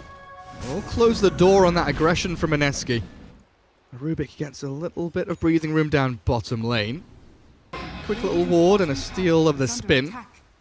And here comes the blink dagger for Tiny. Moon is having it delivered, and this should be an attempt of a kill on someone, but who is it, Lizard? Who do they go on? Well, they smoke up, and perhaps this monkey on top lane might be the best target if he remains around the top lane, that is. Because you have the Enigma there with the Black Hole, you have the Weaver, you could have a potential good team fight after that kill. Yeah, they're pinging out the Thompson monkey. It's hard, he's falling back. He reads the situation well, it seems. Or does he? He farms the small camp instead. There's a dire sentry. He sees Febby coming in, but he decides to hold on to his spells. With 3 heroes here, Mineski makes short work of the Monkey King. It looked like he was doing the smart thing, that he was being cautious, and then he started hitting the small gnolls for some reason. And that's a dire sentry, right? Yeah, it is. So he sees the Weaver come in, decides not to jump, gives them the tier 1 top. And Febby getting so much information deep in this dire side jungle. Shikuchiing forward, trying to steal some little crepes, and here we go with the Will-O-Wisp, stopping the Maiden and cancelling her ulti. Juggernaut can still spin and Omni-Slash, but ILTW has the Remnant to escape to, as well as one now to return to with the TP back home. Yeah, Thompson. Nice Boundless, jumping on Maiden. He wants this quick and easy kill, but it's not going to be quick or easy, as Moon swings hard with the Avatar, and Thompson's down. OG, they group up as 4. Here comes the Omni-Slash, though, and where's the Black Hole? Catches 1. And 1 only, but it's the Ember Spirit, opening a double kill for Moon, and this chase continues forward as Seb spun into the ground. Nyx Assassin, he's gonna survive, but not for long. Arjit's final swing of the sword will clear him up, and Febby, with the help of the toss, he might have enough damage. No, doesn't commit with the Shikuchi. In fact, Jerax will be the one to steal it. Yeah, he didn't want to commit there, because he didn't see Jerax, I suppose. But Jerax had no lift, so I don't know, I think that Kotl could have died there, but overall, even if he didn't, it doesn't matter. Mineski had such a great fight there, getting that tier 1 and the team fight. Crystal Maiden, though. Oh? ELTW? Oh, he's going in. Hardcore. Lose the Rubik for it, and ILTW, no remnants. Only 1 charges. Slight ready in 2 seconds, and they're trying to get in here with some chains, connecting with a Juggernaut. No spin for 5 seconds. Good 2-man stun from Seb. The Avalanche buys time for Arjit to walk it off. Can he get away? The slight doesn't do enough damage, but the Remnant. Oh, the spin, but no. Thompson closes the door. Enough of your nonsense, and now potentially Roshan time for OG. They want the Tiny Moon. Leapt upon by Thompson, the Monkey King. He just is this never-ending, relentless force of damage and destruction that he brings upon himself as he feeds. Yeah, endless destruction in this game overall, to be honest. These fights are so reckless by both teams. Weaver just has one objective in his mind, that's Kotl. Every time the fight starts, he just goes around, kills the Kotl. Jug again, passive sticks, didn't use them. I'm not certain if they would have helped, it's only 9 sticks, but maybe he'd get a second or 2 more. Overall, KP was just farming that whole time, finished his Midas, super happy about that whole fight. OG feeling a little lackluster here. You know, Seb hasn't had really any impact in this game, moving towards the hand of Midas that we touched on earlier. So far, no influence in the game whatsoever on this Nyx. Isn't really the best Nyx game either. Like, the heroes that... He can hunt, but he needs more heroes to follow up. He needs this monkey, per se, to come in and help. But can you actually kill this Jug? He has level 2 Omni Slash. If you don't blow him up, you might just die to him. So, we'll see. Well, that's a good stun from Seb. And very strong chain stunning from Topson. Very well played by the two of them. And this is where Nyx shines. You find the target, then another hero follows up, you get that pick off. Alone, you can't really do a whole lot. So. Moon has a double damage rune. Echo Saber, Blink Dagger. Mineski is setting up for a big jump, and Topson has wasted his Primal Spring. Not leaping as he's swarmed, cannot jump from tree to tree. Blown up by Moon. Seb and Jirax both looking to retreat. Some of these plays by Topson are very weird, per se. He seems a little bit on tilt. They will catch the Enigma up at top lane thanks to Seb's carapace. And the damage output is pretty raw there from OG. Yeah, Seb, instantly after he said that he had no impact, he gets 2 good kills on the map. He gets the Enigma and the Jug kill, so... Tiny has the remnants of a DD rune. Who does he jump on? 2-man avalanche toss, catches the Nyx. Not quite enough damage just yet. There we go with Pilot Eyes Nova. They will finish off at least the Nyx Assassin, but in comes the Will-O-Wisp and the Remnant. ILTW out of mana. Chakra Magic will keep him going. And Crystal Maiden, she's done for. Moon follows immediately after.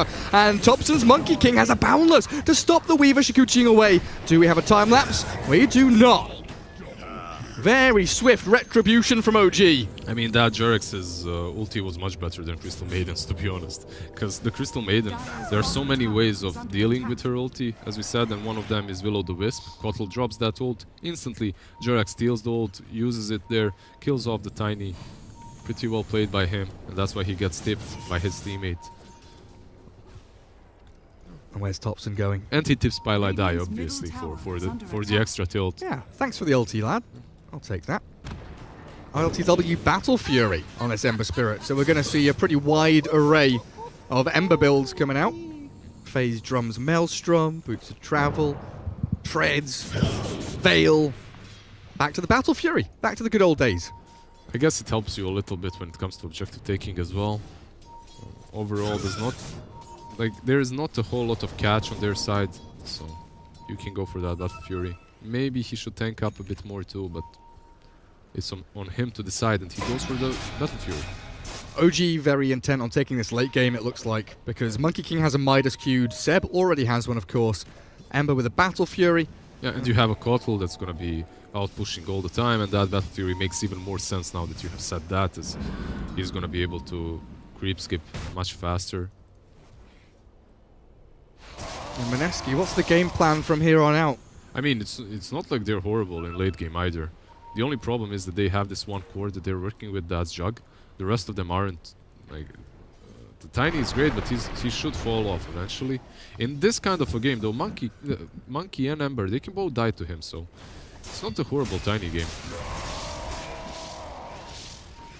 OG angling towards the bottom tier 1.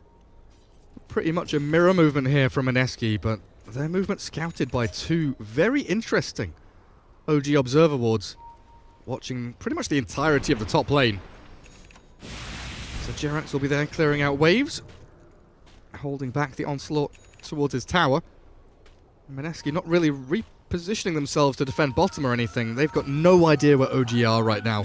They could be literally anywhere. But hey, that's a Rubik spinning and TPing, and KP says no. Sit down. You're going on the naughty step. No more stealing spells. Yeah, no more stealing spells, no more out pushing. We want to take that top tier 2 if you're pressuring our tier 1. And you say that they have no idea where they are, but it's like you can kind of figure out by the way they're moving, by the way Weaver is moving around bottom. You can sort of guess that they know exactly where OG is and what they're doing. So, this Tiny, however, did pour down bottom. Topson's been tapped by the soul release of the urn. Yeah, Wukong's command and a mischief. Topson turns to fight. It's the only thing he can do. Unfortunately for him, he's again all alone. Nobody there to save him. I love the fact that he tried to go for the tower, but they fortified it. So they deny him that as well. Very unfortunate for Thompson. But he's been like that this whole game. He's been creating so much space, but for who, I wonder? Because, in my opinion, Ember is just as important as he is. It's not like they're playing that last game in which they protected PA, or the games today that we saw in which teams were protecting AMs. This isn't a 4-protect-1. They both should kind of share same responsibilities in the mid to late game. Dire's structures are fortified. What can this smoke get for Mineski? No Tail gives away his position. Ooh, quick lift. Rubik's there with the telekinesis and now the Will-O-Wisp from No Tail. This has given them a lot of space to actually retreat. LTW has walked into the face of the beast, but he will remnant away to safety as Thompson arrives. Kills off KP. Omni Slash into the back. LTW dropping low. Remnant away in the Searing Chains. LTW! Oh, he's outplayed them. What a masterful display from LTW's Ember. And it opens the map up now for Thompson to move forward and play aggressively. As the freezing field from Jirax, it will tickle the Tiny. And they've got the numbers advantage around him. Surround him and kill him. Tiny down and a triple kill for Thompson. Yeah, overall, just an amazing play by OG. They played that fight so well. The way Ember survived that whole thing, it was just ridiculous. Like, he survived on 1% HP there. It was insane. Yeah. But at the same time, they are... Arcane Rune helps out, eh? Yeah, Arcane Rune helps out, and they're diving. Mineski is diving without the Black Hole. There is Omni Slash to work with, but... yeah, the Kotl Glimmer Cape, I think that's what mattered the most. Because you don't kill that Kotl, you don't blow him up. He manages to use that Will-O-Wisp, and suddenly the fight is easy for you. Oh, Thompson, spooky. Somehow jumps away. And back he goes. Oh, yep. ILTW here with a double damage rune says, hello, KP. What's up, my dude? Bound to strike, ready and waiting to go. Thompson holding on to it. Now we move in. Kills the Weaver before the time lapse, and the Maiden follows immediately after. 3-0. One will drop. It's OG losing Rubik. But Ember, Monkey, and Nyx still in fighting order as Moon and Arjit. They want this Ember so desperately, but I don't think they'll find it. He has a Remnant, so it's very unlikely. Overall, though, that lift into the stun on Weaver was so unfortunate for Mineski, because if Weaver is just 1 inch away, he doesn't get stunned there, he doesn't die most likely. But instead they lose 3 instantly with that one lift. One lift. And Thompson transitioning very quickly from the Midas Echo into a Radiance. Alright. This is something we used to see from him quite often, that Radiance against Illusion heroes mainly, you know, the PLs, the CKs. Versus Illusion heroes, versus some heroes that can't be damaged by physical damage, right? Like when you have a lot of saves, cold embraces and stuff like that. But in this match, however, Radiance is just, alright, interesting. Does it apply to Jug through Omni Slash? No, right? Because he's invulnerable. Yeah, I don't think it does. I'm pretty certain it doesn't. Me too. Radiant Scan doesn't connect with anyone. They're pinging Seb. And there will be the Omni Slash onto the Nyx. One final hit. Arjit clears it up. Yeah, you can see No-Tail just being annoying, out pushing the top instantly. Spamming his Illuminate. Tiny did pick up an Invis rune, however, besides having that Shadow Blade, but he's not really connecting with his team, so there's gonna be a smoke up, and Tiny's not around. They've got this Blink Black Hole top as well. It felt like Mineski wanted to fight up here with the ultis they have. Arjit gets out with a dangerous Venn diagram of circles and bubbles, but here's the black hole onto ILTW, catching the Ember. Is he going to survive? The Slight, the Chains, the Remnant out, not quite. Oh, no. Dies to the Malefice. KP gets the kill, and Moon can go to work now. No Tail. He's a goner. Down you go. 6 feet under. Ember buyback. The killing off Weaver. Time lapse not in time.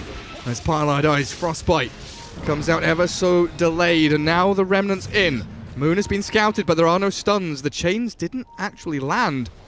Are they getting anyone? At least the Crystal Maiden. That's the few supports. I mean, this is not worth it. This is definitely not worth it for Ember. He bought back, he got Pylai Die. Pylai Die is the happiest he's ever been right now. Is like, what?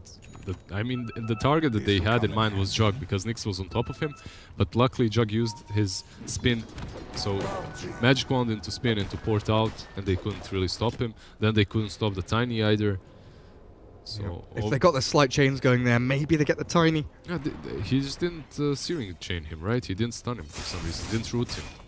It was unfortunate, a wasted buyback for Ember, which is gonna slow him down a little bit, but he's already very close to that Daedalus, so he's gonna be hitting quite hard in the upcoming fights.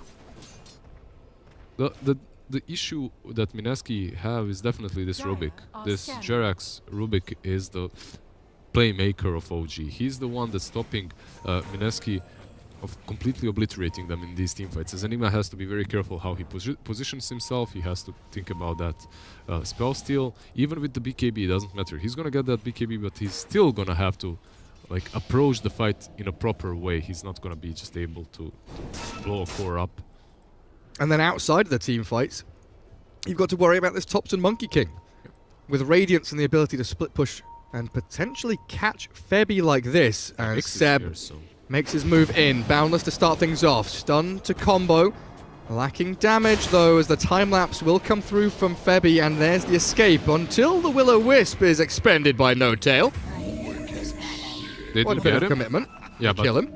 120 seconds of a cooldown, right? Not really a small commitment coming from OG to kill that position 4 Weaver. He's not really your casual core Weaver. And they smoke up to go and fight almost immediately after. Yeah, they're gonna have the Vendetta in 15 seconds, so maybe they can get an additional pick-off. The troll and snare. Alright, Rubik. Trying to defend alone against Moon. He might bait them here. They might go for him. Nyx Assassin and No Tail, I think, scout Pile die. They know the Maiden is disconnected, and likely Juggernaut showing bottom lane will give them a better idea of what's happening on the map. But Mineski, this is much more confident from them compared to game 1, where OG were just absolutely slamming them. This time around, Mineski have so many plays. They've played so much better this game, definitely. Much more confidence in them, obviously, and I think it's partly because of the way the laning stage went. It was definitely in their favor a bit, so that Jug having a free lane versus the Seb Nyx, also the Enigma doing fairly well on top. That Enigma has that BKB that we talked about. Now the only question is, does he manage to use that BKB in such a way in which Jerax isn't able to steal it? That's very important. Especially this Rubik, who is very, very quickly closing in on Aghanim Scepter. That stolen black hole.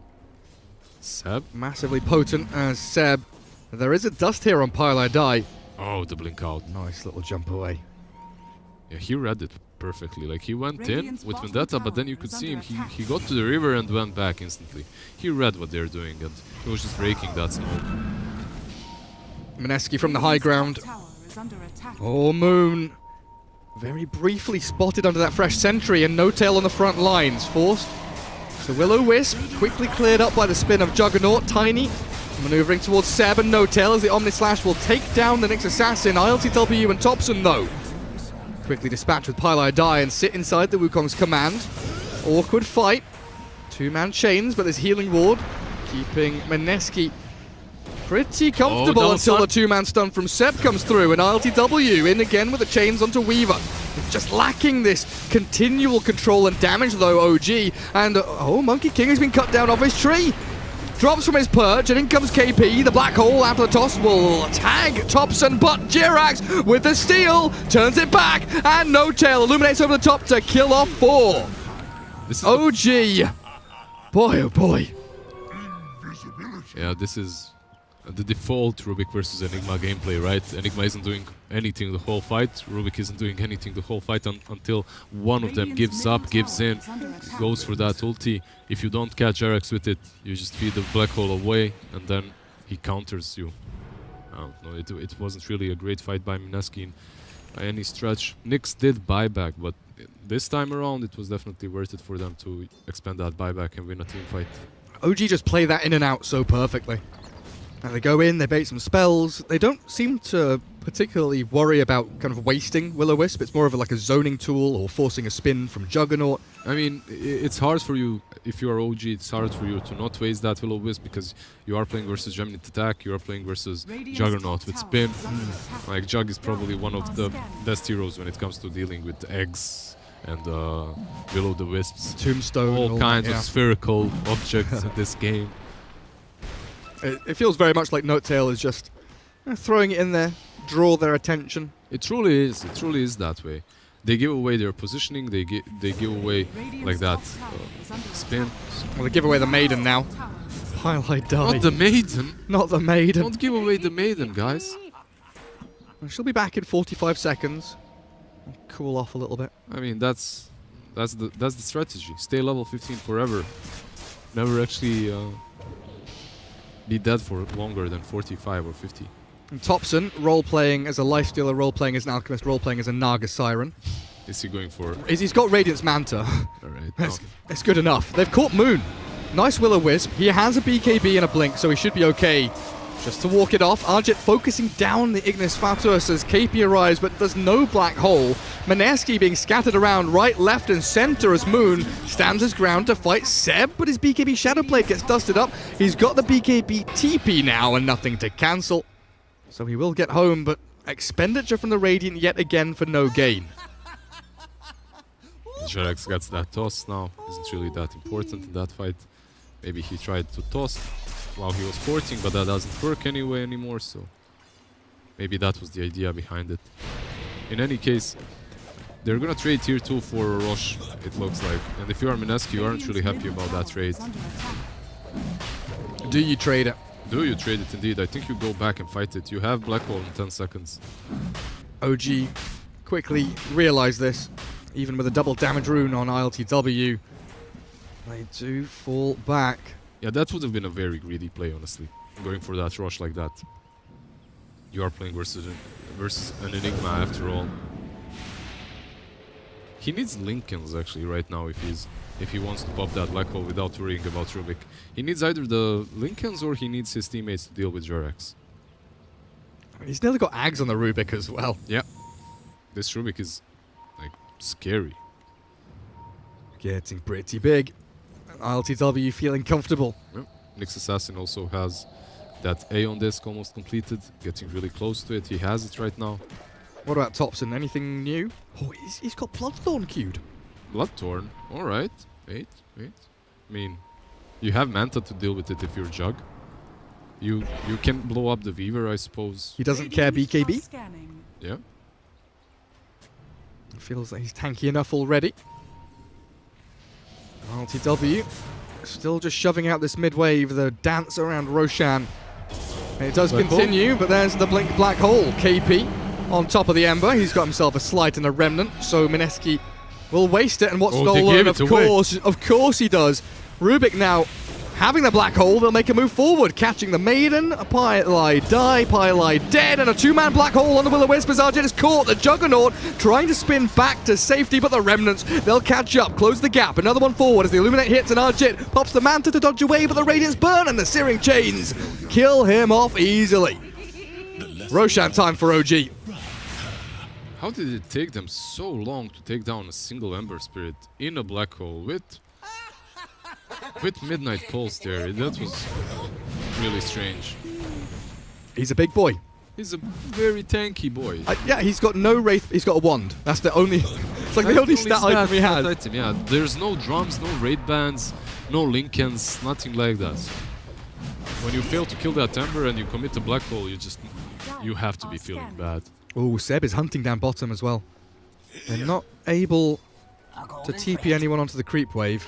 And Enigma will get a couple of bounty runes, but Roshan claimed by OG. Yeah, if you weren't able to kill him until now, like now he has that Aegis too. Is he building a Radiance? A Rapier. A Rapier? Alright, never mind. Yeah. That's what I meant, Rapier. Yeah. Oh, yeah, you meant that for sure. Yeah. Not being sarcastic at all. Ah.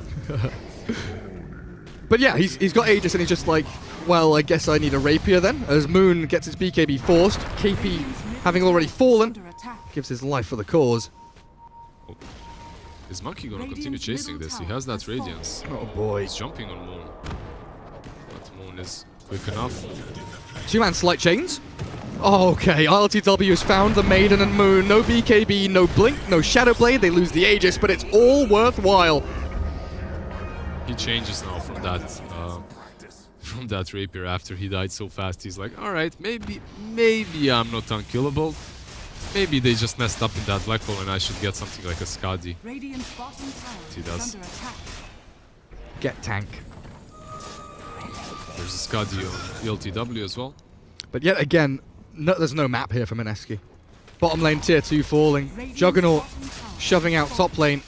I mean, they have this one core in Jug. I think that's the biggest issue for Mineski. Right? You have this one core. Yeah. You have the Jug. He's supposed to dish out all the damage from your team.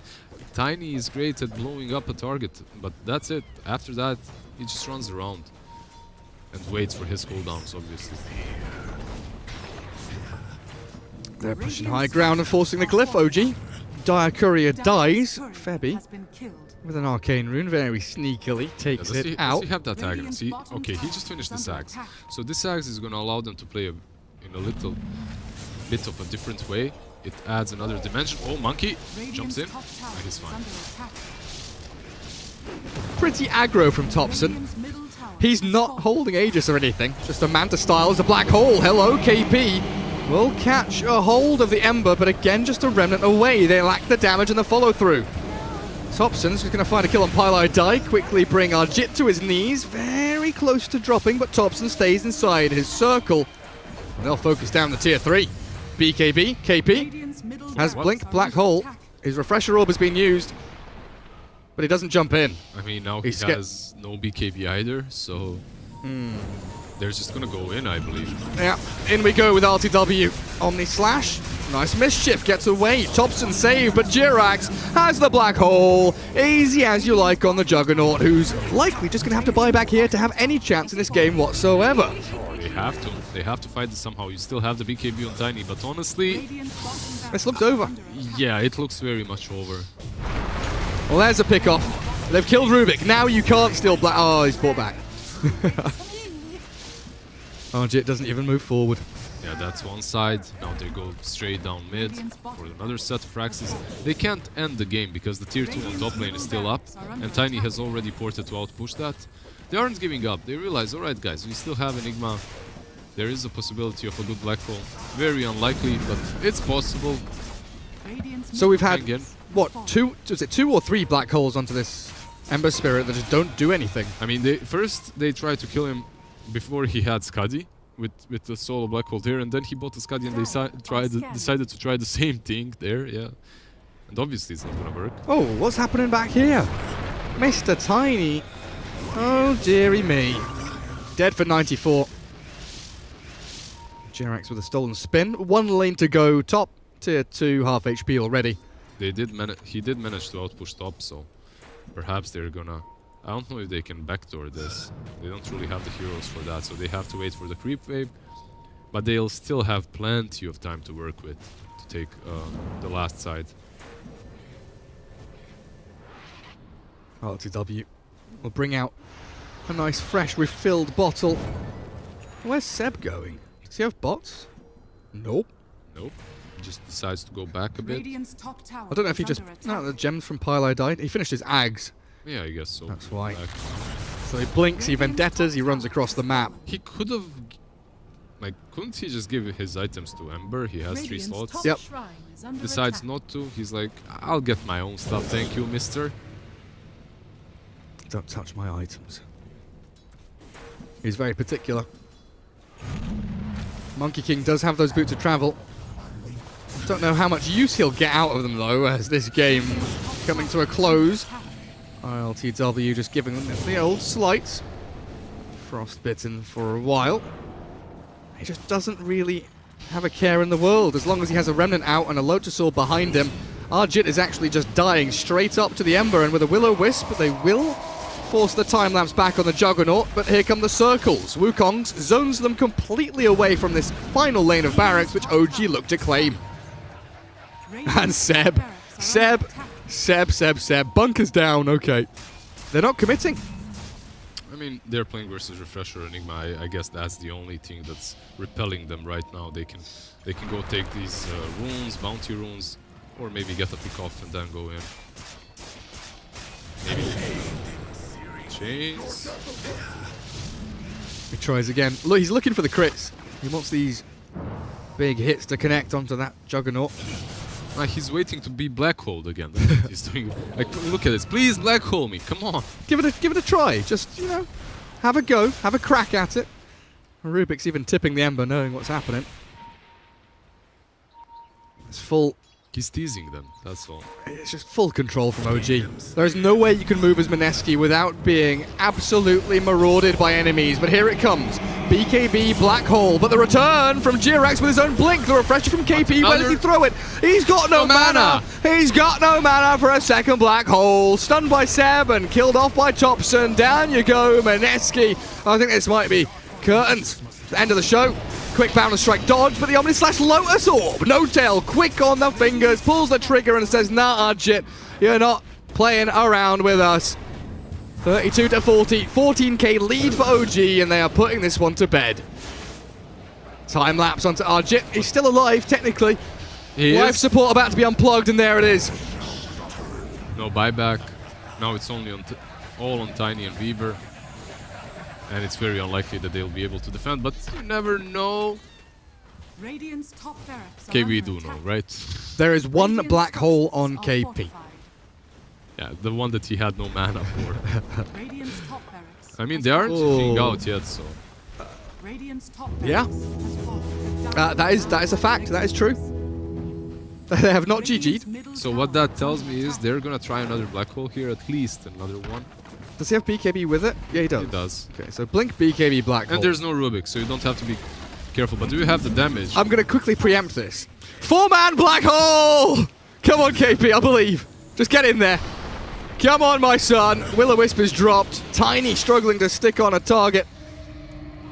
And Keeper of the Light has zoned them all away. KP still biding his time and holding on to this, waiting for the perfect play. He had like a 3-man Black Hole there, 100%, that he could have committed to, but he's afraid that they won't have damage for it. Well, Tiny is now forward, chucks the banana into the fountain. Thompson, he's looking pretty dead. Dead for 2 minutes, in fact, but their throne is being marauded by creeps.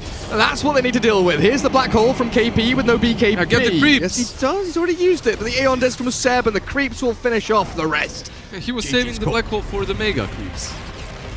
Omega, lol. Alright, so the Enigma pick didn't really work out for them.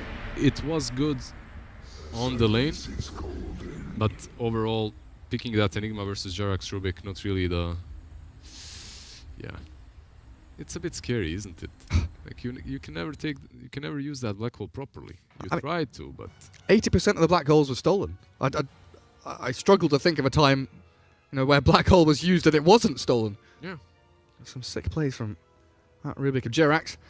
Ember Spirit, 14-4-19. So many baits and so many hairline moves. He was playing out of his mind. I mean, Thompson, he fed a lot early on, but he still delivered. He still found enough space to get that item progress, to find the proper itemization in this match. And like, it doesn't feel like he's making your team win, but you know that he's putting the enemy team kind of on edge. Yeah. Not tilting, but just that kind of uncomfortable feeling. Poking them, prodding them, always giving enough info to your team so you don't get picked off by them.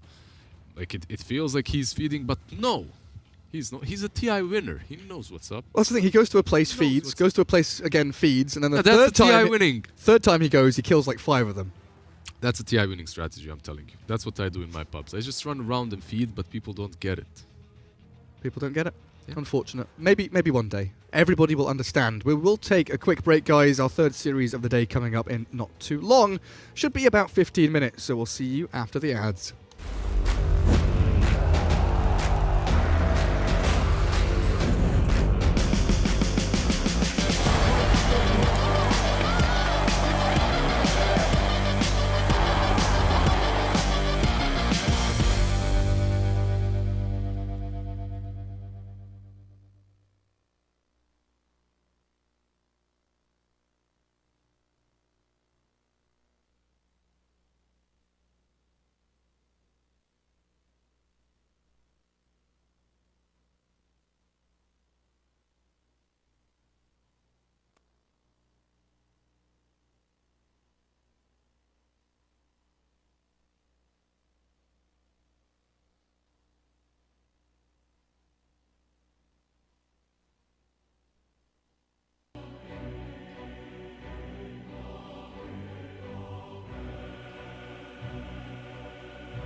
Previously on ESL 1 Birmingham. What a dream way to begin the day. And now, we continue. Get ready for the Birmingham Brawl. It's time! There is no place like home. Universe goes down. Look at the swing. Asher coming in with the combo. GG is called. ESL 1 Birmingham 2019.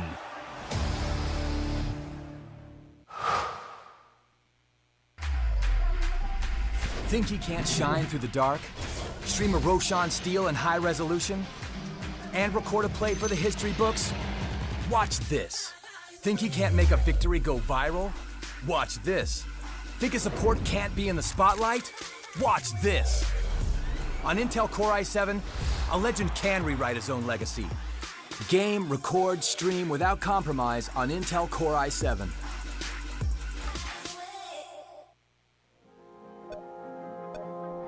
Remember where it started. Your first experiences. Remember where you came from. The journey you traveled. The journey you love. Remember where it started. And imagine where it will go. Rise on.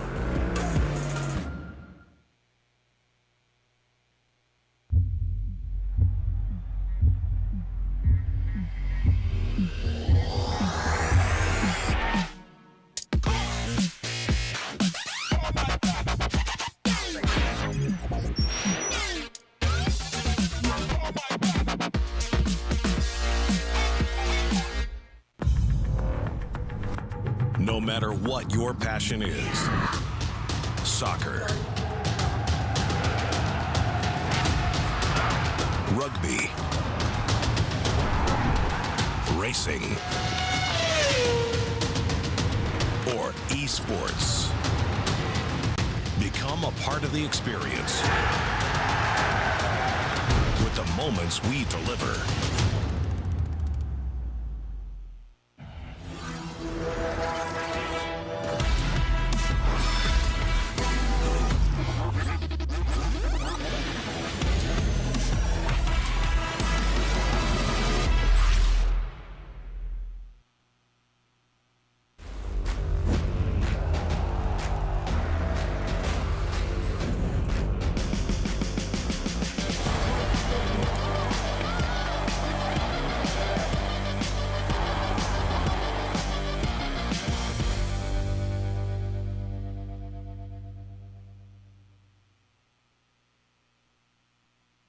Welcome back, guys. A bit of an extended break, but we return. More Dota 2 action. Lizard, what's this series? What are we doing?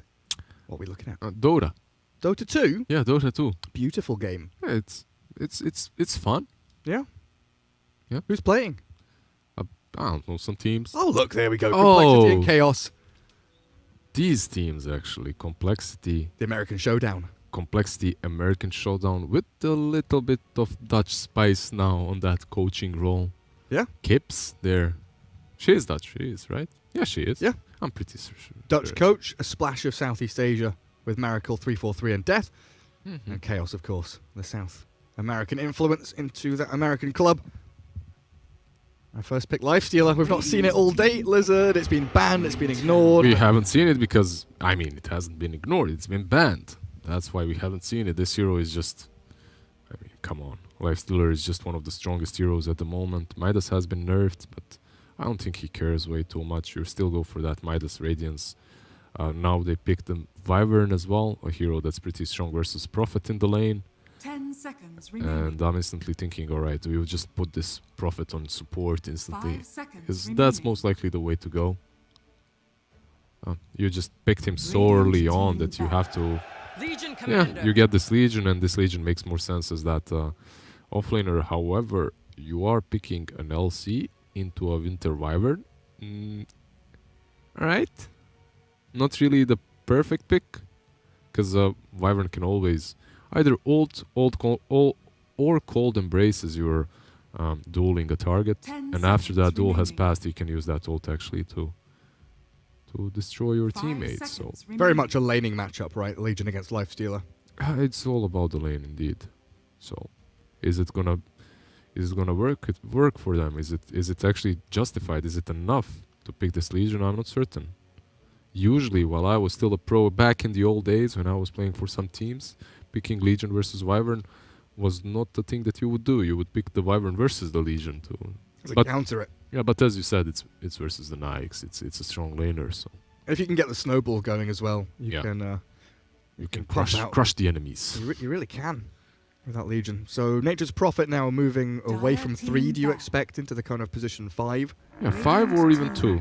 Like they can play him on mid as well, but I doubt that's gonna happen. It's possible.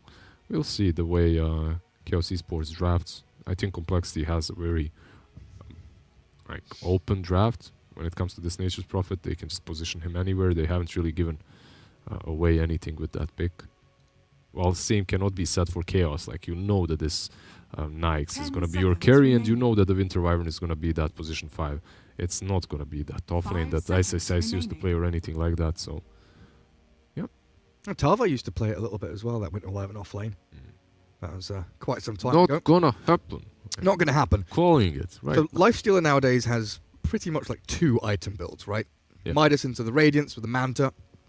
You have the SMY and Daedalus build too. Yeah, I guess 3. But I've still seen a few people go for kind of Midas armlet and into that Deso AC, the kind of minus armor, as long as they know that there's like a single core on the enemy team and there's no illusion heroes. Yeah, if there are no illusions, no reason to buy that Radiance. But overall, I've seen people buy Radiance for whatever reasons. Playing versus PA, a hero that just crushes you if you have no armor, sure, go for Radiance. Playing versus CK, sure, go for Radiance. Playing versus anything, go for Radiance. Playing versus Morphling, sure, Radiance. Playing versus Darkseer, that's going to create illusion of Radiance. It just allows you to farm so quickly. It truly does. Insane. And you just pop that rage and you walk around people, you burn them down. The hero is just very strong. At the moment, Lifestealer is in a really good spot, and that's why we saw him banned all 4 games today. That's why we see the Razor ban as well from Chaos, right? Limiting that mid-game counter to the Lifestealer, or even just the laning stage counter if they... Yeah, he's pretty good versus the Lifestealer, versus Wyvern as well. If you call Embrace someone, he can just link them up, take the damage. Overall, the hero is pretty good. I've actually seen Razor destroy Furion on mid. It was Kezu Furion, and I think it was Koikwa Razor, and he destroyed him. Like, you just use the passive, and the trees die on their own. You don't have to commit to killing trees. The one thing I'm sad about with that passive is you can't modify it with like Kaya or Octarine. It is literally, this is the cooldown, this is the damage, that's nothing touches it. You can't mess with it. You can buy a Radiance of your own. Yeah, that's true. Add some additional AoE damage. Crystal Maiden has been banned though. Alright. We're not gonna see the Iron Maiden. Big buff equals big ban. 10 armor, an additional 10 armor on top of the 10 armor that she got. 20 armor. Quick maths, man. Good job. That's a lot of armor, that is. Where do you expect Chaos to kind of pivot into now? Support Wyvern. Yeah, I think. Position 1 Lifestealer. That feels pretty comfy. It's pretty obvious, honestly. So do we move into your off lane? You know, Tide and Darkseer both banned. Sven is gone. What's actually remaining? Like a Centaur? Options are reasonably limited here. Something like a Centaur, something like a Slardar with the Nikes would be pretty good. We could see the Omni Knight come out. Omni Knight would be alright, yeah, he's been buffed. It's pretty alright. Hasn't been picked a whole lot. Another hero that would be alright here, just for these 2 heroes right now, is Timber, but it's too early to pick him up. So if you want to keep the Pango for Tavo, there it is. I'm looking forward to seeing how he does with that Pango. Do you think it's going to be offlane or mid Pango? I think it's a Tavo special, that Pango. I would say offlane 9 times out of 10. Unless we are just like... There's definitely teams that like that Pango on offlane more, right? Just because of the players that play that hero. But honestly, I think this hero is made to be mid right now. If he struggles on that laning stage, he just doesn't contribute as much. In my opinion, the only way Pango works at the moment properly is that if he snowballs away from that mid lane, starts rotating around, has an extra javelin before those supports even hit 6, suddenly starts slashing right through you, and just snowballs away from that there, gets those greaves early on. It's all about momentum with this hero. And if you put him on the offlane, even though he did get buffed, even though he has the silence and the disarm, and he also has the 4 extra damage, if he lanes versus a hero that's stronger than him, you can just leave that lane 1v1, like some void. Yeah. You let him get power treads and you just leave him there. And he's gonna just obliterate Pango. So, overall, I'd prefer that hero to be mid, even though it's most likely gonna be on that offlane. 5 seconds remaining. He really does need like a laning partner or something, doesn't he, the Pango? Of course, definitely. Wyvern is a solid like partner. In fact, you can spam Splinter Blast and Swashbuckle. It used to be one of the combinations, but I don't know. We'll see what they opt to do in this match. Jakiro for complexity. Again, good against that Cold Embrace, the Winter's Curse. You've got a lot of magic damage to pump in on top of that Legion duel, as well as just the raw tower pushing damage with him and Nature's Prophet. Chaos responding with a bit of tower defense. You know, Wyvern and ET, both very good heroes at dragging waves away or just clearing them out from towers. They're really good at that. Both of these heroes are those supports that are never really poor. It doesn't really matter. It doesn't really matter what state of the game you're in. If you're losing or winning, Winter Wyvern, just by spamming Splinter Blast, is gonna do enough. He's gonna be good enough. Elder Titan as well. He's gonna find his soul ring eventually, if he opts to go for those items. And the puck. Okay, well later on that will give you the Ags. It looks like Complexity is just weaving this web around some hero, and this last pick is gonna. That's what they want to get. That's what it's for. I mean, they've got some synergy, team fight combos. They do. Good tower push, decent. There's something missing, right? They need it's like this physical damage and tower hit. It's the carry. It is really just the carry that they need. Radiant team ban. Is it going to be something special? What special could they draft? Naga Siren. Naga Siren, Clinks, Lone Druid. That's what they've been drafting, I see. But Naga Siren, they have played with that Jakiro actually, so that might be the... Could they fit a Void in here? You mentioned it earlier on. I mean, they definitely could with the Jakiro. It's a good option. Against Lifestealer. Versus Lifestealer versus Wyvern versus Elder Titan who can mess with you. It is difficult, but it's possible. If they stomp into Chrono, your Chrono's wasted potentially. Pretty much. And if you go for Naga, you're dealing with Lifestealer Radiance with your illusions, which isn't really optimal either. I'm not certain. Chaos Esports, they banned out the Jug. Is Troll banned out? Troll would be pretty alright. For complexity, you get that Troll versus the Lifestealer versus the Pango. You have those webs to work with. Again, you're dealing with the Winter Wyvern issue, but whatever you pick, you're dealing with the Wyvern issue. So a Troll is usually considered decent versus Lifestealer, but we'll see. I'm just thinking about this Pug potentially getting just silenced by a Swashbuckle and dying to the Lifestealer munching on it. And Pug's going to have a somewhat difficult game. A Monkey. I mean, alright. It's a hero that you can lane versus the Pango or the Lifestealer. So you, like, Complexity should have an easy way of setting up these lanes for them so that they're in their favor.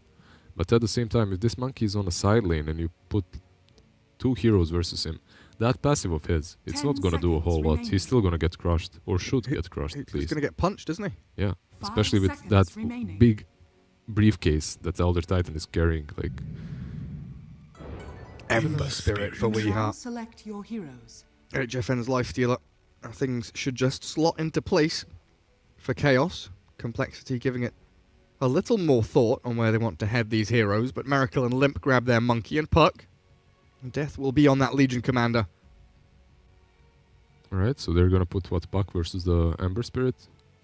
They're gonna put the safe lane, right? Monkey? Yeah. Alright. Where do you put the Jakiro?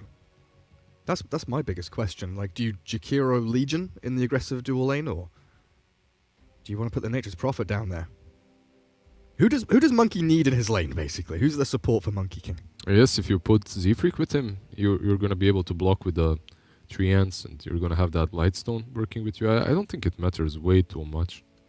You don't want to have the Prophet versus Wyvern. That's usually what you don't want to have. But as these two supports are very versatile, honestly, there isn't a whole lot of difference where you lane them. Both of them can be brought down by Misery's big briefcase quite easily. They don't really have a way of dealing with that. That's their problem. Z-Freak can perhaps block with the trees. The trouble I see is the majority of that disable comes from the puck. The majority of the team fight comes from that puck. If puck gets silenced up, there could be problems, but very quickly. We do have a little MVP video from Mercedes.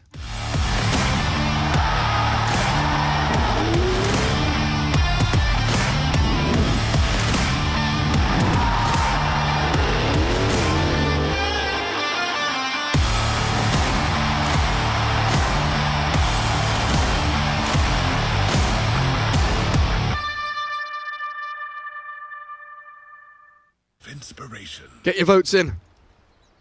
Get ready to spam them out. MVP, Mercedes is back. Chaos against Complexity here in a 2-game series. Already setting themselves up for this laning stage and getting some wards down, which get pinged out very early on by Cole. Was there anything we missed during that little advert? Well, what we missed is the fact that Monkey is going mid. So he's going to have, or should have, a very good lane versus the Ember Spirit, while the puck is going to be committed to that safe lane. So they are really messing with the lanes a little bit. And as long as Monkey does not show himself mid... I mean, even if he does show himself mid, there isn't really a whole lot you can do on the side of Chaos, is there? Like, who can you put mid that deals well with Monkey? Your 3 cores are melee. Like, yeah. That Monkey is gonna have one good lane. I feel like Ember's maybe the... I guess you could put Pango there and just swashbuckle away from the Monkey, but that never feels good. I mean, you're just gonna swashbuckle then, and that's it. That's it. That's how you're gonna get CS. Every 20 seconds on level 1, you're gonna swashbuckle. Good luck. I'm just trying to remember back. I've seen this Ember against Monkey matchup not that long ago.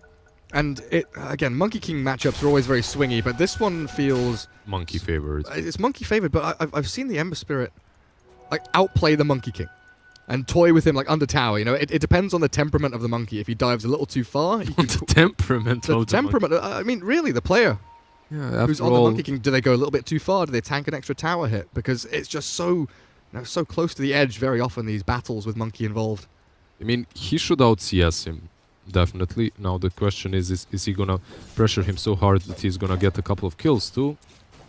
We'll see that, but it's definitely a Monkey favored lane, I think. The great lane evacuation of 2019. Everybody moving up top here for Chaos. Misery and King out, swapping up to form the defensive tri-lane. The great settlement, the movement of the people. They've got to get themselves into the glorious top lane with HFN. Where everything is pretty. Already, 3-4-3's Jakiro is down bottom. King Owl, Wyvern, Tavo on the Pangolier with Limp's Puck. Sticking around down bottom. Top lane, Misery, Z-Freak battling it out. ET and Furin, while Death, the Legion, will basically 1v1 the Lifestealer. And we do have to keep our eyes peeled for this middle lane. Yeah, the Legion is doing pretty well so far on top lane. 0-0 on Nyx, has absolutely no CS so far. 4 denies on the Legion, so far he's doing really well, containing this Nyx. But partly because Misery is just bound with Z-Freak. He's just chasing him and trying to force him back. Lizard, I'm paranoid. I don't know where First Blood's going to be. Don't worry, I frantically move my camera around quickly. I got you. Don't worry. I'll tell you where it's going to happen. We need some hand signals. Wave at me. Now I'm freaking out as well. It gets to you, doesn't contagious. It is. Contagious fear. Project Fear in Dota 2. Will the caster miss First Blood? Answer is probably yes, because it's me. Well, I think you might go and watch top lane now, because this Elder Titan is going to hit very hard once he gets the Spirit stacks, and he's getting them any second now. This Furion is a bit deep, so... Misery loves company, and he's going to find some here with Legion and the Nature's Prophet. But he doesn't hit hard enough. Never mind, I debated you. He does some big punches, just not onto Legion. Chainmail, Stout Shield. Nature's Prophet would be the ideal target. As Misery builds up. Oh, there's V with haste. Hello, who's this? It's Weeha! Ember Spirit arriving on the scene of the crime. Why don't they turn and hit does Misery have a chains, and he'll use it to kill off Nature's Prophet. Yeah, do you think they could have killed Misery there? Well, he does have Stout, and he's quite fast, but in either case, Furion dies, so maybe with that Blightstone they would be able to kill him at least. Now Z-Freak is porting behind, but he needs some good blocks here to get the kill.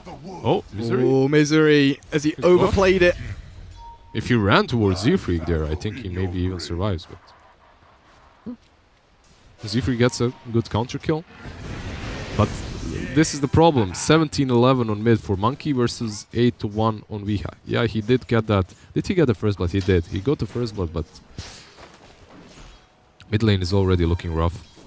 It's kind of one of those things, like, we unlikely to do anything mid, making that move and get some gains regardless. I mean, all three of their lanes are doing well on complexity side, right? You have the Monkey crushing mid, you have the Puck not really being pressured on the bottom lane, and the same can be said for Legion on top, so...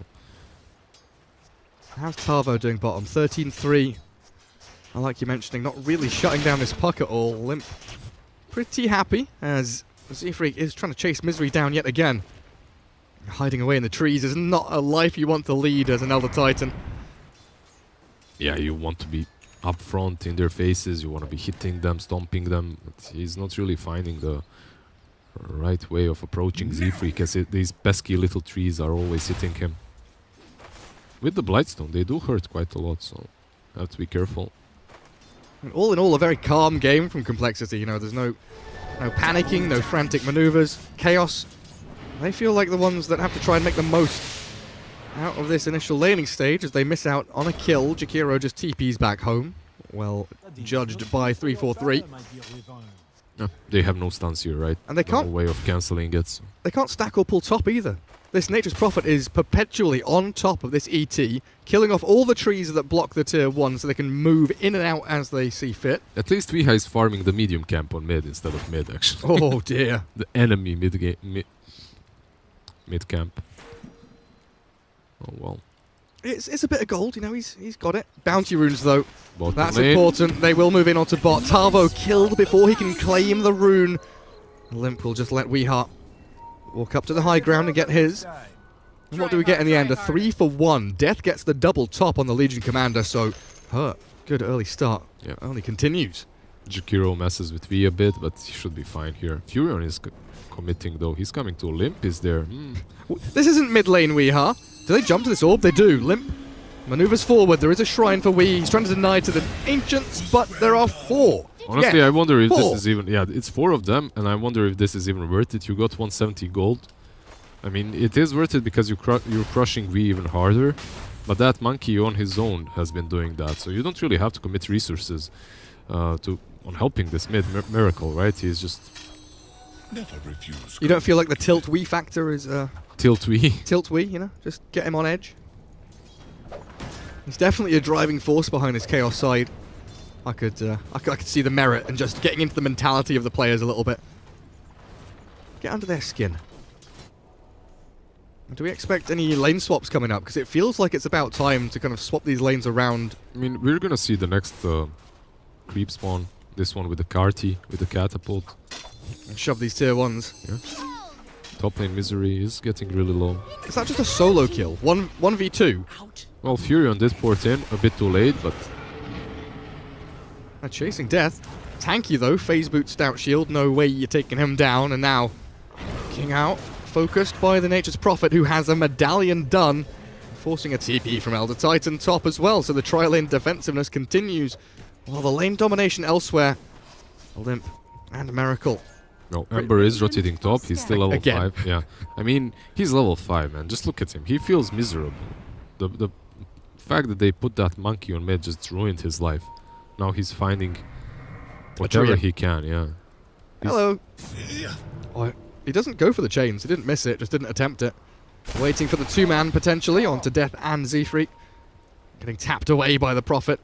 And in the meanwhile, like you're saying, mid lane's going to get shoved. 343 has 2 points in the Liquid Fire. So that's how we're going to drop quickly as Misery and Wee both maneuver in.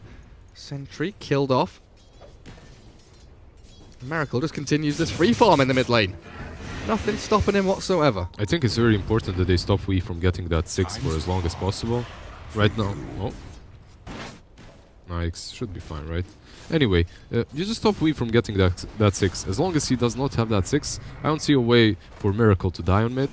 So he's just controlling the wave completely and enjoying himself farming there. He has 45 CS versus 18 on Ember. This Ember is lost. He feels like a roaming Ember. Here's the lane swap though, right? Weehar's thinking, I need somewhere to call my home. And he comes down bottom.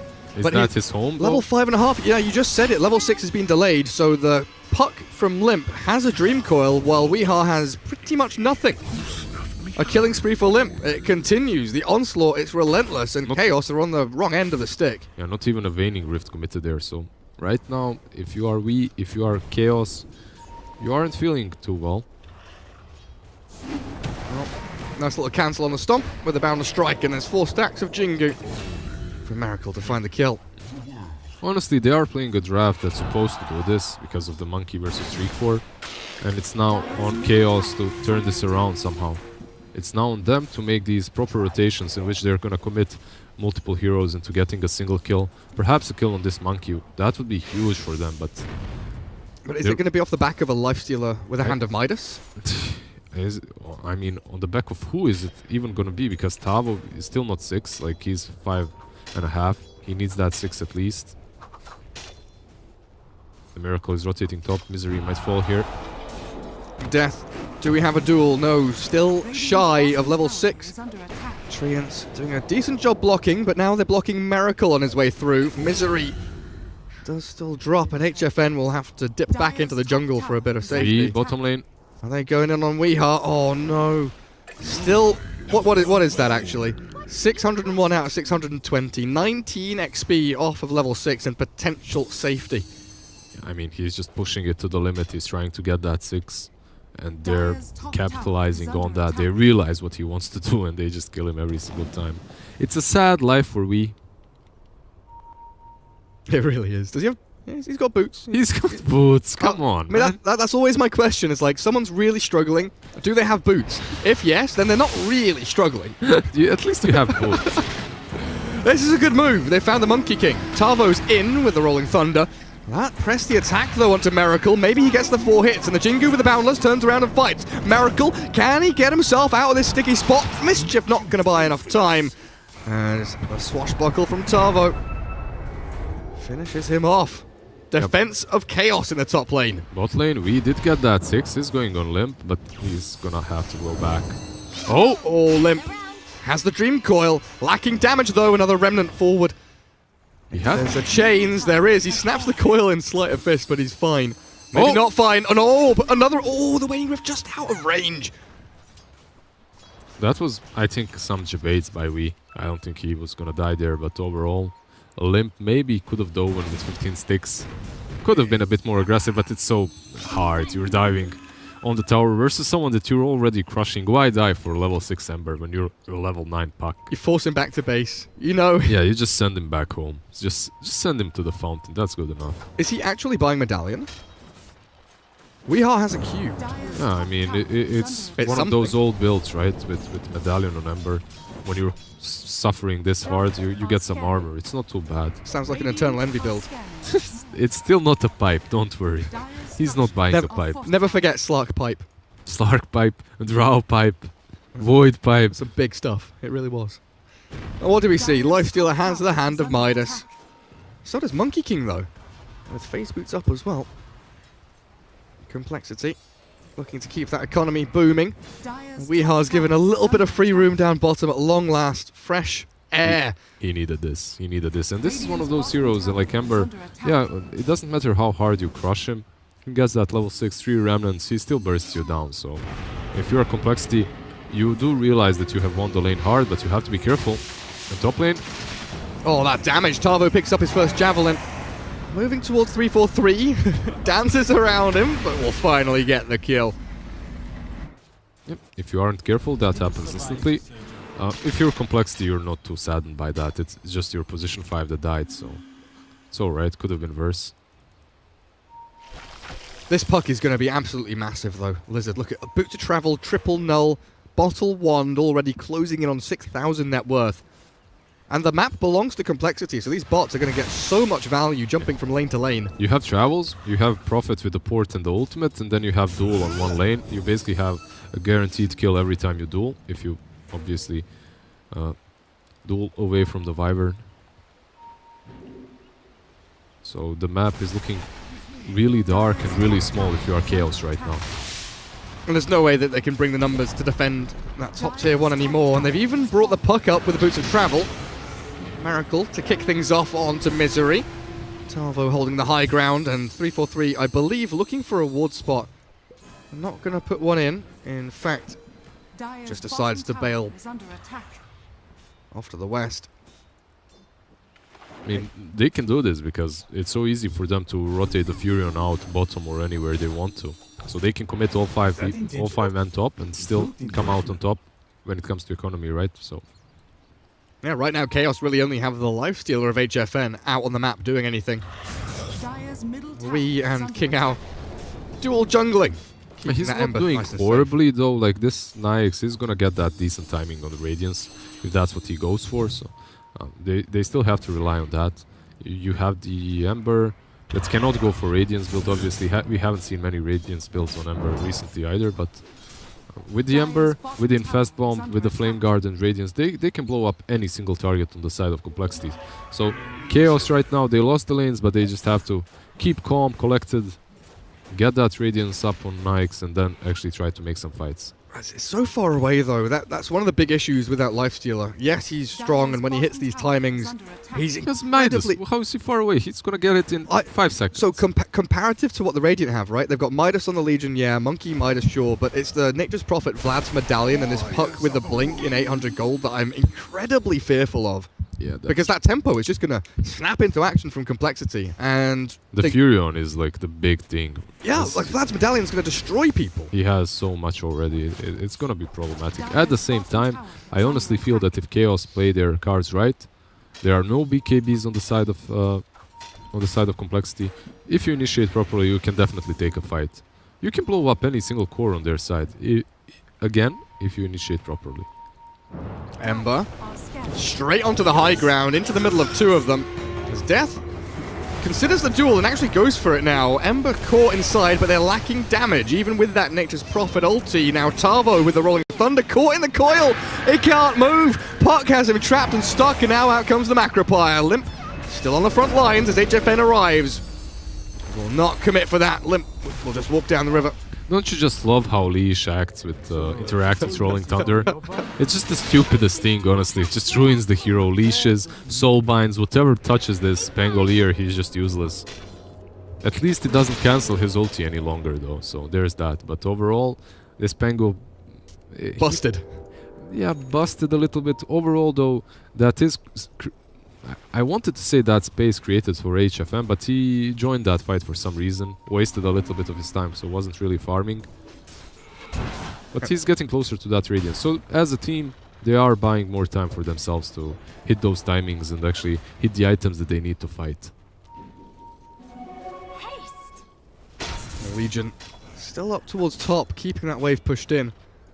Immediately, you know, Complexity from that top fight. They were bottom, they were mid, they're pushing all the lanes towards these objectives, forcing Chaos pretty much like a game of tennis from one side of the court to the other, just pinging them left and right, up and down, north, south. It gets stressful after a while, having to constantly be on that back foot, reacting to your opponents. And HFN here, having used Rage to farm the creep wave, is in an awful lot of bother. Ice Path doesn't connect, and the Winter's Curse will keep him alive. The coil's snapping now with the Macropire going. Is he about to die? He will fall due to that lingering damage, but the Talvo Rolling Thunder is massive. With a big swashbuckle, he's killed off two pretty much alone. And Miracle has to turn and fight. There is surely no way you're escaping this. The meat grinder's coming. He turns into a tree. Maybe he can jump. Nah, it's not for you. It was a nice try there to turn into that tree, but they're not gonna fall for that. And even though they do lose that Nyx, they kill off tree, and you can see that they do have power in their team. They, like this team of Chaos, it feels like they don't need items. Like they have everything they need built in their heroes. You know, the only thing they need is that Radiance on Nyx. After that, you have a vessel, either the Pango or the Ember. I mean, the Uber for Nikes, right? You don't need a Blink Dagger. You don't have this Slardar that needs a Blink Dagger to initiate, or Tiny or something like that. Or a Storm Spirit. Yeah, you actually have heroes that can do it just because of their skills. So, even though Complexity won that laning stage super hard, it doesn't really feel that way.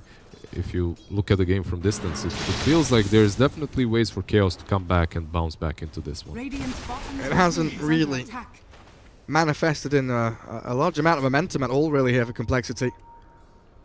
Nature's Prophet will sit bottom, hold the wave, make sure that there is no free tier 1. As this bottom lane, it's super nice for the Dire just to come in, tier 1, tier 2, and then you can cut in to control the jungle, control the tier 1 mid. As your nice little launching points towards objectives.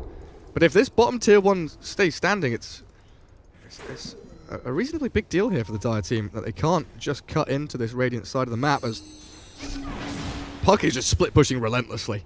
He has those travels and the built-in skill set to do that very well. Keeps the lane pushed in, and if you have to force a core to defend, there's no one on the map doing anything, so it always puts you on the left foot, right? On the wrong foot. If you have to put this Ember to defend top, it's bad for you.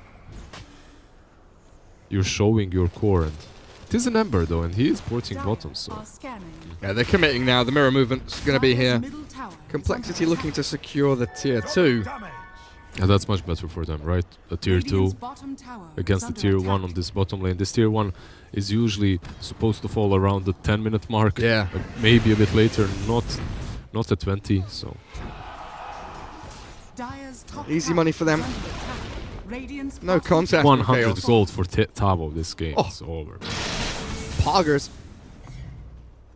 What's he going next? Into the Greaves, yeah, like you said. Gets the Maelstrom to farm, goes into the Greaves next. That's what most of these Pangos build.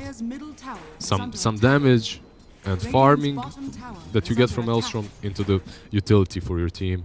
Does Legion have a Blink or a Shadow Blade? Yeah, Blink is coming now for Legion. I was just wondering, she's got no money. Hand of Midas on CD. I mean, they won the lanes, but they invested in a Midas on LC, so, and the Midas on Miracle obviously as well. So you basically won the lanes, but you haven't really... You bought the items that are going to prepare you for a bit later stages of the game, not the mid games. Well, down towards bottom, they've found the Pango, but a sick stomp from Misery. Well, that buys a little bit of time. Are they trying to catch the Lifestealer as well? Death doesn't get in there with the duel quite fast enough. So switching targets towards Misery and King out. Miracle. Yeah, jumping a little dive. Dive deep. It doesn't commit for anything. They're immediately out on the rest of the map, looking for bounty runes and looking for pressure.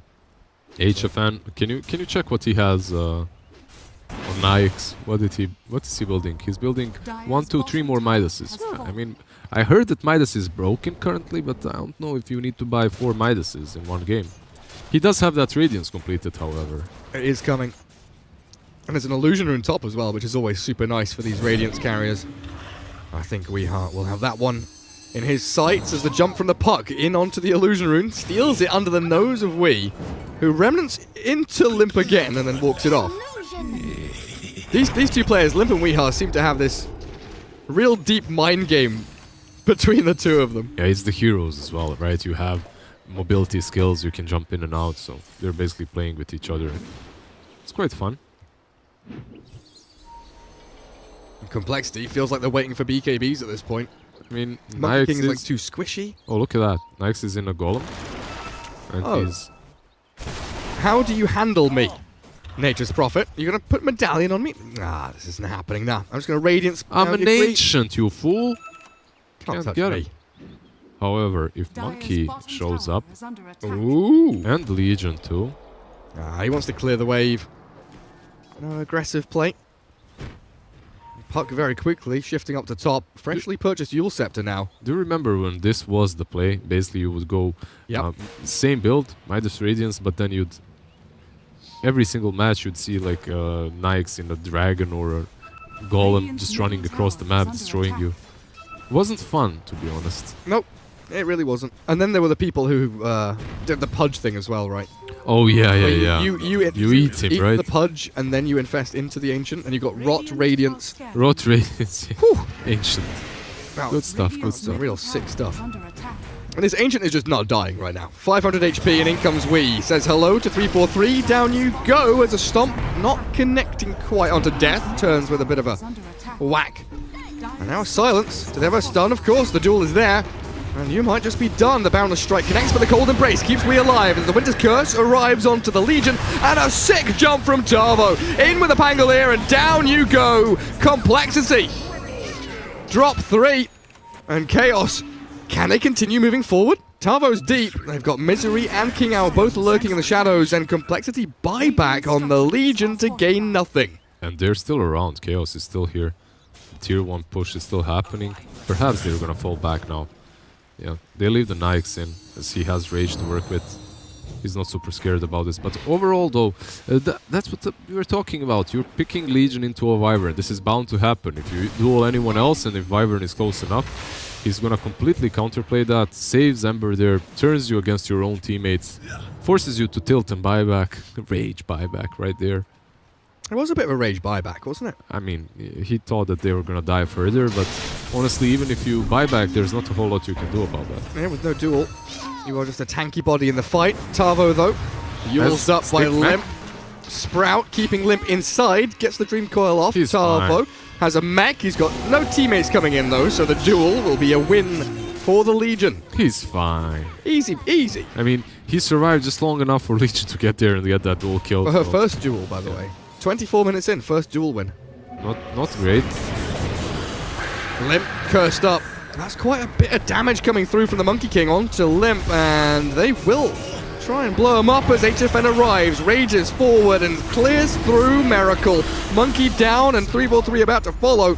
His Macropire was good, but it doesn't zone out Chaos. In they move. Wee Harsh found another 2. Z-Freak and Death both dropping. What on earth has happened? This game has flip-flopped. They just turned it over. I mean, it was obvious how the game was going, that Chaos is gonna make a turn and just come back. Because you had this complete domination in the laning stage from Complexity, but they didn't really manage to do anything but split push and creep skip and skip waves with Puck and Furion. So why did you... I think their biggest issue is this itemization that they've made. It's the Midas on the Monkey King, it's the Midas on the Legion Commander. Like, you crushed the early stages of the game, and then you're already preparing yourself for the late game. I mean, I understand the Midas is a broken item right now. I understand that that's the proper item build, right? But if you let these heroes come back, they're stronger than you. That's how I feel. It's still not over yet. Monkey with that BKB might be able to stand and fight very soon, so we'll see how that turns the tides in the game. That's like one of the more interesting things about Dota and why there's so much flavor to it, right? Heroes may have like an optimal item build, but within games or on a game-to-game specific basis, your optimal build shifts, quite significantly very often. Unless you're Nyx. Unless you're exactly. Unless you're Nyx. Then you just go for Radiance and you don't care about the whole theory crafting and whatnot. Yeah, just hit Jakiro. Easy peasy. Tavo with the steal. Of course, he comes in for that. And at the flick of a switch, it's gone from Complexity controlling 80% of the map all the way up to where the tier 2s are on the Dire team. To hiding on their high ground. So, to bunkering down in their base, sitting in Fountain, waiting for Chaos. Limp is going to toy with Lifestealer a little bit.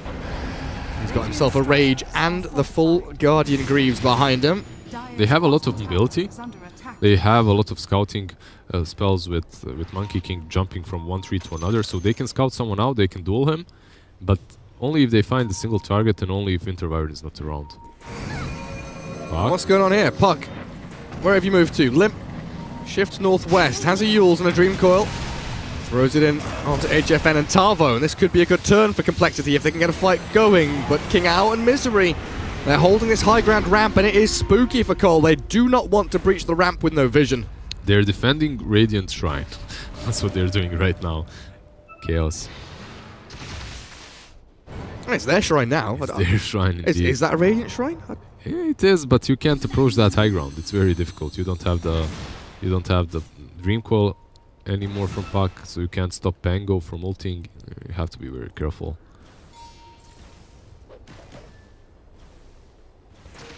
Monkey King not far from BKB. How many duel victories does Legion have again? 1.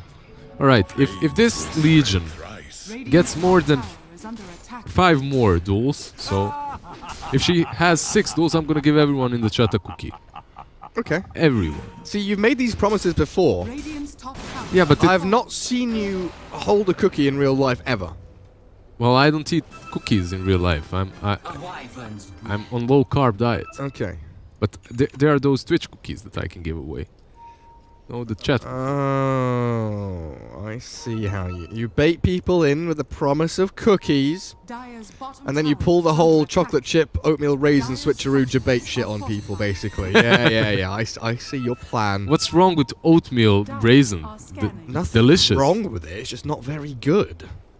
How is it not? It's perfect. Worse than chocolate chip. I mean, all right. In the grand scheme of things, they're pretty good cookies. Biscuits. They are, aren't they? Nom-noms. They're just worse than all the other ones. Right, Z-Freak down bottom, Nature's Prophet, getting his split push on. Doesn't have that meme hammer, sadly for him. Can't really pressure the high ground any harder than he is right now. And when you're pushing a lane in like that, yes, you force the rotation of HFN, but it's free farm for him all the way down this lane into the jungle where he can potentially connect. It's on your team now to smoke up like they are doing right now and fight somewhere else though, because you do see that Nike Sport. This is the power of Furion. And now Tavo. There's the duel. Catching the Pango down to half HP, but there's no commitment or focus from Complexity. They don't zone in on Tavo, so he's going to get the Rolling Thunder off and move in towards Miracle and Limp. The BKB from Monkey King turned into a statue with the Winter's Curse, and the Pug still trapped here, caught by the Slight, and where's the chains? Ice Path on the left-hand side, Tavo healed with a Cold Embrace. With HFN, he's got eyes on Z-Freak, but Cole, okay, chains will catch him. 1 casualty. In a 5v5 fight, only 1 hero dies. And it's only that pesky little Furion that was creep skipping, so, and split pushing. So overall, all the ultimates committed more or less, and just the Furion falls. I think if you are Chaos, you just wait for Rosh, for proper Rosh fight, and you take that Rosh first before committing to high ground. There's absolutely no reason for you to commit right now into a high ground push. You're starving them out of gold. You've basically created this a zone around your base that they cannot escape from. So. You've also created a monster in this Weeheart Ember Spirit. Is he really? Yeah, he is. If his game had gone better, I could easily imagine seeing him, you know, with a Maelstrom, Radiance, Veil, Boots of Joy, all the good stuff. I mean, talking about you just called it. It's like he adapted to the game. He had a bad game, and these are the items that he also needs, that his team needs. Like if you take a screenshot of this and put it on Reddit saying "Guess the Hero Weeheart Edition," I'd say 95% of people would never guess Ember Spirit. But because of the way the game went, because of the laning stage and how poorly things started off, he's gone. He adapted. Yeah, he adapted, and it's working out for him, definitely. I mean, Solar Crest used to be an item on Ember Spirit, and it's alright. Drums as well, so it's not like he's straying way too far away from a normal builds on Ember, but he has no big damage item, let's say. No Maelstrom to farm with, no Radiance, no Veil, nothing like that, just full utility, and I like it. Because it does make this team tick a bit faster, because he can go in and out, he can create a lot of space for Nags to just run about and deal damage. And now, HFN has that Aegis as a safety net and a bit of leeway to play around with. Full lane again, bottom for him to farm as the lines were drawn by Misery saying shove it all out. I'm still thinking though, is this Monkey gonna be strong enough to perhaps turn the tides in their favor again? I just don't see it. I mean, I don't know. He has that Midas, he has that BKB 2000 gold working towards what I suppose, I don't know, is it MKB that he's building first? MKB and Maelstrom, it looks like a queued. He needs both, I suppose. But is he gonna have time? Because this Furion and Puck, they are splitting top, so that might buy them some time. Well, Limp is up here. You just send the Ember back, right? Alright, this tower is actually almost gone. Dear Lord. Misery. He's gonna stomp him out. Puck. Yeah, this tower should fall once the catapults are awoken. There we go. Nice deny. Get rid of some of that gold, but look at the catch in the back. The Legion Commander stuck around too long. HFN and Weeheart chasing on. Jakiro gets changed and taken out of the game. With his dying breath, the macro player may be able to, take 30% HP off the next creep wave. Yo, what? Z-Freak has died bottom. Yep. I mean, these two, Kingao and Tavo, they remained here just to keep the lane outpushed. So after that whole fight happens on top, their team can come back and commit into a high ground push. But they aren't really doing that right now. Instead of that, Nyx is just a creep skipping top, preparing for a tier 2 push on the top lane instead. So they just got a free kill on Furion and they're happy with it. There's a couple of ways, I guess the one main way Legion can stop that Rage TP. So if he does cut a little too far, Complexity have the ability to exploit that lifestealer a little bit, but when they're knocking on the door of your tier 3 and breaching high ground ramp, I don't know what Complexity can do apart from just cast their spells. Yeah, you have Solar Crest, you have Lotus Orb, you have Aegis on him. 20% evasion talent. 20% evasion talent plus Radiance. Plus SNY 16% status resistance. This is one tanky lifestealer. I don't know though, they are committing, they are going from behind as you can see. They are rotating in. They have to catch this Wyvern though. And this Wyvern is hard to catch. There we go, Blink duel. Wyvern's there with a cold embrace. Zapped a little bit by the puck in the back as Weeha healed to full, no damage taken, and they move in hard. Looking for the Death Legion commander, finding it quite easily as the puck jumps in towards Weeha, but Chaos are too strong. There is literally no damage being done by Complexity. Limpus jumped in again, but even the puck with 4 points in Orb and Waning Rift. Is that a level 4? Level 4 Dagon is going to get caught by the curse. HFN moves in, but GG's already called. Chaos with the turnaround, very systematic as they get themselves back into the game and find themselves winning it 10 minutes later. I mean, they lost the lanes convincingly, no doubt about it, but they kept their composure. They left that Nyx alone. They told him, listen, just go farm, we got this, we're gonna create space even though we lost the lanes horribly. I mean that what minute did he get level 6? Like minute 8 or something from mid? He started rotating when he was level 2 by the way. With that haste rune, level 2 he already went up, so... Let's see. Wee's level 6. You want Weeha, right? Yeah. That's Wee, yeah. Level 1, 2, 3, 4, 5... Oh. No, wait, that's 6. That's 6? Just after 10. Does it show you an exact time? No, right? No, but I mean, that's just disgusting. That's usually when your position 4 gets 6 with that tome purchase, so... It's been a really hard game for Wee, but he itemized properly. And they came back. The thing that I noticed about Complexity's draft is, first and foremost, you pick this LC into a Wyvern, which is... It works out sometimes, but most of the time it doesn't, so maybe fix that. And second thing is, they lack damage. It looked like at some point they just lacked damage. They couldn't really... They couldn't finish anyone off. Yeah, they couldn't finish anyone off. With that duel, it just didn't work, and then everyone else is kind of... Like, you have that Macro Pyre, and that's all great, but I think it's the itemization as well, right? Those Midases. Did they work? No. Hands of Midas coming up short. Yeah. They allowed the Monkey to get, Echo Saber, BKB, but at no point did he feel strong enough to really fight into the Lifestealer. A very good comeback, I'd say, by Chaos in the mid game, but it felt pre-planned. The way it went, the story was told, and Chaos take game 1. We'll take a quick break and return with game 2 in not too long.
Previously on ESL 1 Birmingham. What a dream way to begin the day. And now, we continue. Get ready for the Birmingham Brawl. It's time! There is no place like home. Universe goes down. Look at the swing. Asher coming in with the combo. GG is called. ESL 1 Birmingham 2019.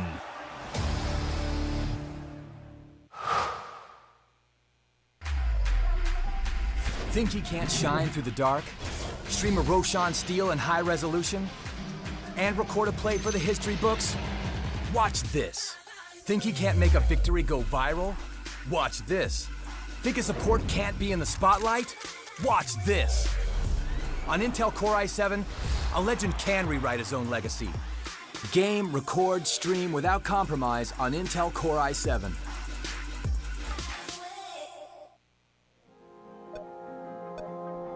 Remember where it started. Your first experiences. Remember where you came from. The journey you traveled. The journey you love. Remember where it started. And imagine where it will go. Rise on.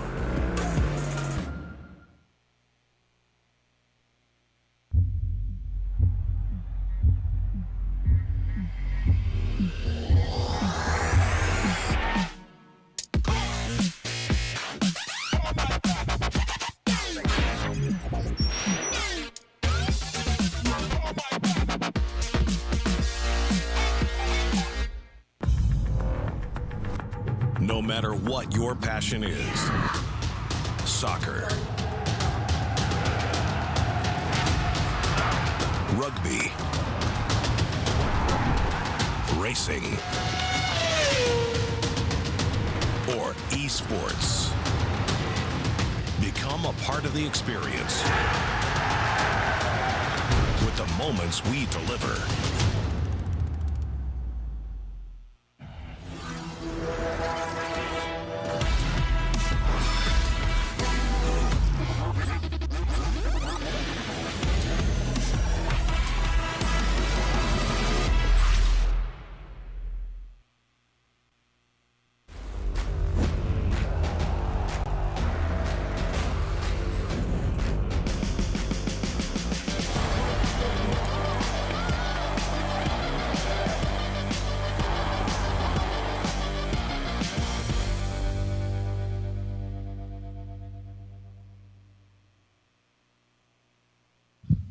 Welcome back, everyone, as we, there we go, it worked this time, cameras on screen, beautiful face of Lizard there joining us as well as we move into Game 2, Chaos against Complexity.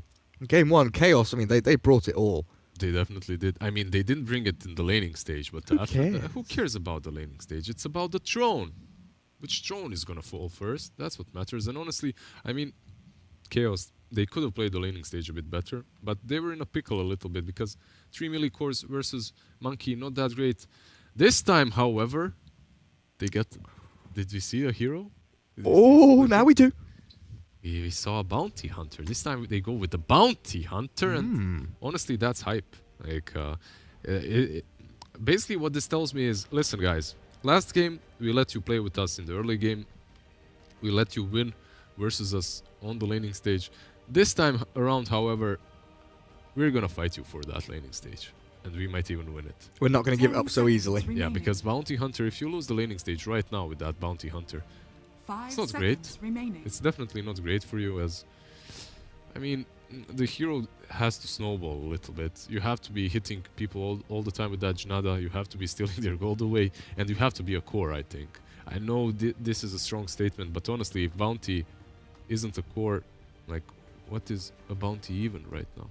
What does he even do? What does a bounty need? What does a bounty need? He needs to be a core. He definitely feels like one of those heroes that requires items and levels. Because there are very often heroes that like need an item, you know, a Blink or a Midas to get themselves going, or an Aghanim Scepter. But Bounty needs everything. He needs it all. He wants your gold, he wants your money, he wants your wife. He wants it all, man. I mean, Bounty Hunter, honestly, he's been changed in such a way that in these recent patches we could have seen this happening. Like we could have seen this coming, right? Like first the change that he crits from the track, right? If you're tracked, he crits you and stuff like that. And then the slow on the shadow walk and the Janada stealing gold away from you. It was bound to happen. It was bound to happen. Now, if you build Greaves, if you go utility, full utility, at least on bounty, you're doing something wrong. What you should be doing is getting that medallion drums, hunting down supports, starving their cores in the laning stage out of their gold, delaying their items. Movement speed, stats, and damage. Exactly. And Radiant team they do have quite a tanky lineup already on the side of complexity, though. You have that Sven with the Warcry, you have Jakiro natural. He's a dragon. You can't really just mess with the dragon that easily, right? He's got 2 heads. 2 heads, 2 wings. Like, he's strong. He's very powerful. What are these bands? Phoenix, Tiny, Jug, Bat, and Brewmaster, Lifestealer, Kotl, and the Pangolier Respect band by Complexity. Yeah, that Pango was pretty legit in that last game, played by Tabo. And I can definitely understand that they wanted to ban it, especially as they aren't working with the puck right now, so they won't have that form of containing him. But even in that last game, they had the puck, it still didn't matter way too much. It was way too difficult to take down that. Dire team back. They ban out the puck that we talked about. Gets rid of that. Wave clear, split push, catch on Prophet. Complexity. At this point, like, what do you even ban? You banned out the Nikes. No, exactly. That's the first thing I looked for. Was like, Lifestealer is banned, so what? They banned out the hero that completely destroyed them that last game. So Juggernaut is also gone.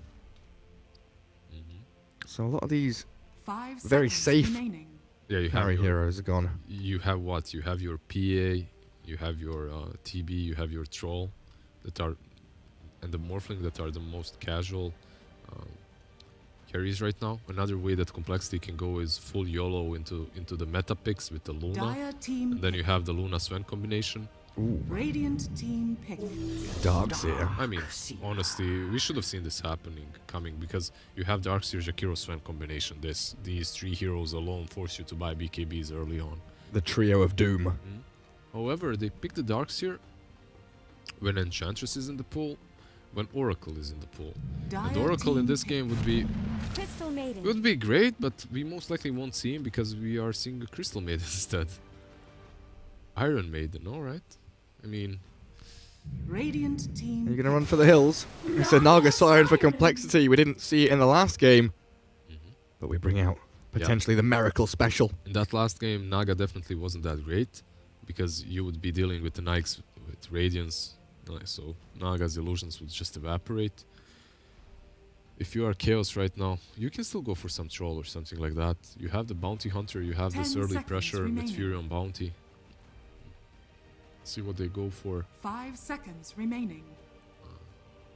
By the way, it just gets better, right? You have the Naga Song now as well to set up for the perfect vacuum wall, ice bat, everything is there. Like, their wombo combo is out of this world. Wombo combo is just like TI3 again. That's how it feels. LGD. Get the play going. 4th pick for Chaos. They are severely lacking wave clear right now. None of their 3 heroes deal with illusions. None of them really push back waves, which Jakiro, Darkseer, Naga all do exceptionally well. We get the Ember though, like a hero that does all of that, right? Deals with the waves really well, also deals with Naga illusions fairly well with the...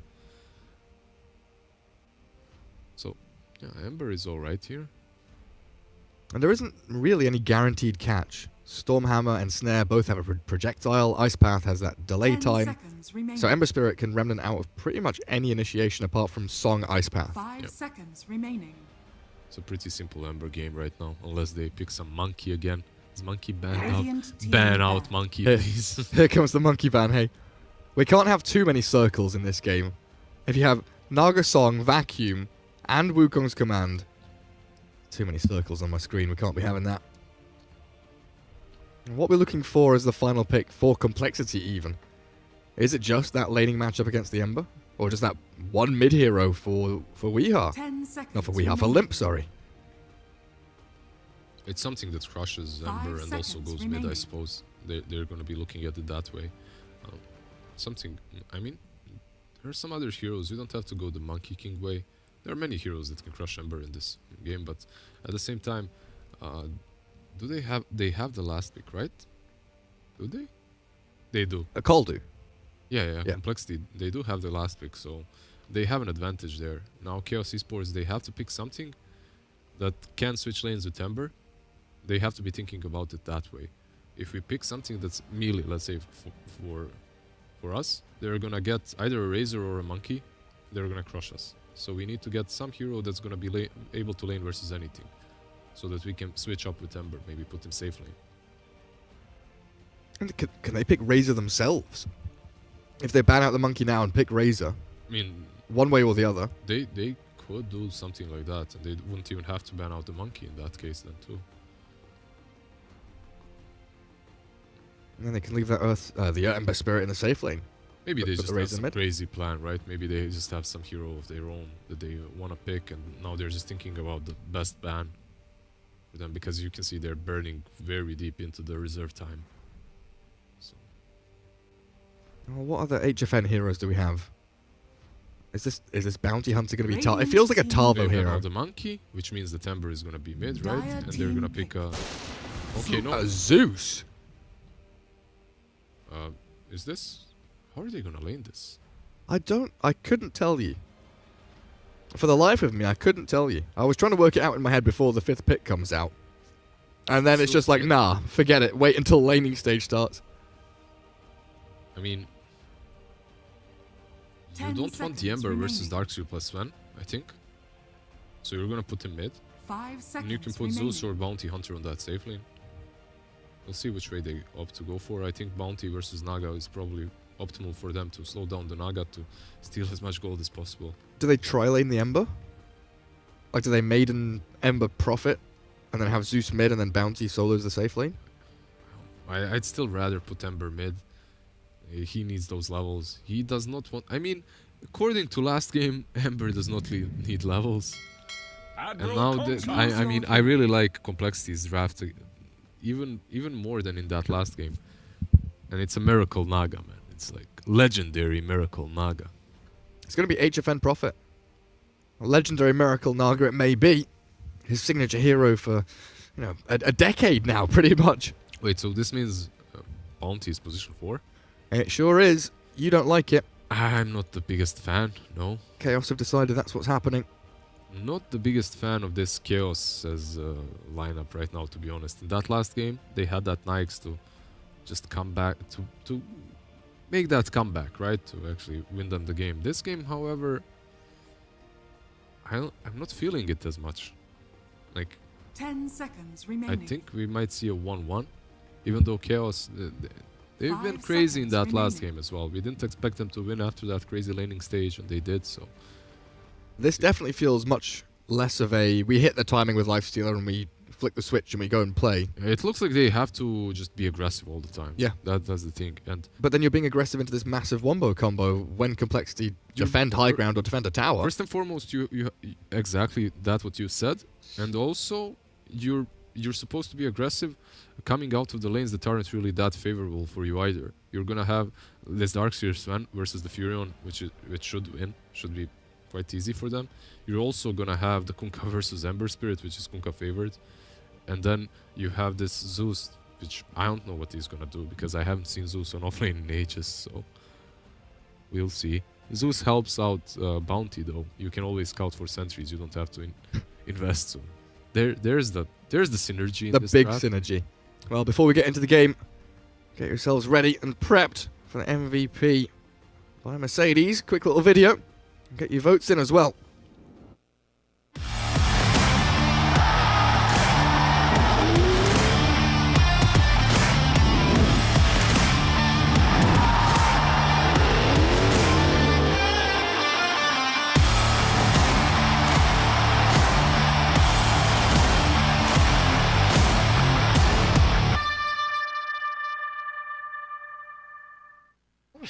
Who's your MVP going to be? Lizard. Before the game starts properly. You're my MVP. I'm going to vote for you because I want to see you in that Mercedes. Yeah, I mean... That can happen, right? I'm definitely the MVP. That's me. Garrett, guys, he I'm has so a good fever. Has a fever. I'm so good at getting sick and then transfer. I'm 39 degrees Celsius. He's burning out. He can, oh God, mute. Just as I'm saying this, he's muting himself to cough. He's the true MVP of casting. Like, so amazing. You know, there's the meme about Fog always getting sick at events. I mean, I just went to Dream League because he was sick. Yeah, I'm patient zero. I got Fog sick several years ago, and he's never been unsick from it. Oh, is that how? It's all my fault. Yeah, that's how it goes. Game 2, Complexity and Chaos. Chaos 1 up. You feel that Complexity looking stronger in this one, though? Yeah, I feel that their draft just looks a little bit better. They solved their catch issues with that Kunkka as well in this last pick. And I'm not sold on the whole position 4 Bounty Hunter. We'll see how it goes, though. Maybe it works this match, but it is King out. Miracle is alone here, though. 3 runes already. Yeah, but is he gonna? I mean, he has so much armor, but can they? Surely not. Right? But Bounty, why did you go back, sir? Pops the mirror image and away we go. Miracle. I mean, maybe if Bounty didn't go back, he's the one carrying that Orb of Venom and a few extra hits. I'm certain they could have went for that now. The Crystal Maiden already wasted that first Mango. And one of the reasons why Crystal Maiden was stopped... 1 second, Lizard, because there's some shenanigans going on bottom lane. Double Ion Shell has already cleared out the creep wave, but Z-Freak tanking the tower and tanking the damage from King Ao, and HFN is about to fall himself. First blood spilled as King Ao Bounty TP's bottom and causes chaos for Complexity. Good sirs, aren't you supposed to wait for level 3 Darkseer before you do that? That's usually how people do it, I'm not certain, but you need that level 2 Iron Shell to dive like that, and also... I've seen this plenty of times where you clear the wave before it hits tower. Oh yeah, that's... But I guess they saw the profit and thought, why not? Yeah, because there was a tri-lane on top, so it was a valid attempt, definitely. It didn't work out for them, sadly. How's Ember doing on mid? What's happening there? Lasted?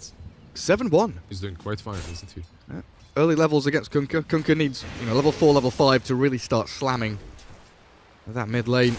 So Weeha making the most of the early laning stage for himself. Bottom lane, it looks like we continue as King Ao and Death battle on continually with Z-Freak now joining the fray with his Ion Shells. HFN will very calmly farm under the tower with the help of his Treants. King Ao has that level 2 with Janada now, so he's gonna start stealing gold away from them. So. That's nice. And Nature's Prophet not really being pressured too heavily. They're just getting a lot of farm on this Darkseer and Sven early on. Could be a problem for the Radiant team. Bounty doesn't really offer you too much. Again, you talked about this hero very, very strong in a core position, but as a support, you're not getting the levels and items you need to really, offer it. Like, he's not a team fight hero. He's not a pick-off hero. He's that track is just not as strong as it used to be, and the track range is abysmal. Well, they have a nice sentry, really nice sentry. Is King Ao gonna test the water here? He's thinking about moving forward. They can't kill him though. Like, what they might try doing is like bait him in so that he thinks he's safe with Shadow Walk and then finish him off. But they can't really go for him right now at this moment. They've even got a dire ward there, blocking the pull camp and also scouting Bounty Rune. Pretty, He's just poking and prodding, like stealing some gold away from them every now and then. Every, 12 seconds? He steals 12 gold. Keeping the attention off the Prophet. Give me that Weeha about to die mid. Limp, chasing. There's an Invis Rune and an empty bottle. Weeha Limp might fall, actually. Says thank you very much. Now, Limp, you're absolutely right. The Invis Weeha with Flame Guard just expiring now can't follow through. No points in chains. Means Kunkka will live to fight another day. Well, that was an uncomfortable experience for both involved. They were both worried a little bit there, definitely. Never. So, how's this top lane? Yeah, top lane, Crystal Maiden is the only one taking any beating here. Tavo isn't really able to zone out Miracle that has, 7 armor and a stick. So they're not really pressuring this Naga at all in this top lane, I think. As you can see by the CS. So. And Tavo giving it a good old... Right click, yeah. He did get buffed, right? So, there we go. Well, I missed that one. Weeha suddenly dies in the mid lane. What was that? Level 3 Tidebringer. Yeah, he was playing with fire there for a bit now, and you can see Limp is getting ahead a little bit. Not a whole lot, though. Radiant's middle tower is under attack. Start to get that lead going. And across all 3 lanes, looking pretty good for the cause of Complexity. HFN is always that very, very real threat with the teleportation. And an early hand of Midas, actually, for the Furion, yeah. Yeah, he has that recipe flying out to him. Structures are fortified. Back to the old school days. Rush, Midas, Prophet. Warriors of the wood. I mean, that's any single hero right now. Right, just build a Midas. When you do not know what to build, guys, just go for a Midas. It's gonna pay out eventually. Do they get bounty here? It's a difficult kill, yeah. He just steals gold, pops his stick, and waves goodbye. Yeah, it's very hard to kill him. Do they have a dust? They do, but it was way too close to the tower, and also he might go for their bounty. He's gonna steal theirs. That's when he's gonna. Oh, did he dust? Yeah. He tried to dust the bounty, but bounty read that perfectly. Went for the different bounty instead. Very well played by Bounty on those bounty runes. Such a sneaky little guy, isn't he? Mid Comes in, steals. Are you sneaky enough, sir? He's got Slight and Chains in 4 seconds. Yeah, but Darkseer is there. And Kunkka does so much damage. Nice Slight Chains onto the 2 of them. Buys him an extra, what, 3 or 4 seconds. Torrent guesses incorrectly. Puts it in the middle of the crystals as we are TPing. Is he home? He's free. He's away. No. Even with that surge, man. That was very well played by Wee, actually. So he survives, but still he's suffering with his levels, isn't he? Again, 5.5. Not really managing to get that 6 on time. Radiant structures are fortified. Tavo, on the other hand, up top, doing very well for himself. 23-4 with the help of Misery's Crystal Maiden. Oh, hang on, middle lane. King Ao has made a rotation in, but scouted by a sentry. And underneath that vision, Limp tries to go for the Invis rune. TP cancelled out. Nature's Prophet moving forward now for Limp as he throws the boat. And he TP's home. Yeah, they just realized we can't really get this kill. That Rum is way too strong. They just let him go. They had no ways of cancelling the port either. Wait, 3-4-3 is now just a lone top. Miracle he's made a rotation bottom. What's on the courier for him? More Wraith Bands for the Naga Siren. He's going to be looking at like these early game items, I think, with which he's going to be able to fight them. Yeah, from what we've seen, as 3-4-3 very quickly dispatched with top lane, HFN's TP should be able to convert this kill into a tower. But from what we've seen from Naga's, limited experience, watching this hero, but it's mainly been the battle Nagas. Yeah, battle Nagas indeed. Diffusal Blade, get yourself nice treads, Wraith Bands, Manta. Then you get Butterfly, maybe. Heart, something like that. Oh, hello, Death. About to meet his death, Z-Freak getting pounded by this Ember Spirit. One more Remnant, not enough. Oh, yes it is. He jumps all the way to... That's a sick play, actually. Yeah. Double Remnant to try kill. That's like cool guys don't look at explosion kinds of thing, right? Yeah, he's leaping through the air. Yeah, leaps on him, kills him, and also just... Like, you weren't even... Like, the main thing for me. I just wanted to go back and drive-by kill, You're not worth my time. Yeah, that's it. Very nice from Weeheart. As he struggles to get his phase boots, but he'll get there. He'll get there in the end. Miracle taking up camp in the Radiant jungle. And cutting waves down here as well, as King Ao really can't stop this. With a dust. Death and Miracle potentially attempting a kill, knowing that Shadow Walk is on cooldown, but Bounty Hunter already behind his tower makes a quick escape. Can you get the deny on this one? Oh, no, he can't. Darkseer punches a little too hard. How many raid bands is Naga gonna buy? He's building his 3rd one already. I guess 3 is enough, right? Like, the problem with this build is your illusions don't really move fast enough, so you can't really send them in the right place. You can't really connect to these waves fast enough. Now he has boots to work with. He sold that stick. It's gonna change a little bit.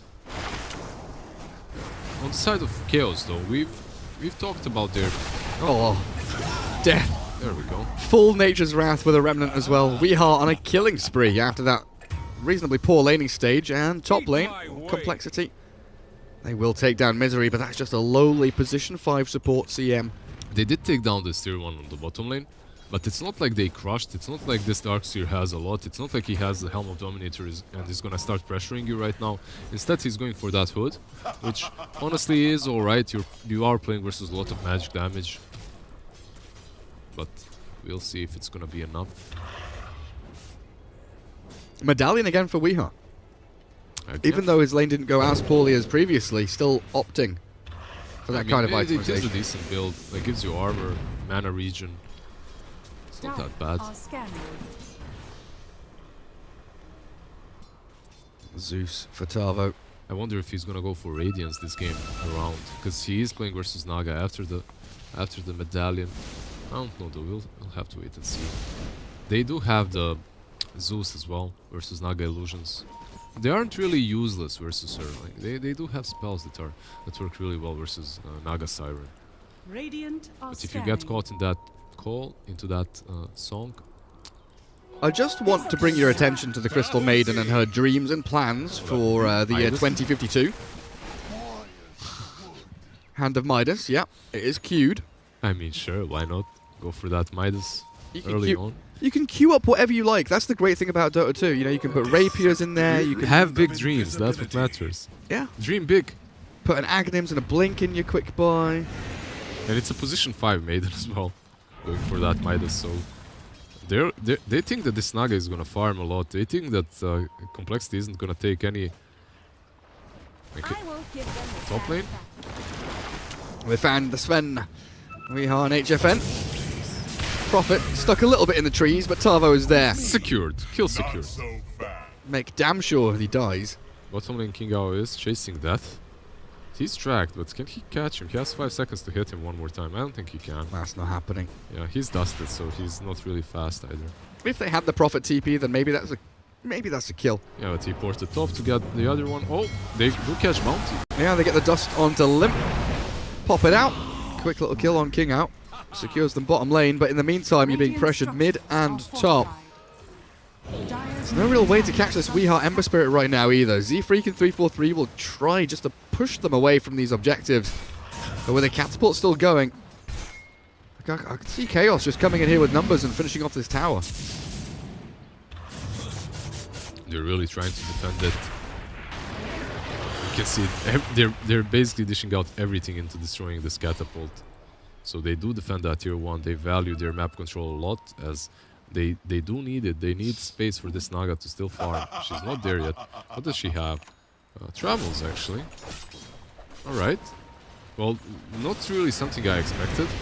With those travels, it's going to be easier for Naga to move across the map, split push and whatnot, but I asked for movement speed, but not this much movement speed. Yeah. Hey, let's split push and then boot to travel into a fight to maybe set up with a song, but it's another set of sick chains from Weeha which claim the life of Z-Freak as 343. He puts himself into the meat grinder and gets turned into sausage, Jakiro style.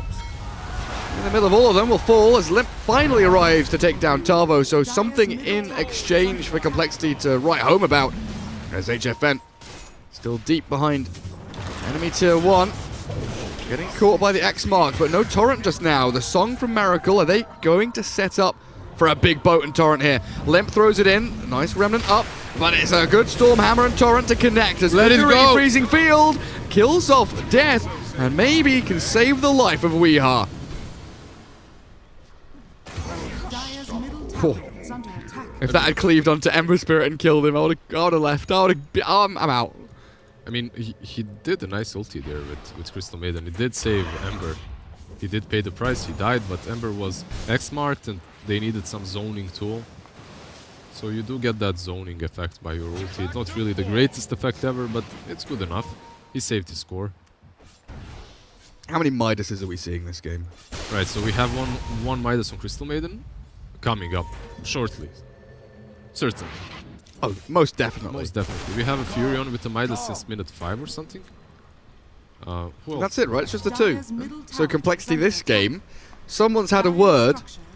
Kips has come into the room and said, guys, no more Hands of Midas, thank you very much. We need to keep this momentum going. Limp with a Shadow Blade reveal, looks for the big hit. Doesn't quite connect massively onto Weeha, who remnants up, down, left, right. Dodges all the spells and even gets a kill on the Jakiro in the meanwhile. Yeah, the Jakiro wasn't even able to use the Ice Bat. I think he kind of held on it a bit too soon. Just needed to toss that Ice Bat instantly out. Hope for the best. Limp. Yeah, has to run away. Tracks are coming out now from King Out.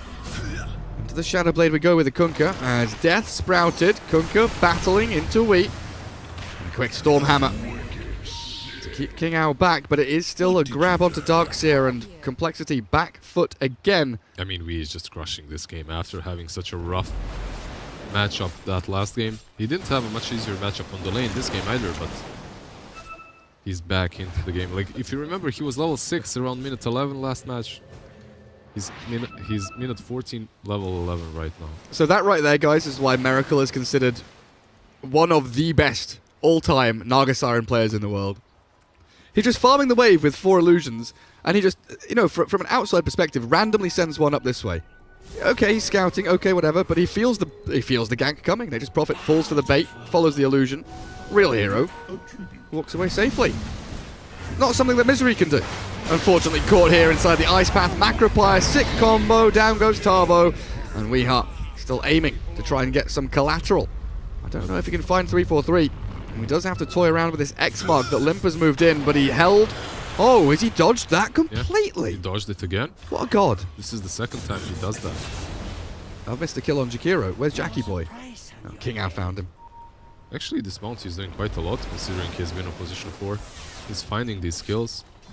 With the maxed out Janada as well, so he's finding the gold steals too. 16 minutes in, hand of Midas Maiden. There we go. And a bounty rune. Oh, Misery's so rich right now. It's not only the Midas for the gold, he's gonna get so much experience, he's gonna get that level 150 gold per minute talent. So this Crystal Maiden is eventually gonna get that BKB, and there you go, that's the damage. That's what they're looking for. That's what they're waiting for. The Crystal Maiden BKB. BKB Blink Dagger jumps in, just destroys them. That sounds big. Sea Freak. He's utilizing God Strength just to try and farm jungle. Get a few items under his belt because he has been struggling. HFN sees him every step of the way. He actually might go for this kill. Oh, he's definitely going for it. Wrath of Nature, is it going to connect though? It's bounced off the creeps. His ulti has AFK brained. Weeha does get a takedown as HFN TP's home, and a track to follow through, killing Death and jumping on to 343. A good Ice Path, but that hit. A crit from Bounty. Now the boat, turn around. Limp gonna try and aim for Weeha with X mark up again. They've got additional damage, and Miracle has an ensnare. There's a slight change. Weeha, no way, not this time. Song of the Siren from Miracle, and another setup Torrent. Sleight of Fist dodges. Weeha's out of there. He is toying with these kids. Complexity just can't catch a break. I mean, their lineup looks so good. And then you're playing versus Wee, who's just destroying them. He's basically making them waste all their spells on him. And even though you have the superior team fight on the side of Complexity, you're getting picked off all the time. You aren't really able to 5-man engage into anything. You aren't really able to connect properly right now. And instead of crushing them with these super good spells that you've got, you just have to wait for this Naga to come online. And she is building towards that Manta right now, so she's gonna have some impact in this game, but there's so much magic damage on Chaos that I'm worried that she's not gonna really ever be that scary Naga that we anticipated. It's been a slow start. A 9,000 net worth lead for Chaos. It's been a quick start for them. Bounty Hunter already out on the map scouting. Trying to give vision for Weeha as he also scouts the trees with a quick Sleight of Fist. But also, both of the songs we've seen from Naga have been kind of reset songs into Torrent setups. We've not seen the big wombo combo. We've not seen the full strength. We didn't even have the wall yet. No, exactly. This Darkseer suffered the hardest in the laning stage. Limp might have overstepped. Wee, Tarvo, and King Ao not committing to try and kill off the Kunkka. They've seen Death in the back. HFN scouting. They've seen Death. They've looked him in the face. Yeah. 343 way out in no man's land, just blasted out off the face of this planet. This map definitely belonging to Chaos. Apart from the one little island that Naga controls down bottom. Yeah, Miracle is definitely just sticking to his game style. Just standing bottom, waiting for his levels, waiting for his items. Not really trying to fight Chaos right now. I mean, I don't know if that's for the best, because... we'll see. Oh, poor Sven. Z-Freak has had such a quiet game. Run, Z-Freak, run! After the double Iron Shell nonsense that happened down bottom, clearing the wave and diving, it's a bait, you turned fools. around with an Ice Path, and a takedown on Z-Freak will be the trade-off for King out. Death still trying to move forward with an Ensnare Torrent. They've actually caught the Zeus. That's a big kill. Tarvo gives them money. When you chase Z-Freak like that, you have to know that he's planning something. You're not chasing him because you want to kill him. You're chasing him because he wants you to chase him. That's all. Oh. He knows, and you don't. Well, yeah, he did die there, but I think it's worth it. Misery gets the rune before falling. Weehar tries to buy a bit of time for his maiden. Even buying back on Misery to TP down towards bottom because the Naga Siren chasing HFN. And they need to deal with these illusions. Throwing shurikens and crystal novas their way, but still not killing them off. Yeah, I mean, he had to buy back there. This Furion isn't your position 3 casual 1 top lane. Weehar? Is he fine? I don't know about fine. It looks pretty troubling to me. Into the Roshan pit, pops his drums, has an urn. 3-4-3. Oh, he gets it with the Ice Path, but where's the follow through? The X mark now, and Limp moves forward. Shadowblade going in, the slight dodge not coming. Down goes. Wait, hang on, where's his Yules? The Kunkka. The Ember Spirit does buy back and wants to rejoin the fight. And Limp is trapped in the trees with Z-Freak bailing as quickly as his little legs will carry him. But I think the track will give the vision and the chase. I think this is Rosh. They're just going to the pit right now. Right. They bought back the Ember. They have that Solar Crest. They have the trees. They're just going to try to get the Rosh pit. Got the godlike streak away from the Kunkka as well. Double buyback around Roshan now as Chaos control the pit. Miracle did port mid. Ah, never mind. I thought the team might do a song play. But I'm not certain about that any longer, as Rosh is just gonna fall way too soon. Yeah, Solar Crest doing great work against Roshan. Miracle just trying to cut waves. Get as much farm as possible, but like you were saying 10 minutes ago, I don't see that item build on Naga that will win them the game. It's like whatever you build, those illusions are gonna die to the spells that are on the side of Chaos. So you have to deal with this Zeus somehow. You have to deal with the Ember somehow. 3-4-3 blasted by the Zeus. Weehar still wanting to continue this fight. Gets the slight chains on Kunkka. Stormhammer connects on Maiden, but they've still got this Weehar Ember going wild. Z-Freak, yeah, got strength into death. Dived under his tier 2 and really nothing that Complexity can do. There's 3 of them falling, but Naga is creep skipping mid, so you can't really accomplish much off of it. They do have one single creep, look at that. They have one single creep that they can save and push with it. Alright. The bodyguard of Treants. It's like in Age of Empires where you have like a monk and a bunch of archers and you do the box formation and the monk sits in the middle.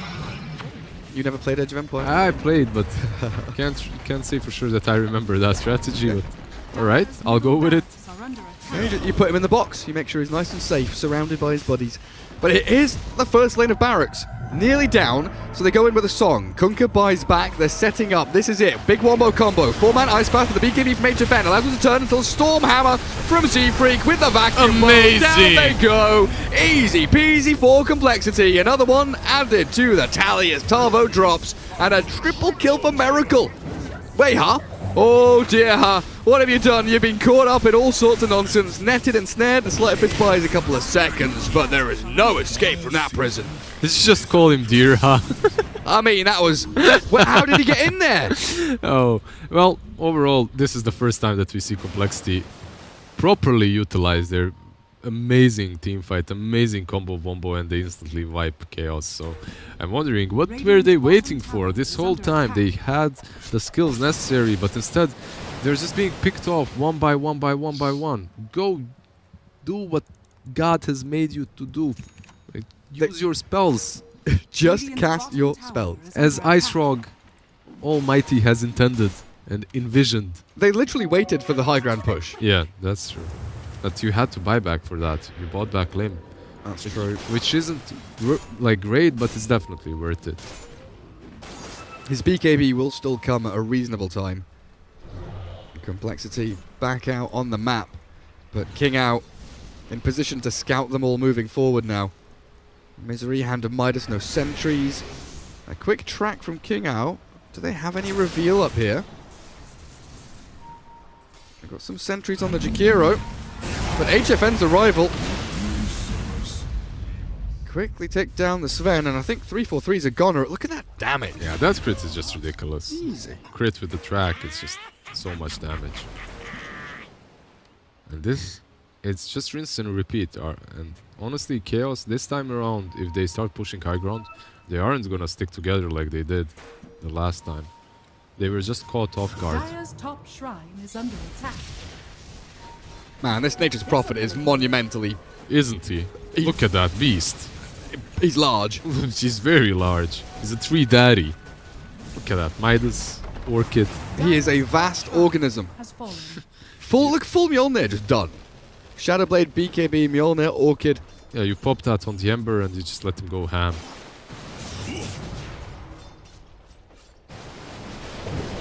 Naga Siren with Heart queued up. So no diffusal. Straight man to heart. I was wondering, he had the diffusal queued up, and I do think it's a good item, even in this game.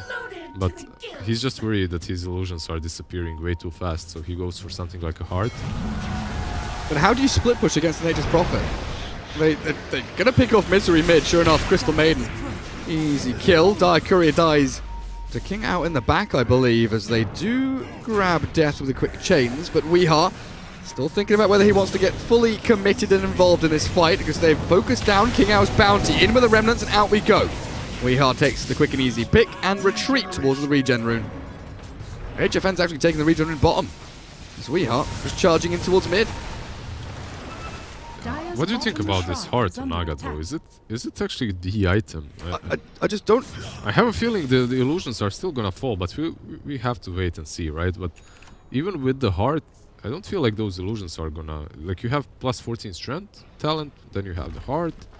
I'm not sold on the item build yet, though. It is Miracle, though. If anyone knows how to itemize this Naga, it's gonna be him, so... Yeah, I mean, what do they have to deal with the illusions? Mjolnir, Wrath of Nature, Zeus, Crystal Maiden, Ember Spirit... I mean, you have the constant spam of Zeus. I think that's the major issue for this Naga. And then you have the Ember, obviously. HFN just quickly BKB, TPs. Nothing to stop him after that ensnare is expended. A missed opportunity for Complexity. As Weeha gets open space mid. He's got himself a slight and a remnant, and Limp is just getting outplayed. I don't think Limp has managed to X marks into Torrent once this game. On the Ember, at least. But it's been super hard. Weeha just really on the ball. Yep. He's definitely been very elusive on that Ember Spirit of his. We've had a very quiet Zeus all game though. Tavo... I mean, he's found his farm. He's building towards that Aghanim's now too. Like, his item progression, like heals into Etherlance, is a little bit defensive, but it's alright. It's got him where he needs to be. They found Naga. There is a song though. Where was the Orchid? Oh, it was already expended because of the Manta. Oh, alright. Well, that is song used. Miracle stays alive. But now that team fight combo... Did you see those illusions? They just instantly disappeared after, so... Just the Ember alone was enough to kill them. They still have a very superior team fight though. Like if you just check their heroes out, if they manage to pull off their combo bombo, they can win versus Chaos anytime at 5v5. Sven, Hand of Midas. Sven, Hand of... Alright. 28 minutes. 28 minutes in. Catch up time.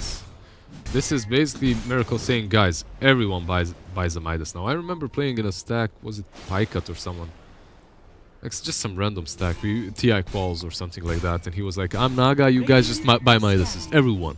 And I'm like, alright dude, but it's 30 minutes in and I'm like some random hero. No, buy Midas! I'm a witch doctor or something. Yeah, like I'm gonna creep skip for 15 more minutes, just buy goddamn Midases so you become useful at some point. That's what he was just telling us, that we're bad. Just buy Hands of Midas. Yeah, just get Midas. Eventually you're gonna have farm.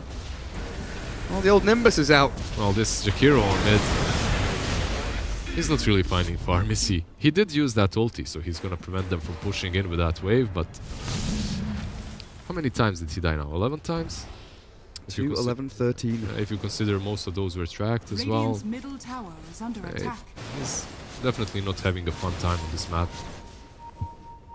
Oh, Kunkka goes for the kill on the Observer Ward very riskily. He's got a BKB, but doesn't really want to be expending it for a quick D ward like that. I mean, even this bounty is so tanky right now. Even that kill is hard for them. Greaves, Vessel, 2.1k gold. Gold for my chest. Like, how do you kill the bounty alone? Never refuse gold. HFN. Rapier's queued. There we go. But he likes queuing wonky things to mess with the caster's minds. Double damage. It might be Bloodthorn or something like that. Hex would be alright versus the Naga as well. Battle Fury is being picked up by Ember, by the way, transitioning back and doing a bit of a tech switch into that Battle Fury against the Naga Siren. So they're going to have even more ways of handling the illusions, especially with that True Strike on Ember, right? I think, yeah, I think it is a little bit cocky. He doesn't have anything to save himself besides his own sheer skill, which was, so far it was good enough, right? But he has no use, nothing defensive. It's always scary to play Ember like this. Complexity held back in their jungle with nowhere really to go. And is that smoke from Chaos? It is. They want to swing into action. King out, front lining, trying to scout. There's Bloodthorn finished as well on Prophet. He's porting in. Death has been scouted by an illusion of Weeha, and that damage is immense. It comes quickly and it finishes him off immediately. Z-Freak might not be out of the woods just yet. He's going into the woods, but I think he wants to get out of them because, oh, no BKB from Lip. The stun's not coming. Not quite enough time for Misery to catch up. Chain still on CD as Weeha will miss that slight Chains combo, but it doesn't matter. Sven will still fall. Yeah, Sven dies, but at least your Kunkka survived, which is pretty big, and Naga is still creep skipping, split pushing, so they don't really have the creeps where they want them to be. They can't really just turn those two kills into an objective. I'm just looking at this Kunkka and Jakiro. You know, they're sat here waiting for Chaos to do something. Now they're trying to move out mid and maybe, I don't know, 2200 HP with 24 armor. No, you don't kill him. You do not Let kill me this just bounty. tell you straight away, I don't think they kill him here. However, Naga is coming. Maybe with that Naga. He's going to what? 10 wand, run into the boat, so the boat still connects. The Zeus is zapping away, a bit of damage here and there. Bounty does die. But at what cost? The BKB of Kunkka being held quite some time. Limp is actually falling incredibly quickly, so he's going to sprint out with his magic immunity for now. Death baited the frostbite, falls away from danger as the song stops HFN's aggressive maneuver from really blossoming into anything bigger. I love how Miracle pinged them there. He's like, look at them. There are three here together. If you only had a proper team surrounding them to actually capitalize on the possible combo. Into Roshan we go. Did you see the amount of time they took just for that bounty hunter? That's the problem. I even wonder like if King Ao could have survived by running north, because he ran back into where the boat was landing. Yeah, if he went towards Ember, right? Yeah. Maybe he survives that. But there we have it. HFN, Aegis. Cheese on Wii. And they've got the Nimbus for Death. The chains will catch, and Weeha not going to be able to really connect heavily onto Death thanks to this Stormhammer from Z-Freak Sven, but now he's put himself in harm's way. And Weeha makes it pretty simple.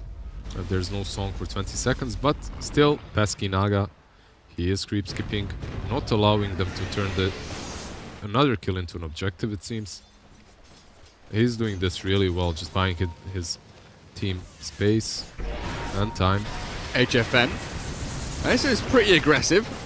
TP out from the Naga Siren will be successful. No stun, no hex, no nothing. Yeah, I mean, On his Prophet. Miracle used Manta before the Orchid came out, before the Bloodthorn came out, so that was really very aggressive from him as well. By the way, check out what Kunkka is buying. He's going for Hex. Oh wow. He just realized they have no ways of catching Wii. He's always dodging them. Those X marks have never worked so far.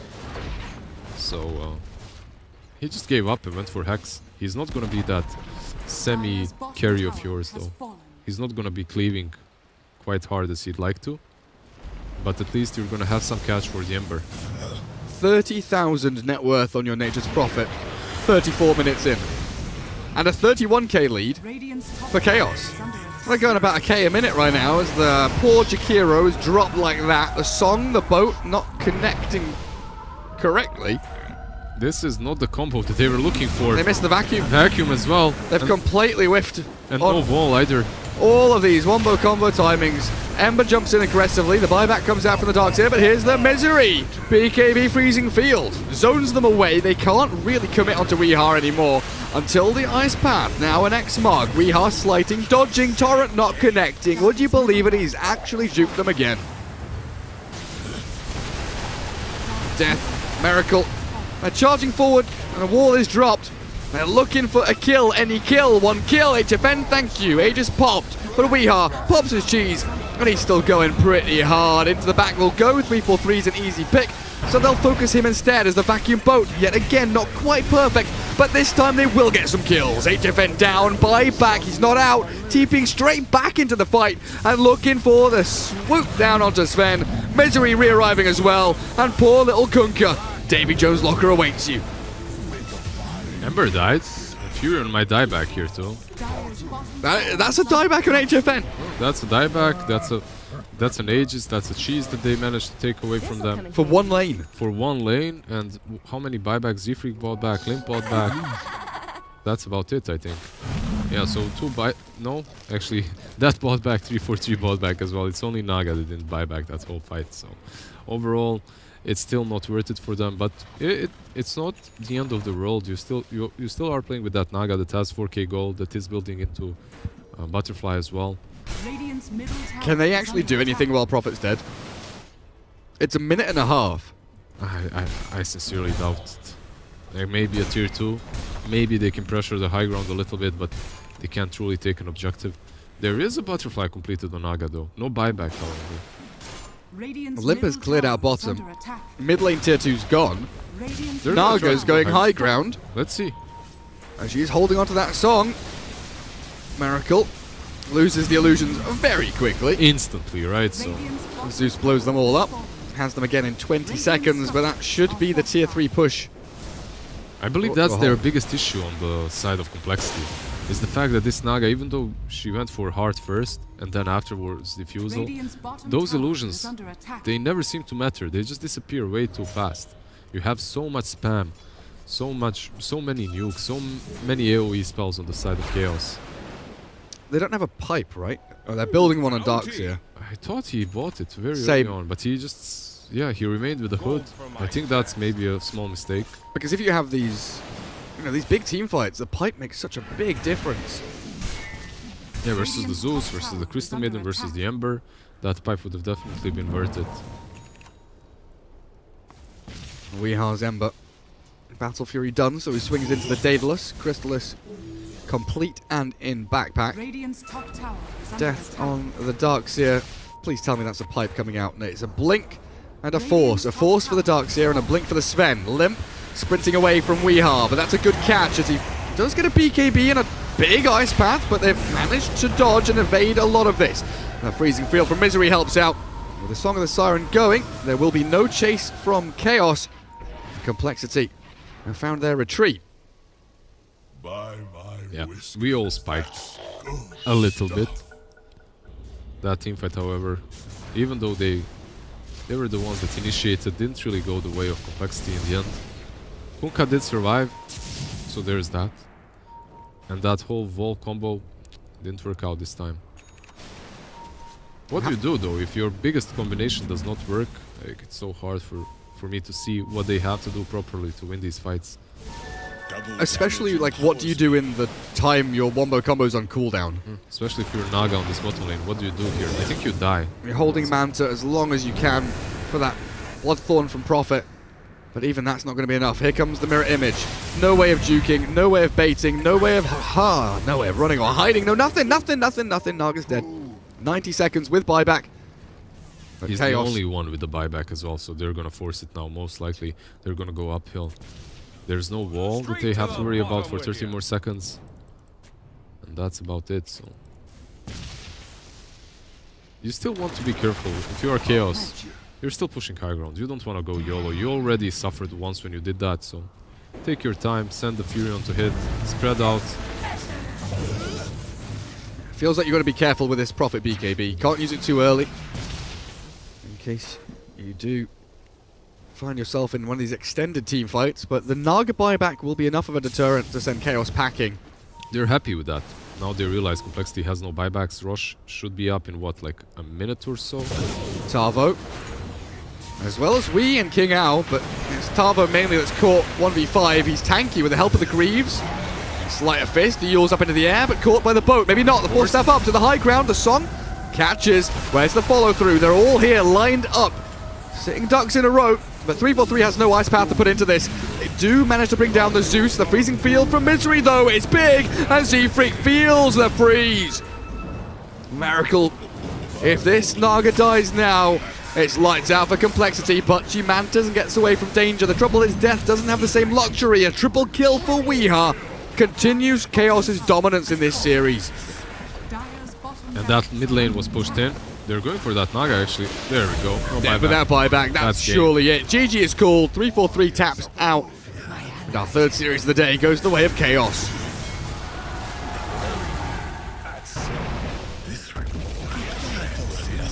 Right. Well, Complexity looked a little bit better in that one.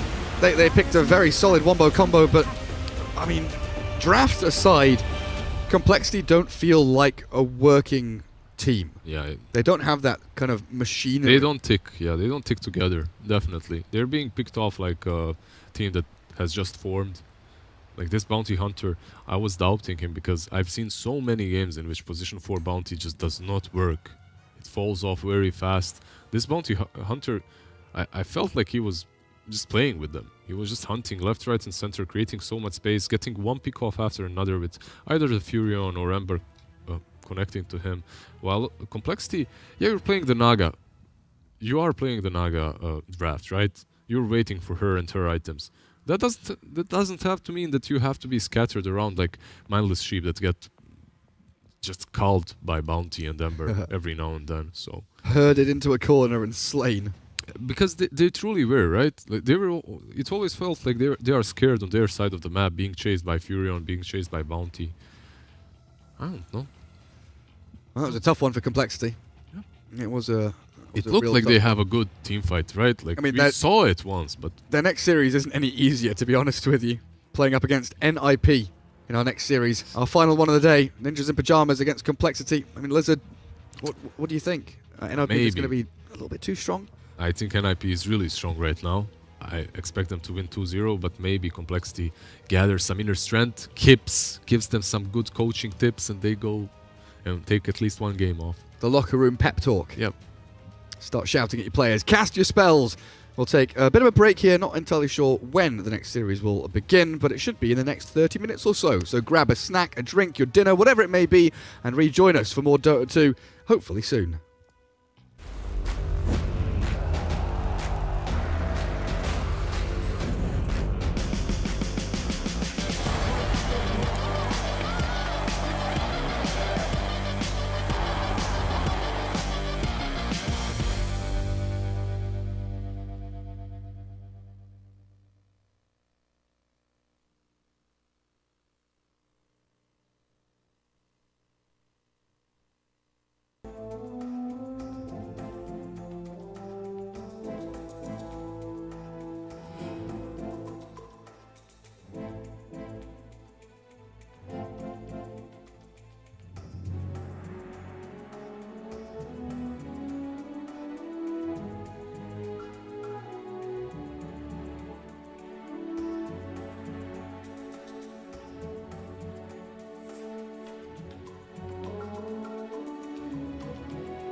Previously on ESL 1 Birmingham. What a dream way to begin the day. And now, we continue. Get ready for the Birmingham Brawl. It's time! There is no place like home. Universe goes down. Look at the swing. Asher coming in with the combo. GG is called. ESL 1 Birmingham 2019.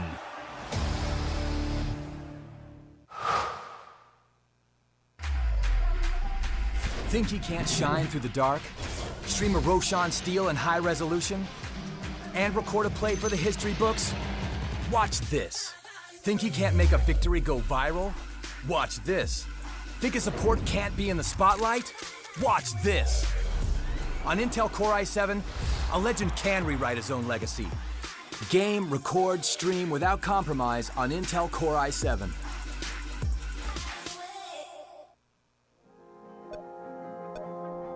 Remember where it started. Your first experiences. Remember where you came from. The journey you traveled. The journey you love. Remember where it started. And imagine where it will go. Rise on.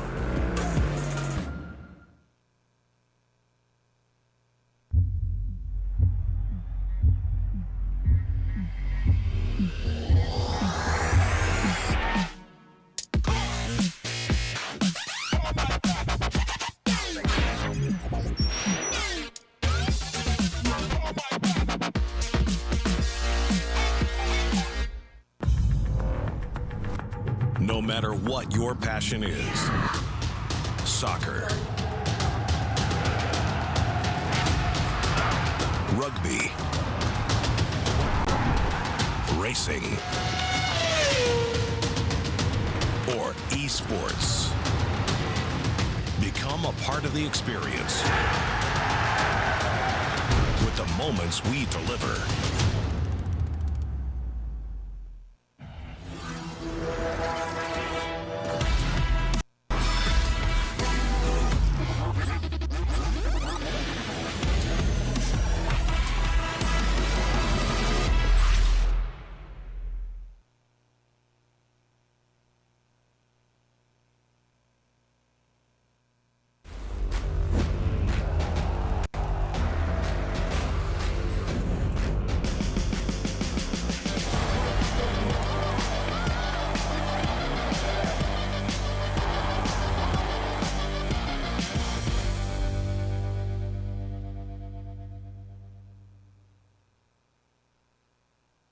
Welcome back to our final series of the day as we round things up with Complexity against NIP. A pretty hype matchup indeed, actually.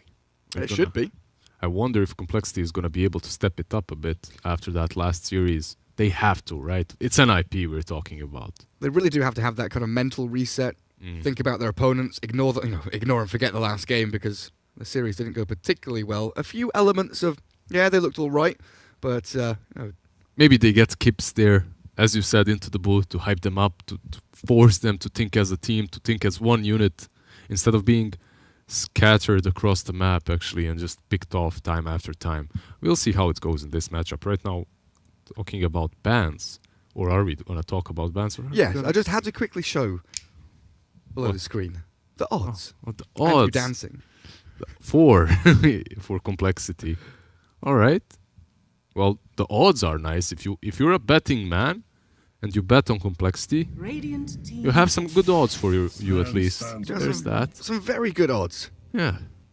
I think NIP are going to show us why these odds are exactly where they are. Well, Complexity open up with that Sven, just like they did in the last match. And look at that. Tiny isn't banned out. I wonder if Complexity is going to snatch that away because that's a hero that they can definitely win with. We were just discussing Limp and his Tiny just before this match, weren't we? Yeah, it's been first phase banned against them in their previous series. Puck, he's played once and then it's got banned again. And his hero pool seems to be suffering by these bans. Okay, so we're not gonna see the Chan CK. We're gonna see the Chan regardless though from NIP. PPD loves playing this hero right now. And he has definitely found a way of playing it. I think it's... Which team was it? I think it's Secret that first brought him into the meta with the Champ plus CK just cruised over. Remaining. I believe it was Liquid. And then everyone kind of started picking it and playing it the way they did. Basically, you don't care about that penitence. Just Divine Favor. Use Divine Favor on your carry in the lane. He'll never die.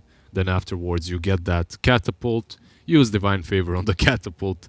Just watch the barracks melt and disappear. We've seen some fun little things as well with Lone Druid and Visage Familiars and all this stuff as well with Divine Favor. Shadow Demon, though, to go along with a Chen. All right. I mean, long time ago, there was a world in which combinations such as Chen plus Shadow Demon were a thing, position 5 and 4, and also Rubik plus Chen.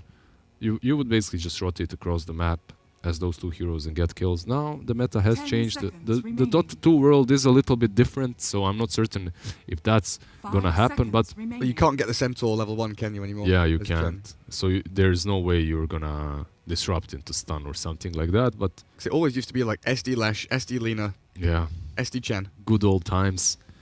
What do you actually do with the Shadow Demon this match, though? Shadow Demon did get buffed a few patches in a row. See, I'm wondering, I've seen him mid a couple of times casting Southeast Asian games. Or Thompson played in mid as well. And Thompson has as well, yeah. So it is a versatile hero that can go into mid. I mean, even in recent times, in the past year or year and a half, we've had people like Pasha, VP, play it off lane. Oh yeah, position 3 Shadow Demon is pretty alright. I mean, Thompson played it a few times on the major qualifier, didn't really do a whole lot. He won one game, lost all the remaining ones. I think 1 out of 3 or something like that. So 5 seconds yeah, we have a Kotl now. I'm a decent fan of this. I was thinking the Grim or the Kotl here for complexity. Gives them that nice lane with Sven potentially. But also wave clear, something that Cole struggled with in their previous series. Wave clear, you have that chakra. I wonder if they're gonna combo it with something like a Bristle or a hero that's similar to him. That chakra magic can do so much. What's happened to TB as a hero? To TB, not like in general. Why is he just like Lifesteal is being banned, but TB's still not being picked? There are some carries that are perhaps a little bit better, but Terrorblade honestly is still strong. Like, he can still fit the meta, he can still be played. There's absolutely no reason that hero is like being forgotten. I mean, there are some things that made him a bit harder, like the mana on the Sunder has definitely made him a bit more difficult to work. You can't cast it on BKB. Yeah, but overall, like, the hero is still alright. He's still strong if you have the right player. Can definitely pull it off. They ban out the bounty NIP. Or are they mistaken? It's complexity that got crushed by that bounty, not the other way around. That's one of the things, right? Complexity gets crushed by it, and they clock on. They pick on. Yeah. And they think, we've watched the replay back. This is what happened. We're gonna steal. Yeah, borrow it a little bit. 10 seconds remaining. Give it a little borrow. They ban out Razor. Yeah. So I'm thinking maybe against something like a Kunkka for Limp, maybe even that Tiny. It's gonna work. Tiny hasn't been banned. Juggernaut also out there still. Yeah, I just think that this Razor is giving away what they want to pick. That's how I feel about it, because it's a very specific ban. It basically gives away that they want some melee hero, right? Most likely on that mid lane. And the Bristleback ban, I don't get it. I don't get it way too much. NIP, I think they did play it, but they played it in conjunction with Kotl because of that chakra magic plus the cool sprays, yeah. Yeah, cool sprays. And who does Bristle do well against? Like, Razor and Bristle are both very obnoxious laners against a lot of these right-click physical melee carries. Well, I guess TB would potentially be up there in one of the heroes Bristle does. I mean, he would be, but against. Like, it's just strange that they ban out the Bristle just like that. It's very interesting. There isn't like a huge synergy between Shadow Demon and Bristle or Champ plus Bristle. Yeah, I mean, yeah, you have the Divine Favor, but same can be said for any hero. Wait, they respect ban. Faceless Void. Right, and they get the Void. Still a versatile hero. Like, they pick their two supports. Shadow Demon can float from position to position. Faceless Void can do the same, just NIP. It can be the 3 Shadow Demon, as you called it before as well, right? I sincerely doubt that they're going to play mid. They're holding their hand close to the chest, 10 NIP. seconds remaining. And maybe the Razor ban is player specific, 5 banning it out from seconds Fata. I mean, he always used to be one of those, right? The king of Razor. Yeah, so Vipers, Razors, these obnoxious heroes were his thing. So. Mech Invoker, Mech SF. Yeah. I mean, those were the good days. How did you deal with this Faceless Void? Is Kotl enough with Blinding Light and Will-O-Wisp? He messes up with Chrono a fair amount. I mean, yeah, that's good. And right now, if you look at ninjas, it's not like they have a whole lot in that Chrono. Usually, when you have Faceless Void, you want to have one of the supports that are going to be dishing out damage in that Chrono. Like a Jakiro or something. Yeah, exactly. That would be awesome, but they don't have that. I mean, they can go crazy, but with something like an Invoker, but I don't think they even play that, honestly. And Tied for Cole. What cores do you have left on mid and offlane that actually combo well with Void? OD? OD is actually a brilliant idea. Razor has been banned out. You get that OD. You're strong versus Tide. You're strong in the Chrono. I mean, that definitely sounds alright. Scared of it getting banned here, surely as well. NIP have the double pick. It's a Fata pick as well. He's kind of a hero too. Yeah. So. I'd go for the OD. I think it's right here in this fourth pick. Yeah, I think it's a decent legit idea. I wouldn't care that much about being countered on that mid lane. By what, like a sniper? Yeah, exactly. There's like a sniper, there's a Viper, and there aren't many more heroes that can really. Puck is. How does Kunkka do against OD nowadays? It's not great. He can still like trade farm, but I think it's like from the teams that I've been watching, it's always the same response. It's Puck, it's Viper, and they go for Doom instead. All right. Well, that's an odd one for me. No real synergy with Void or Chen or SD. It's just a strange NIP draft. PPD with his next level strategies. I'm not certain what he's going for, honestly. It's no real synergy, as you just stated. Why have they picked the Doom? 10 seconds. Doom the Tide? That's not really something you love doing. That's the weird thing, right? Yeah, it's not really great. Plus, you have the Sven with Warcry that's just going to run out. So it must have just been they wanted an aura carrier. Someone who can ramp up with the Chen, the SD. Pango for complexity. Is this a Limp Tide for... Or Limp Tide. Ooh. Decisions, choices. Are you going to put Pango mid or are you going to put Tide? You were talking about the Pango mid earlier. I think I'd rather see Pango mid because Tide is much better versus Void, right? Yeah. But you haven't last picked that Pango. And 10 seconds like he might get countered. But what do you counter him with? It's not like... I mean... 5 seconds remaining. Later on, Puck is definitely great versus him, right? With the leash. But in the laning stage, he's not going to suffer versus him. So he's still going to hit that timing of his. And he's still going to rotate across the map, create space for his teammates. Like, honestly, this draft from NIP is something that, looking over their past drafts, is completely out of left field. Chen, normal. Like, each individual pick is like normal on its own, but this combination of 4 is a little bit odd. Yeah, it definitely is. They ban out the troll in the end. I mean, they can... Yeah, troll has been played on mid a lot actually recently too, so that's a good hero. But for complexity, troll on safe lane would be really good. Doom has not a lot of armor or any armor to work with, so he could have struggled versus that troll. As complex, did you just ban a mid hero like OD, Lina? I think OD or Lina is like you're calling it perfectly. Yeah, OD is the thing. OD made a lot of sense because of that void, as you have stated before. And NIP, you've got to know OD is being banned there. Like 9 times out of 10. We expected that, right? We talked about it. Yeah. They definitely know it. If we know it, they know it. So that means they want the Doom more than they want the OD. Yeah, it looks that way. They have a different plan for that mid. But listen, it's NIP. Maybe we're missing something. Maybe it's one of those Arc Wardens or Meepos or something like that for Ace. You know, it's always an option for them to pick one of these nasty heroes. And honestly, I can see an Arc Warden working here. Oh, PA makes it a bit harder, but I can still see an Arc Warden creeping in.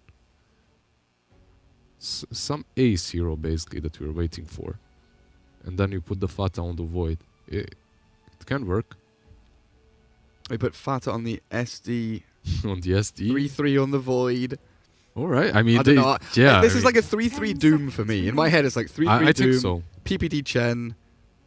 Saxa SD. I don't know. I think so. Like, they go for like a Grimstroke now? A Timbersaw. Okie dokie. Well, he should do fine mid. So everything actually slots into place kind of normally. Yeah, it's what we expected, right? It's not really... the only thing is that Ace is that Void. Maybe something that we didn't call, but overall... They don't have a massive amount of, like you were saying, that synergy with the Chrono. Can you just put Ace mid and then put Fata Timber versus the Tide? You could do that, right? Yeah. They're going to try and dance around these lanes and try and find the best matchup. Limp is the Pango, though. You called it. Mid Pango. Mid Pango potential. That could be interesting. He might end up being our MVP. You know what? Take a look at this.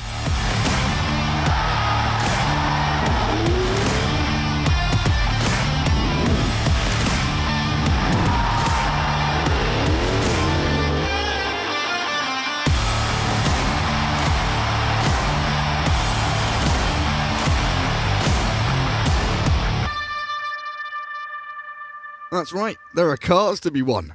MVP of these ESL events, sponsored by Mercedes. Very nicely, giving cars away to the MVP of the tournament. And correct me if I'm wrong, it's just been VP so far, hasn't it? Yep. VP. Who did they give? Who did they give it to the last time? Is it Pasha? Pasha? I think it was Pasha. I think it's Pasha as a wedding gift or something as well. Oh, that was nice. Solo won the first one. Solo won the first one, definitely. Then Pasha. And that's it, right? Was it just 2? I thought it was 3. But they didn't win the third one, right? Ah, okay. I think so. Fair enough. Or did they? I might be wrong. Anyway, I'm just looking forward to seeing where this Timber is going to go. It's going to be Fata mid. It looks so, yeah. So they're the standard lanes. Ace, safe lane with that Void. Stop putting cheats in. I need them. I'll miss all the kills if I don't put the cheats in. Console commands make me miss only 30% of the kills. Was that intentional? It looked intentional. So what do we have? 3-3 on the Doom. Saxa playing the SD. Fata is the Timbersaw wandering down mid with Ace Void and PPD Chen. I've seen Saxa do wonders on this Shadow Demon, so that might be really strong for them. At the same time, you have the Void plus the Chen on the safe lane. Versus the Kotl and the Tide, this might not really pan out very well for an IP, as you're gonna have the Tide Hunter with double Anchor Smash. It's pretty strong. Like what Chakra Magic takes off 3 seconds, and yeah, he's gonna be constantly spinning around. Slapping you around with his anchor. So death on the Tide. Z-Freak Kotl. Limp is the mid Pango with an Orb of Venom Stout opening. Yep. Miracle PA and 3-4-3's the Sven this time around. I mean, Orb of Venom is a little interesting to start with. Do you understand this? Instead of a Quelling Blade, you go for an Orb of Venom? Against a Timbersaw? I don't get it. I don't see it, but alright. I don't quite understand, but I'm not a very smart man, so that's to be expected somewhat. Yeah, well, you're supposed to be the... Oh no, I'm supposed to be the... Yeah. Damn it. Yeah. Damn it. See how that goes? Bit of a cell phone. Z-Freak. Kotl and Chen dancing around in the jungle. Kotl is so fast. 350 movement speed, level 1 with only a Wind Lace. Right, I'm watching mid. Shout at me if anything happens in the other lanes, but they don't seem particularly interesting. This one is Pango versus Timbersaw. Well, I guess the disarm going. I mean, on this lane, mid lane, Limp should do quite fine with Swashbuckle, I believe. But Fata should take control of the lane eventually. With Swashbuckle, do you give him multiple stacks of reactive armor? I think so, yeah. So he can just go like max stacks immediately from Swashbuckle, pretty much. Yeah, he did go for Whirling Death, so he's not gonna get a whole lot early on. But Limp is gonna fall so low from all of that. Salve on Salve. Oh no, Timber brought an Oov as well. Stout quelling Orb of Venom on the Timber. Salve is still back in base. Quick Stormhammer stun from 343, but Saxa in his place. Nice little micro body block to get a few extra hits in. 3-3. Seems pretty comfortable up there. Down bottom, it's much more back and forth. Everyone's losing HP, regen being burnt and spent.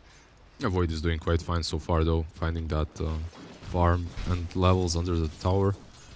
All Tide is just chasing around PPD, not really doing a whole lot. PPD's chasing them. I mean, look at this build.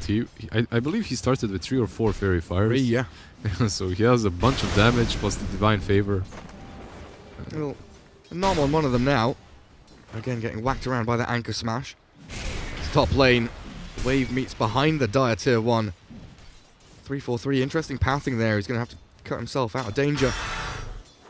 Everything on a knife's edge in these lanes. There's so much kill opportunity coming out. Even just mid, Fata going to get himself a double damage rune, and Limp does have to be very wary of that. A Whirling Death and a couple of hits could quite easily be his undoing. We're going to see a go on 3-3. He's a pretty tanky beast, and he's got the Unholy Aura. 12 HP regen a second without popping a tango.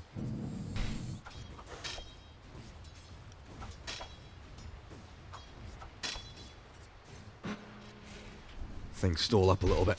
I'm just clicking across the map, and I see no action. Now we have actually something happening on the bottom lane. Death's in an awful lot of trouble. Saxa's rotation comes at the perfect time.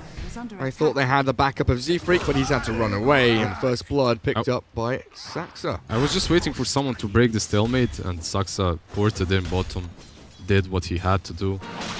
Pressure that Tidehunter, because if you let this Tide get a few levels and some advantage, he's gonna roll out of control. This Void isn't gonna have a fun time on this lane, so pressuring him this early on is definitely worth their while, worth their time. So I don't see how Pango wins mid. I don't see how Pango wins mid either. He has Swashbuckle though, so he can farm from distance, he can mess with lane equilibrium, perhaps push, you know, do stuff like that, but he is not gonna win this. Like, there's no chance in hell I think he kills Fata ever. Unless Fata dives or something, does something silly. So just get to level 6, level 7 as quickly as you can, make some good TP rotations. Yeah, get those javelins, boots, whatever, Maelstrom, and just try to create action across the map. Ignore Fata, you can't really deal with him. And how do you deal with Fata on this team, actually? Sven is getting low. 3-3. Has Styx, has Mango, should be fine. He's got another little Satyr Blast to throw in. Limp has solo died middle.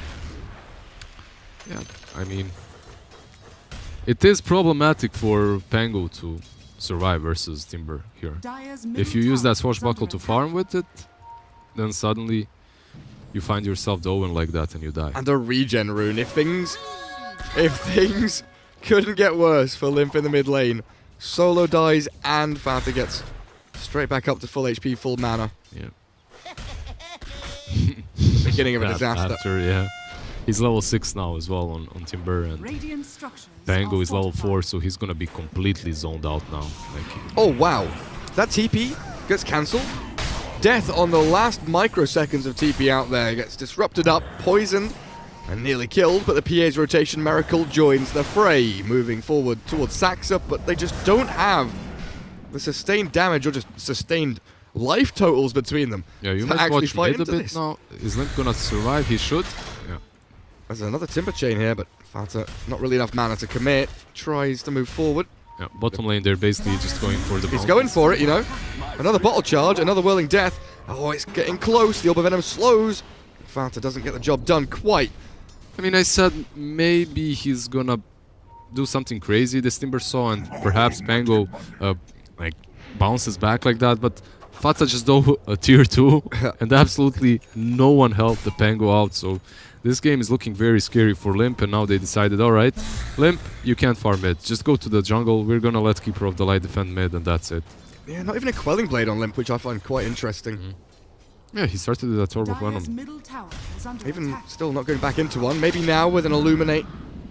And a swashbuckle, they're trying to get into the middle of Fata, but he is a tough nut to crack. Definitely is. Top lane, 3-4-3, nearly dying to 3-3. Only one number separates them. Yeah. Limp and Fata battling it out on this rune, top lane. Limp does not win this. Swashbuckle's ready now, and he gets to the high ground. Fata still chasing, hunting. Kotal trying to help out, but look at that damage. Poison stacks, and Z-Freak about to die. Chakram just touches his backside. I think he tried to go for... Oh, Swashbuckle misses. Ah, nice dodge. Fata drops the shoulder. And he gets an Arcane Rune. No. Refill bottle, Arcane Rune. Yeah, beautiful. Great for him. Everything's working out. Maybe not for this Doom on top lane, though. 3 heroes surround him. No time for Saxa to disrupt. They have to get some kills somewhere across the map, because this mid lane is a disaster for Limp right now. That's a position 3, technically, roaming level 3 tide at 7 minutes. I mean, everyone is roaming on complexity sides. Miracle has been bottom for some time now. He rotates back top. He's level 4 and 3/4. He's not really feeling it either. He's not really having the time of his life. This Doom is almost 6, a full level higher than PA. And Kotal is just going to have to lane bottom and keep trying to shove that wave with Illuminate as best he can. But here's that timing. PPD with a catapult. Level 1 to... He's level 3, so he's not taking a point in one of his spells. That Divine Favor with a catapult could quite easily be a tier 1 down bottom lane. Saxa hiding in the trees with 3-3. Sven shows his face. And here comes the Infernal Blade. And there goes the war cry. Sven waves goodbye as he sprints back towards his base. And just walks it off. Mid lane Limp used his ult. And Limp's about to die. Chakram in 3. I'm certain he survived. Swashbuckle in 5. Are you certain? Are you 100% sure? I'm certain. Fata missing a chain there. There we go. Uncharacteristic, but you knew that was going to happen. I knew it. I was counting on Fata missing that one chain. One crucial chain is always... Lane, Stormhammer. Oh, it's a Doom. Can you really attempt this? He throws the ulti onto the PA. His 3-3 tries to get himself away. Z-Freak has died down south as they push the tier 1, but it's the Doom keeping the attention of 3 Dire heroes, juking in the tree line. Stick charges, pops out the salve. Nice little backpack micro, but he still will die. Yeah, at the same time, Kotal died trying to defend bottom tier 1. As you notice, they use that Divine Favor on the catapult, and they're slowly taking down this tier 1. Which is eventually gonna fall. Eventually. They're not in a rush. The tier 1 on mid did fall to a Timber, who just stole it. There's, like, every time I see a Timber game, I ask, like, do they have a way of dealing with this Timber? And do they have a chance if they just ignore him? I have a feeling they have no ways of dealing with him. There's not even a hero that builds a vessel on their team. There are 0 silences besides the Swashbuckler, right? Yep. Lucky shot. That's the only silence that they can rely on. And they do not really have a whole lot of control either. So this Timber, if he goes for Crimson, I don't see the way for them to kill him. And Death getting picked off by PPD Sax's roaming maneuver into mid. Giving Fata an even better earlier laning stage as he cracks level 9, 2 levels ahead of his nearest counterpart, the Pango at 7. And 3 green heroes in the top 5 of net worth. Sven is wandering through this mid lane, but Fata needs the Soul Ring and maybe a bottle charge here to really continue and look for this kill. Keeps chaining forward. 3-4-3, sidestep, right, up, down, A, B. The jokes are real. And Fata's like, sod this, it's not worth my time. You're a Sven, I'm gonna go jungle. He's gonna go for bounty runes, that's worth his time. Ah, you're right. Refill that bottle up. Real nice. Doom gets a push on the tier 1 top now, aiming for the hand of Midas. Chen and Shadow Demon lurking top to mid. But NIP, it doesn't feel like they're under pressure. Oh, they haven't been under pressure for 10 minutes in this game. A 5k lead already up and running for them. And Complexity yet to get the Pango really involved or online. Yeah, definitely this Pango pick did not work out for them. Maybe it could have worked out if he wasn't really laning against the Timber Saw, but that Timber pick I think was really good for NIP. So Complexity do have not the wombo combo they had in the previous series, but they have a decent combo with Will-O-Wisp, Ravage, Rolling Thunder, and the PA's ability to kind of jump in and out of team fights. Definitely, their team fight is pretty solid. They just have to get together and use their spells, which is something that they've struggled with in the last series, so we'll see if they manage to do that a bit better this time around. And here comes the God Strength and the Pango. Doomed up though, so he can't get the Rolling Thunder out, and PPD, one hit away from death, juking past the trees, finally cleared up. As the Doom helps Fata find the final swipe onto Limp, and now 343 cut off from his supply line. Stuck on the wrong side of the map. Yeah, that's a chance for a Pango trade. Not really something that you want to be doing if you're Complexity right now.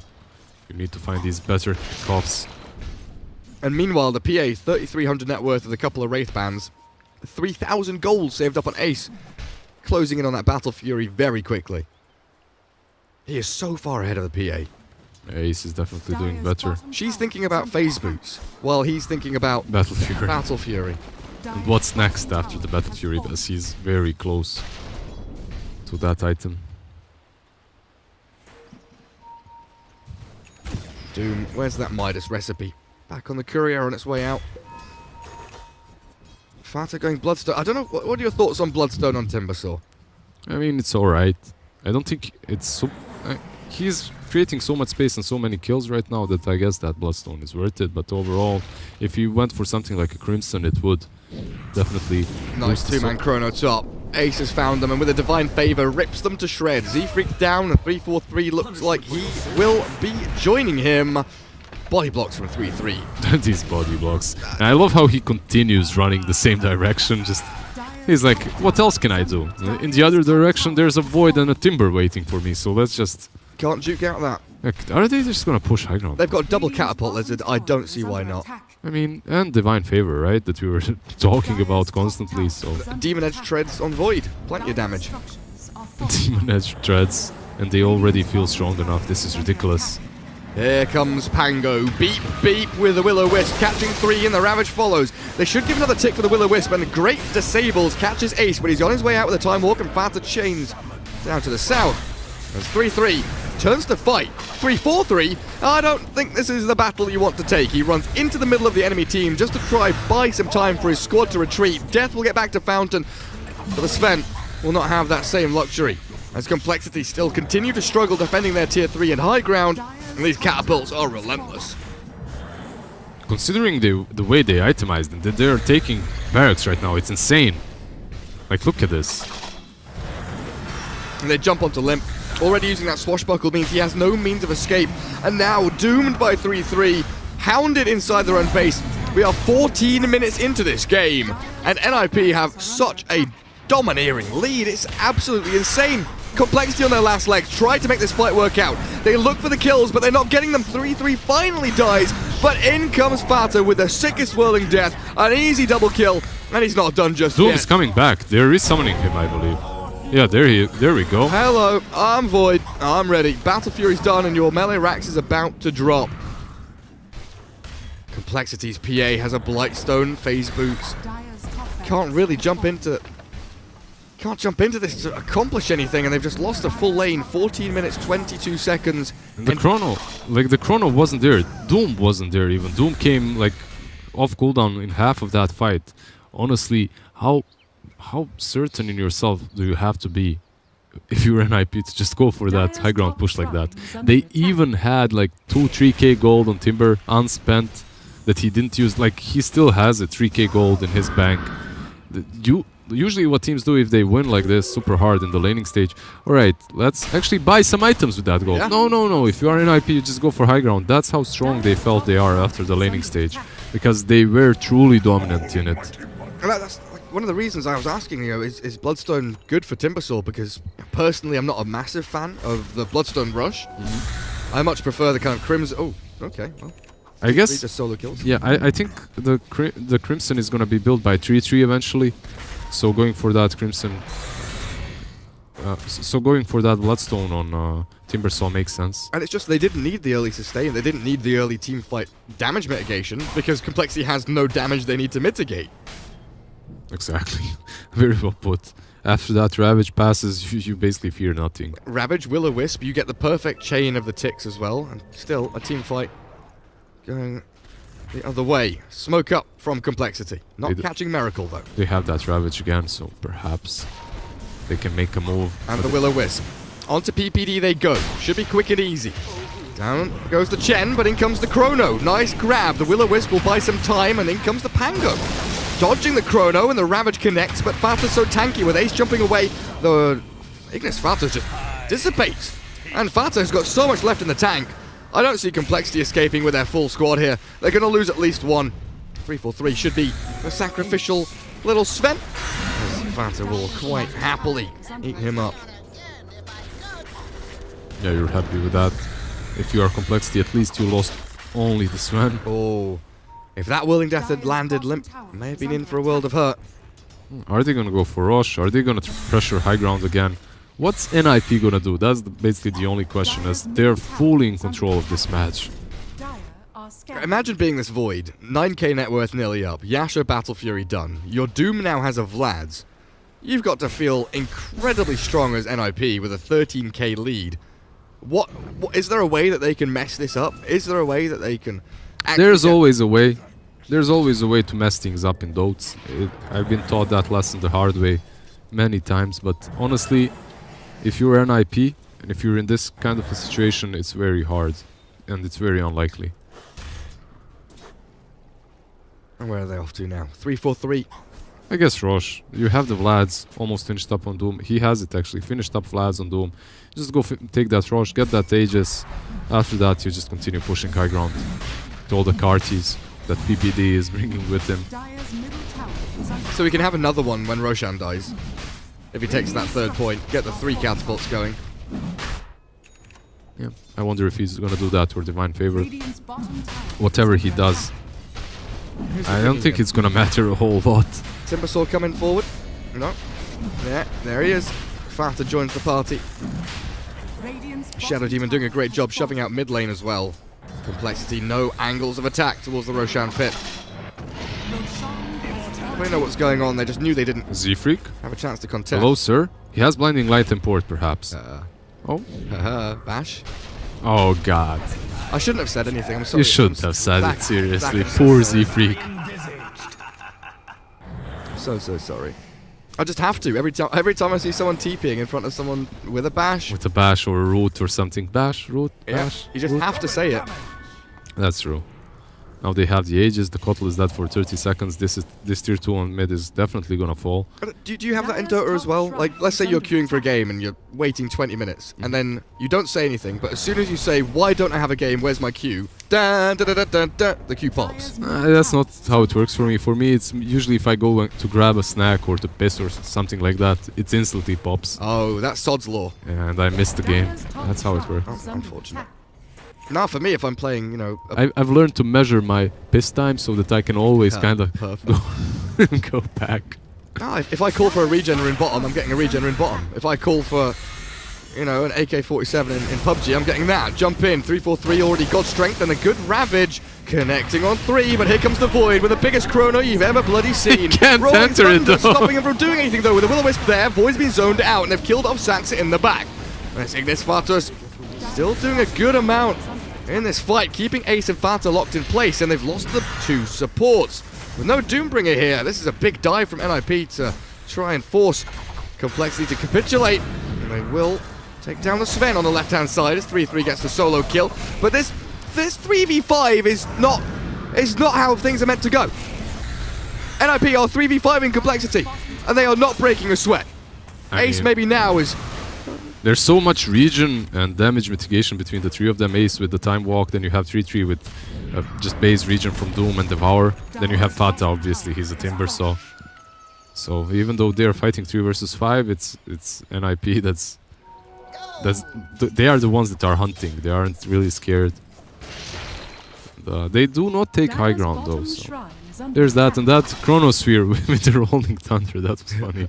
You shall not pass, Void, sir. He's just a spinning ball in the sky. Yeah, he thought that he actually thought that he's gonna be that he's gonna be able to go underneath it. Not how it works, it seems, though. Nope. Dota 2 doesn't understand height. Yeah. Dire's bottom shrine is under attack. There is a Crimson for the Timber. So he's the one that finished it. Alright, I mean, he gets to it faster, and Doom can get something cheaper, or something like an AC as well. There you go for that big assault cuirass. Yeah, a lot of armor to deal with the PA's dazzle, to deal with the PA in general. And if you deal with her and her damage, who actually remains on the side of complexity? This Pango with the Maelstrom, that's not gonna do a whole lot. Not at this stage of the game, at least. Where's Miracle been? Oh, that's where. Blurring. Hiding in plain sight on the map. But NIP, they know exactly what they need, what they want, and it is tier 3s and additional lanes of barracks. Faceless Void up towards top, holding Chrono, maybe looking for the Pango. They've always got this Chen to recall as well, so Void can actually look for solo kills on the side lanes, while the rest of his squad find pickoffs inside the enemy base. Pango jumping in very aggressively. He's got a regen rune to toy around with. But tier 3 not standing too strong now. As Ace with Aegis for another minute. And the Chrono. He's just standing in front of the tower, soaking in the damage, getting the stacks up. Doesn't really care at all. Pango's smoked. Limp is going for one last ditch effort. Yeah, we've got to watch this. We don't care about anything else. We only care about beep beep. Pango incoming. Who can he roll on? There's PPD. Chen gets caught. The Ravage connects and a 3-man stun, but double buyback arriving as the Chrono in the back will catch the Kochel and now look for that Sven. Easy pickings for Ace and only one buyback from Complexity. As the Radiant team can bring reinforcements in pretty quickly, but Ace is silenced and Aegis is lost as Fata onto Limp. A bit more damage is all he needs, but the Ignis Fatus keeps the Pango up and running. NIP, you need to focus buildings. You need to focus down that Will-O-Wisp. Complexity running out of gas with no ultis, no damage, and now no buildings. I don't see.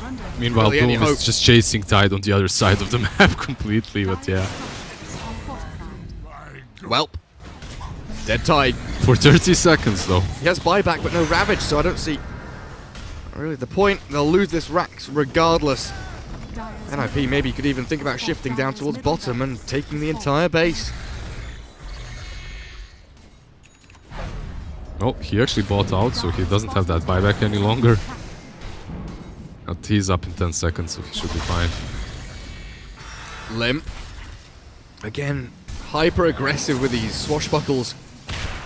3-4-3 just going to chuck a couple of stuns their way, but there's the Doom in the back. Miracle gets the pick on Saxa. A backstab. Not really working out too well for them. 3-3 is going to make his escape, and Fata with Ace. The dynamic duo. They are destroying. A devastating performance from them. Complexity. PA dead for 40. No buyback available as she was trying to get that BKB, but finally Limp with a Rolling Thunder. Nice chain stun onto Ace. With another one, and another one, and they get the kill. Now, on to the Timbersaw. Well. How though? What exactly do you do to him? Yeah, about that. Maybe they got some kills in the back. PPD did buy back for this.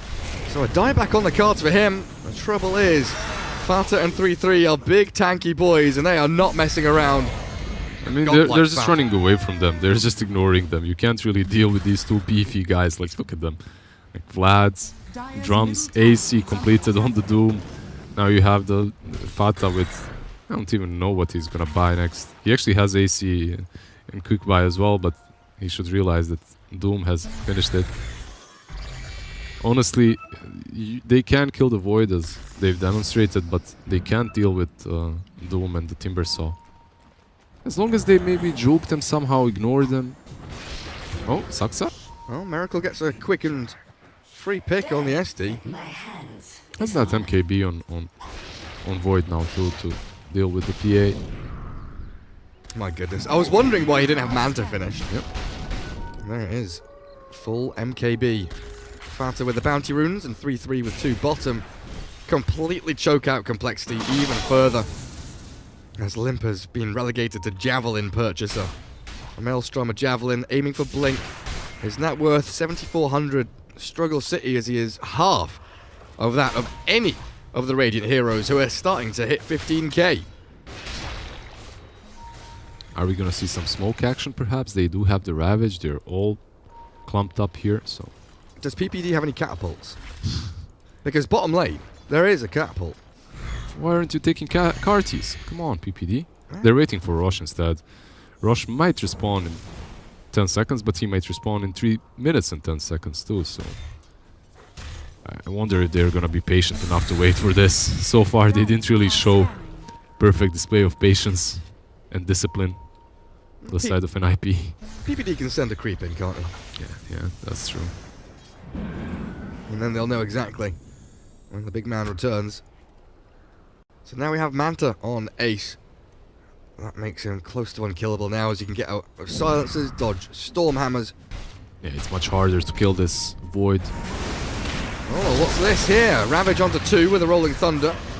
3-3 disrupted. Saxa keeps him alive, and Fanta just doesn't give a damn. Finally, the Doom will fall. Illuminate not accomplishing too much, and Void, he thought about the Chrono there, but gets hit by the Will-O-Wisp just in time to stop him from casting that ulti. Death, used up. There's Fanta with a catch and a kill. Beyond godlike for your Timbersaw, and Complexity back into their base they go. Yeah, they bought back the Doom, they recalled him with Chen, and now they can just go and push bottom lane instead.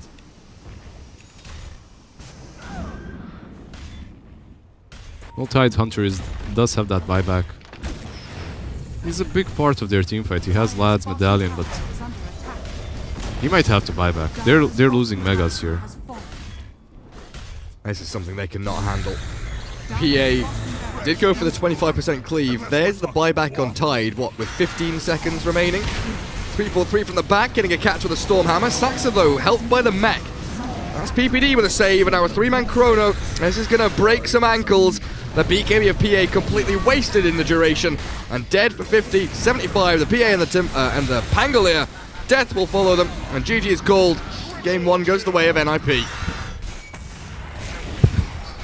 Yeah, the game kind of went how we expected, didn't it? NIP just performed the way they should and won the game. I think maybe this was a little bit of a harder stomp that we expected, considering how fast they climbed that high ground. But the way the lanes went, it's no wonder, honestly. That Timber lane, it's always a problem. You either have to have a hero that works well versus Timber in the lane, or you have to have a solution for him later on. But I believe it was the last pick, right? So it wasn't really an easy... I mean, they just outpicked them with that last pick. Fata Timber. I was expecting Ace Cheese Hero for the last pick, but instead it was the Fata one. And with that Timber in front, everyone else felt out of reach. 13-0, exactly. How do you kill him? If 5 minutes in, he's diving that Pango on the tier 2 and there's absolutely no help. 31k hero damage. Yeah, 31,000 damage, building 3.4k. Just a beast on this Timbersaw. Monstrous performance. NIP close out game 1 reasonably simply. So it seemed. Complexity still looking shaky, still looking like they've got a few problems to solve. Game 2 coming up in just a little bit, so we'll make sure to get ourselves into the lobby, get you all ready and set up for it, as we round up day 1 of the group stage for Katowice 2019 with Col versus NIP.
Previously on ESL 1 Birmingham. What a dream way to begin the day. And now, we continue. Get ready for the Birmingham Brawl. It's time! There is no place like home. Universe goes down. Look at the swing. Asher coming in with the combo. GG is called. ESL 1 Birmingham 2019.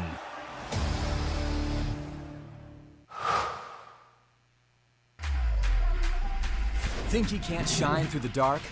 Stream a Roshan steal in high resolution? And record a play for the history books?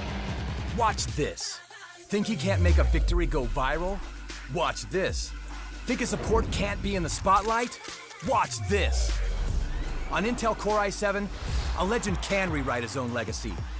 Game, record, stream without compromise on Intel Core i7.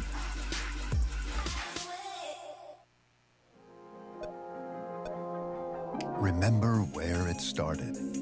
Your first experiences. Remember where you came from. The journey you traveled. The journey you love. Remember where it started. And imagine where it will go. Rise on.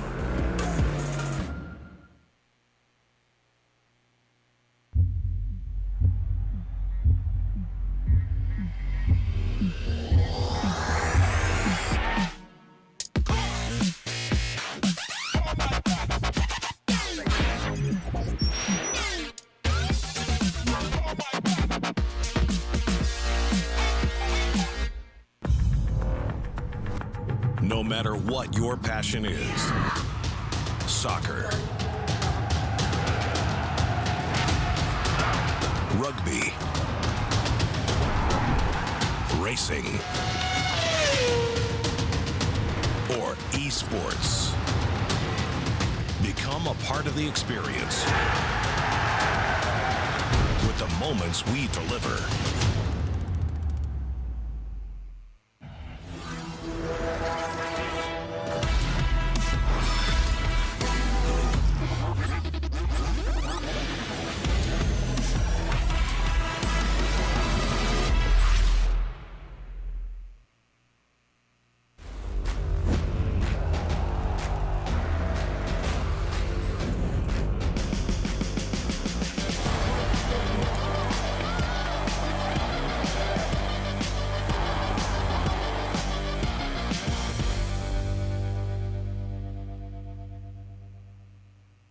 Welcome back, everyone, to our final game of the evening. It's one game, one best of one in this two-game series between Cole and Nip. As you can tell, my voice is dying a little bit.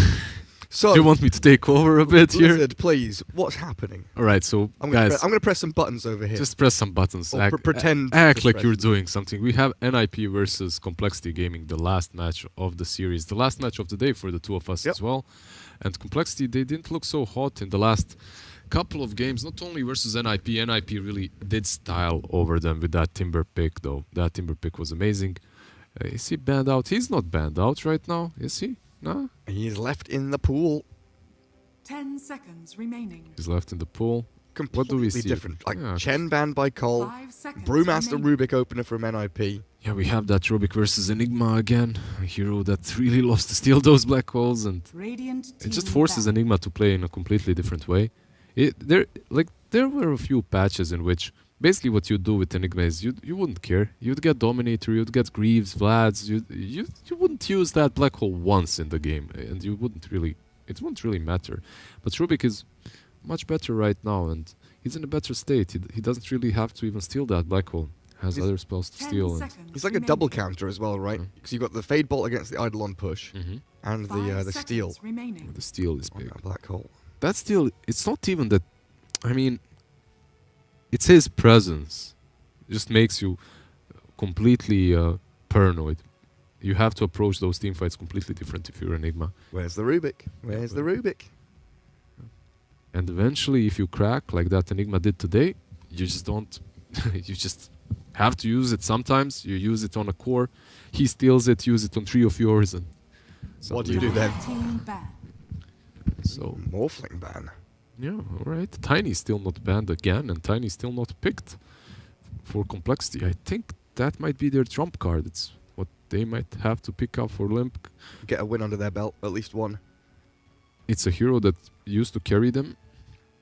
So maybe, just maybe they should go back to that, as 3 games now they have lost all 3. They aren't really feeling too well after all of those losses. 5 seconds remaining.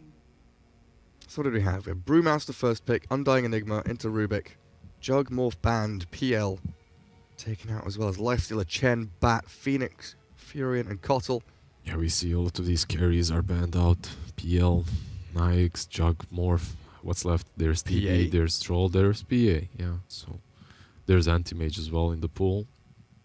And a Magnus, if they want to go that direction. Oh, they but we've not seen Magnus do spectacularly well recently. And there's the TB I was looking for last game. Does make his way into the ban pool at least. There's the Tiny. There's the Tiny that we were calling for. Hopefully this could be the hero that brings them some happier times, some victories under their belt, because so far they are really struggling.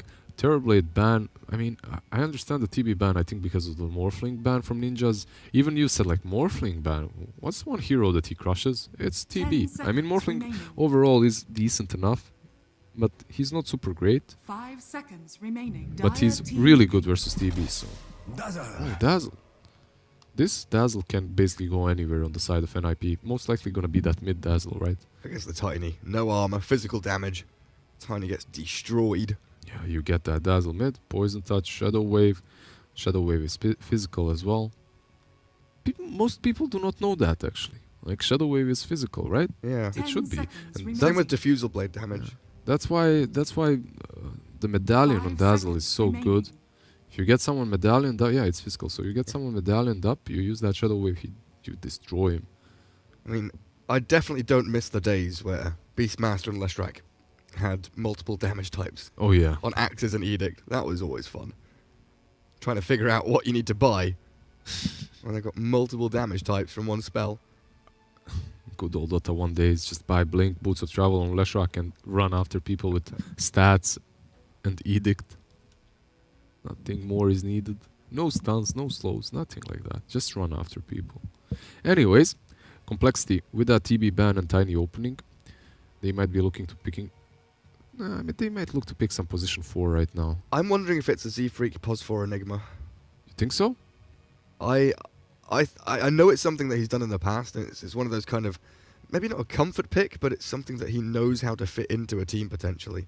But it just comes down to like, how do you lane around? I mean, I would love to see Z-Freak on something that's flashy, something like an Enigma, something weird, something that he's gonna be able to like have a lot of impact on, right? Like, and Enigma definitely sounds like such a hero, so I would love to see that. So I'd imagine 343 is the Undying, Limp's the Tiny. Yeah, 343 is definitely the Undying. Naga Siren. There's a Naga, another core. Man, I don't know about this. They're picking Miracle because it's Miracle, and they're giving him this Naga because it's his Naga, right? Or it's the bait and switch. I mean, if it isn't, I don't think it is. The Naga has been changed in such a way that I don't think you can play her on 4 any longer. Okay. I mean, maybe they can do it, but... Dude, you just picked an illusion hero versus Brewmaster. Like, he's just gonna dispel those illusions. You also have Rubik with the Fade Bolt, and you also have Dazzle, who's gonna start pressuring you super hard. So your items, by the time they come online, I don't think they're gonna matter a whole lot. There's a lot of pressure on this Tiny to perform really well in the early to mid game, so that he can create enough space for this Naga to actually start contributing. Well, hello, sir. Okie dokie. Well, he wasn't banned, so... And they make sure to pick it up before that final ban stage so it doesn't get banned as well. So what's that? Timber against Tiny? They're looking for that matchup? I suppose it is, yeah. Moves the Dazzle away. You can put the Dazzle on dual offlane or something like that. Give it to 3-3? Yeah, I mean... 10 seconds. Is it going to be him on Dazzle or him on Brewmaster, though? It could be position 5 Brew as well. Like good old position 5 Brew. We've seen it ran many times in the last couple of months. So that's a possibility too. So you have Rubik plus Brewmaster supports. So you're afraid of an ace hero basically here, complexity. Do they see that though? That's the question. I guess it could very easily just still be ace Timber, Fata Dazzle, Rubik for, Saxa, I guess. Yeah. Got these options, NIP. It is a really difficult ban, isn't it? And they ban out the carry, yeah. So they expect the carry to be drafted last. So, yeah, alright. They expect Fata to be that Timber on the mid lane versus the Tiny, which is quite possible indeed. He's pretty decent versus Naga too. However, in this game, Naga with the Diffusal Blade can deal with Timbersaw's mana, so at least you have a way of dealing with that. You don't have to kill him, but you can ignore him if you get all of his mana down, right? So that's kind of alright. I'm just real worried about how Complexity gets in and out of team fights without Song. But you have the Song into the Black Hole, into the Tombstone Zombies. Tombstone Zombies, yeah. But that's it, right? Like, their fight is very static. It's choose a place to fight and you fight around that place. And then don't fight for 2 minutes because your cooldowns are gone, so... And you're against, Brew and Timbersaw, people who are exceptionally good at drawing out and extending these fights, and even just moving them to a different location as they hunt down your squishy, weak heroes on the back line. I want someone with a short cooldown, someone with some reach, someone who can catch up to keep up with Tiny, who's going to need to be the hero that kills everyone this game. He's going to be the one up front. He's going to be the one that tries to blink on this Rubik or Dazzle and just blows them up before they can react, before their team can react. But as you said, he's going to need a partner in crime. He's going to need that one extra hero that rotates around with him. It's not the Naga, it's not the Enigma, it's not the Undying, so... Does that mean in your mind that... Even they do not know. Look, they ban out Huskar in the end. They're like, we don't know what's going to happen. Let's just ban out some cheese that we can lose to. Like in my mind, the way this draft has gone, Enigma has become more and more just the position 3. I'm going to build auras. And this last pick, it feels like a Z-Freak hero. It just might be that Enigma that you just said. The Crimson, the Greaves, the Vlads, Enigma. 10 seconds it might just be that, indeed. Already without the final picks. Yes, Complexity have the final pick. NIP with the penultimate one. I see NIP doing very well this game. Alright. Lesh gives you what? Illusion clear, Eidolon clear. I mean, it's great versus Naga, right? It's just a strange pickup. Something I've expected, but versus Naga, this hero always works. Naga doesn't want to build that BKB at any part in the game, so... Feels like it has to be POS 1 then. So I'd say Fata Timber, Brew for 3-3. They have, like, besides that Lashrak with Edict, do they have any tower push? I guess Dazzle is going to get Necros if Dazzle is a Brew? Brew, somewhat, yeah. Well, there's tower push for Complexity. On the other side, Z-Freak Pugna. Miracle is definitely the Naga. Yeah, he just picks that immediately, and now they're playing this waiting game. They want to see what the enemy is going to pick, how they're going to lane, and they want to react accordingly with the tiny Pugna and Enigma, basically. We knew these two, 3-4-3 Undying, Miracle Naga. They were quite easy just to tick the boxes. How long are you guys going to wait? Oh, there we go, Ace with the Timber pickup. Fata Lesh? Ace with the Timber. I don't know if Fata is going to be Dazzle or Lash. Which one of these two? I mean, my heart is pretty set on Brew Rubik as the supports. I really like Dazzle. I think so too. Yeah, I would go with that as well. With the Dazzle on core. Either on offlane or mid. But it might just be like Brew core 3-3. Fata Brew. Ooh. Fata Brew. Well, that one up. I did not see that one coming, definitely. 3-3 Dazzle, okay, we could have called that, but Fata Brew on mid. 3-3 Dazzle was in the list of things we talked about. Yeah. 3-3 Dazzle, Ace, Timbersaw, cool. I never saw Fata Brew, and I never ever saw PPD Lashrak taking up the Lashrak. I thought I was almost sold on him being a core hero, but here is a support with Rubik as your Is it a reaction because Z-Freak is the tiny and Limp is Pugna, I guess? Maybe so. God, what a weird and wonderful draft. They definitely did throw a couple of curveballs, both of these teams, with their drafts. Like, we expected the Tiny on Complexity. We expected Limp Tiny, however, because he's so great on that hero. And now that Tiny has been taken away from him and put into Z-Freak's hands, I'm certain Z-Freak can do just as well. But it is a position 4 Tiny, so... I mean, the drafters throwing curveballs. Maybe it's one of them that's going to be the MVP of Katowice. We've got a quick little video to watch as you guys can go and get your votes in.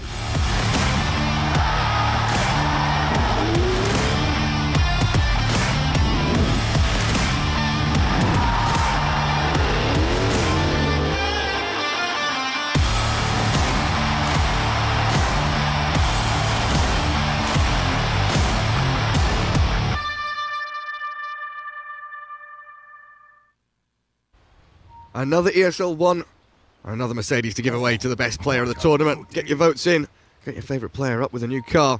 And here we are, last game of the evening. Best of 1 in this 2-game series between Complexity and Ninjas in Pyjamas. And it's a tough one for Cole. They've lost 3 in a row tonight. Not won a single game. And not looking particularly hot, but now they've switched things up. Their draft looking a little wonky. They've put Limp on the Pugner. Z-Freak, like you mentioned, is on that tiny. I mean, look at this NIP's draft. I wouldn't draft this to my worst enemy. Just look at that. If I was playing a pub and if I had this draft, I would be like tilted a little bit instantly, because it's unconventional, right? It doesn't mean that it's bad. It's just not very standard right now. But it's NIP, so that Dazzle is gonna be on that safe lane, playing versus Enigma, it seems. Offlane Ace on the Timber Saw, which is going to be interesting versus Miracle's Naga. Fata mid Brewmaster. Yeah. As Lestrike wanders up towards top to help Ace. Miracle Naga Siren will be their lane opponent. Who's the faster clicker? Oh, it's Ace. He's been training and they're going to get 3, 4. NIP get all 4. Call it. Just call it. Call it right now. It's over. 4 bounty runes given away. That's a full Quelling Blade on someone. Perhaps an Ace. A stick, actually, instead. Alright. Gets a stick versus the Undying. Yeah, makes sense. Tiny lurking mid. He's gonna go for the Courier Snipe with 3 grab, or if what is he doing then? I'm not sure.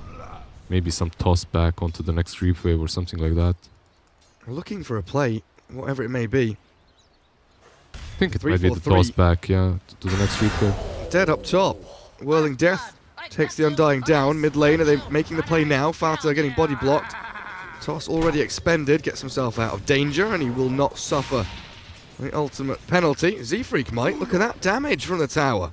0 armor. Tiny feels bad. He almost died there, but he survives. I love those little pesky plays like this one. It's basically, it's a trained maneuver. You know exactly when you're going. As soon as the creep wave is coming close to the tier 1. Yeah, truth be told, they use the toss on Pugna, but I think it's rehearsed move for that kill on Fata. It didn't work out for them this time, however, sadly. But you're not losing a whole lot because you have Enigma on the offlane. And this Enigma usually does not need too much help early on. As you can see, the lane is pushing in. He denied a couple of creeps. And he should be having a free farm under the tower, unless Rubik comes. Oh, they want to dive this. It's Fadebot level 1 though, so there's no lift, no displacement ability to grab that Enigma and put him into a dangerous position. But they are zoning him completely out and away from his experience, which is very bad for him. Massive creep wave, chipping away at the tier 1 in the meanwhile. Death stuck here at level 1. I think this is very problematic. I said that he does not need a tiny, but in this kind of situation, I think you have to help this Enigma. He lost way too much. Almost 2 full creep waves to the tower. Meanwhile, PPD toying with the Naga up top. Z-Freak's double damage rune. Hello, Peter. I've got a toss for you. Come back here, Lestrike. 3-3-3 against 3-2-8. The movement speed advantage is Tiny's. But PPD is dancing around these trees like an absolute ballerina. Look at him go. Look at that damage, though. That punch hurts quite a bit. Limp isn't joining in for the battle, has to deal with Fata in the meanwhile, and Z-Freak just can't get this kill. At the same time, this is another game in which Timber Saw, well, it's not as free of a game as that last one, definitely. They have spells that can deal with Timber, from Midnight Pulse to Life Drain. Yeah, to Defusal eventually on Naga Siren. It's not a complete free game for Timber, so it's gonna be a bit harder for Ace to perform and fill Fata's shoes, but you know what? He doesn't have to be that complete maniac Fata was in that last game, because... How much of a timer do you feel NIP are on in this game? It's like looking at their draft, they don't seem to have a carry hero. Right? They don't have a true hero that takes objectives. But with 3-3, it all depends on him and what his item build is. I have a feeling if he goes for Greaves or something like that, they might fall behind very fast. Mid lane. A quick lift stops any toss attempt. Tiny Or still does gonna it? go for it. Avalanche toss onto the tower. Limp is here with a quick blast. And Fata sprinting away. His Drunken Brawler gets him out of danger until another decrep. Will the blast reach? Oh, just touches him, but bottle charges. We'll make sure that Brew is perfectly comfortable in the lane. Bottle charges and also... 3-4-3. Oh, dearie me. In comes the Edict. He's got a Split Earth as well, just to give him the old whack. Undying's not dead just yet, trying to tank up and die to the creeps, but it will be Peter that finds the takedown.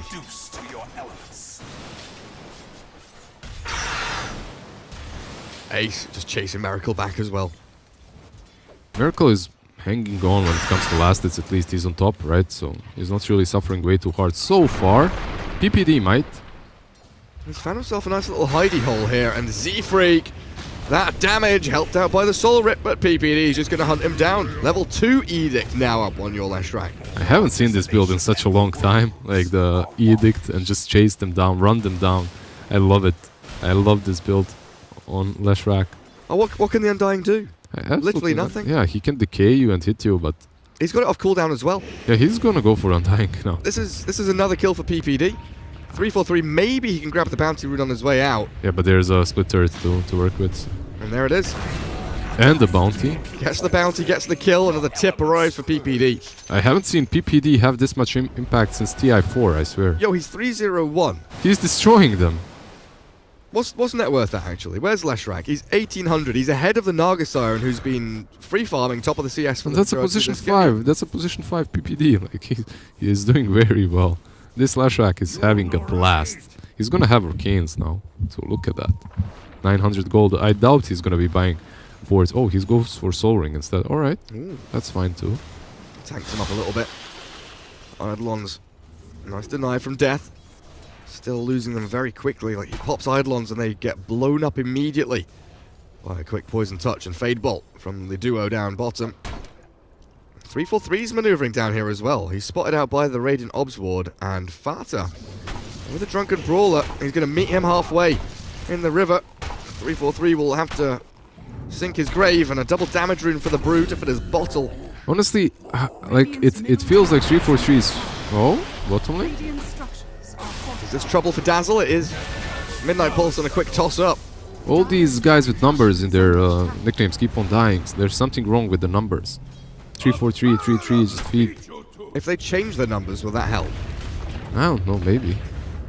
Like if 3-3 changed to 6-9, would that make a difference? Oh, that would help. Nice.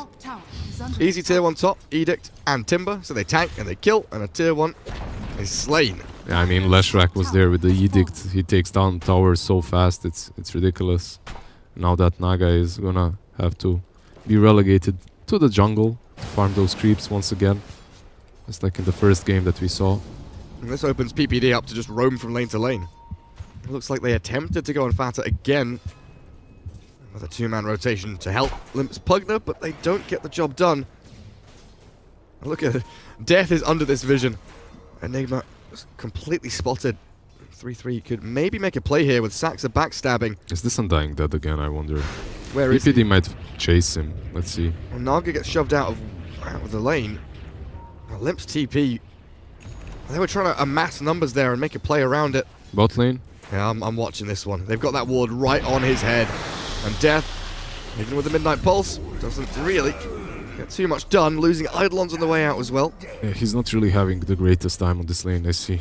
Like, he's going for that Dominator build, but it's not really working out. I love 3-3's Necro build. I think that's going to help them a lot. I think with that Necro, they're going to be able to pressure the towers much easier. And he also farms with Necros very well, as they're reduced by bad Juju, obviously. Forget nulls. Rush Necro. Yeah, it's not as broken as it was a few patches ago, when he could basically, from even on level 1, he would have only like a 15-second downtime on Necro. It's a bit... Well, wait, it's gonna be like, what, 10 seconds now? Yeah, it's all right. Math is hard. It's still great for him. He's still gonna have those necros up. I wonder, did he have arcane rune? He didn't, right? I don't believe so. Okay. Because there's an arcane rune on Brewmaster, and he hasn't used Primal Split yet. All right. Eyeing up Limp, but the Pugna very defensively behind his tower. They want to use this arcane rune and push down mid. And Limp is moving away. He's gonna go bottom for the tier 1. I think that's the possible trade that they're thinking about. Move the Pugna mid, just leave mid to 3-4-3, let him die there. NIP potentially getting into position to really stop this push, but a good avalanche toss from the Tiny sends the Rubik sailing into the Enigma. Level 6 Death has the black hole, but Limp is the one being focused. They've pinged him out and the Brewmaster wants to finish him off. Z-Freak drops. So the Dazzle 3-3 is going to claim a double kill as he gets Limp as well. Necro units, MVPs, give them the Mercedes. Give Mercedes to the creeps, to the neutrals? No, the Necros. They're not neutral. Well, they aren't. They're very angry little blue and red warriors. And an archer. My apologies. Wouldn't dare misclass them. Top lane Naga is just juking this Timber for quite a long time now. He has no sleep on Miracle and he might fall here. Oh. Nice. Yeah, barely survives actually. What? Oh, goodbye Brewmaster. Limp looks like he might still just die though. PPD's backstab, reapplies the poison touch, they do get the kill. Dazzle sticking around now with 3-4-3 backstabbing, just gathering bounty runes. I'm not really looking to start a fight down here. All Complexity want is that tier 1 tower, but they're just not being allowed to have it. Well, 3-4-3, no boot still. Has a magic stick to work with, but he's dead. He's gone. I mean, honestly, 0-5-0, it's not really the greatest start for Undying. He's been having a very rough couple of games today, but I don't think it's only him. It's how they move as a team. Like, position 5, if he goes into ward like that, where is any kind of support? Where is anyone that can connect to him, help him out? Flash. Oh, Z-Freak. Oh, what happened? He just left him. He let him live. Oh no. 3-3's killed off Death down bottom in a 1v1. Fatta's Primal Split. Utilised to find a kill on Z-Freak here, and maybe even more. Limp has put himself in harm's way just to try and save Tiny a little longer. Fatta tried to send that Storm Panda forward.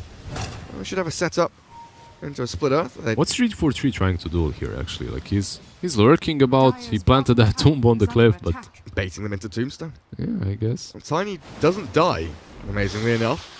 Not using that Cyclone to split earth. NIP didn't want to commit around the shrine or near the tier 2. That middle tier 1 is really where they want to angle their efforts. I felt like they could, though. I felt like they could just go ham there as well, but they opted not to.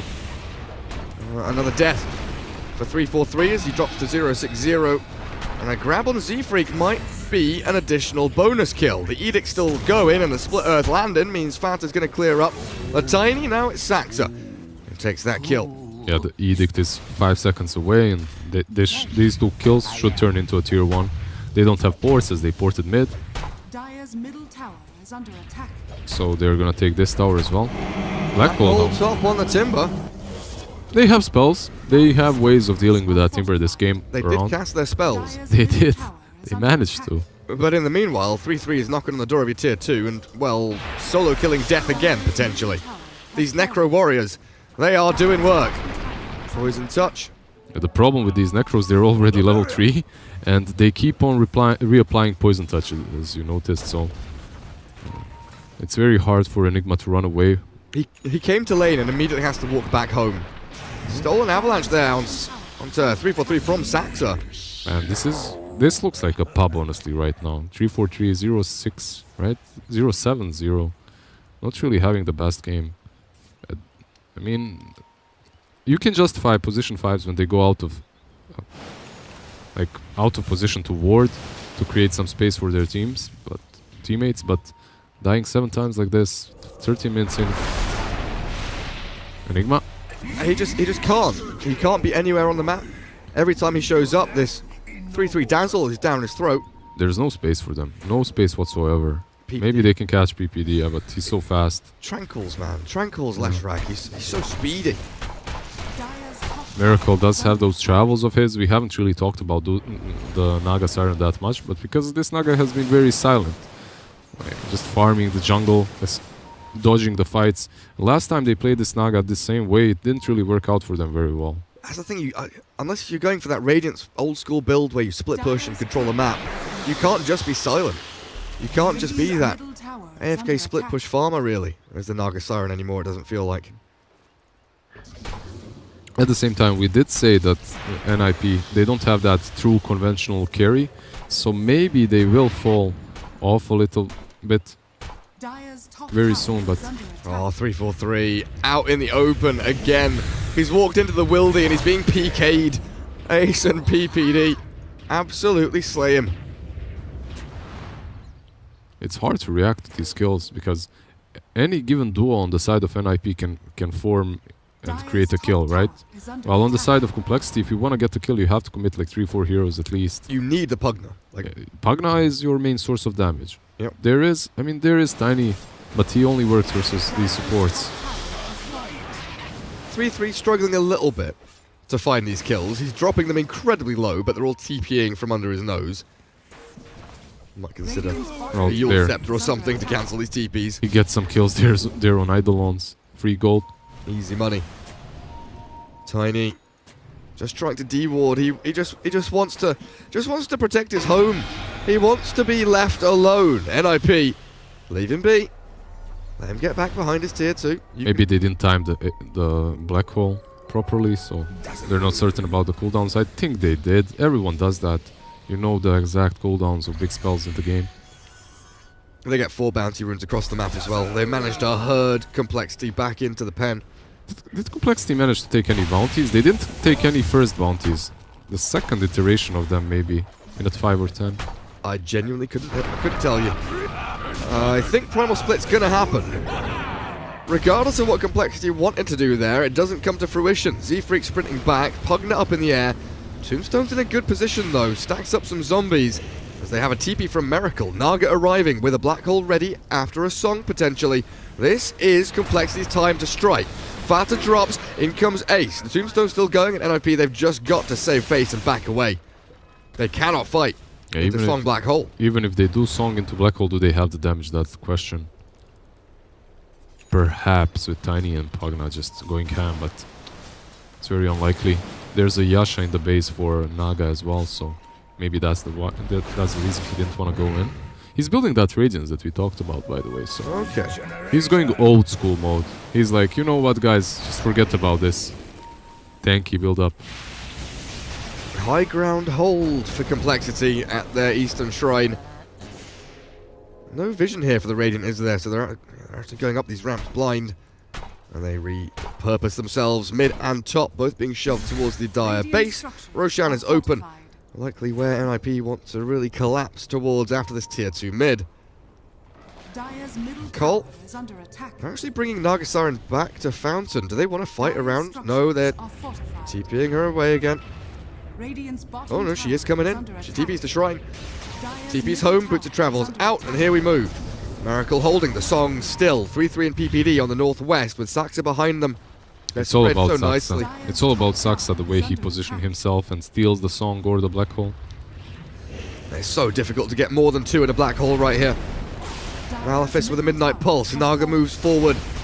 3-3 drop to half HP. He's very low and blasted out of life. Sent to oblivion. There we go. The sleep is there. Perhaps to catch that Rubik. Buys back. 3-3 wants to fight. Wants to steal. Rubik's dead before he can. Now the Primal Split comes out. Chasing Z-Freak down. The rest of Complexity falling away. There should be Roshan for NIP. Is it though? Because they don't really... I mean, with the Necros perhaps, once they're up. They don't have a Vlads, do they? Timber can tank it. Timber can definitely tank it. But honestly, I don't know.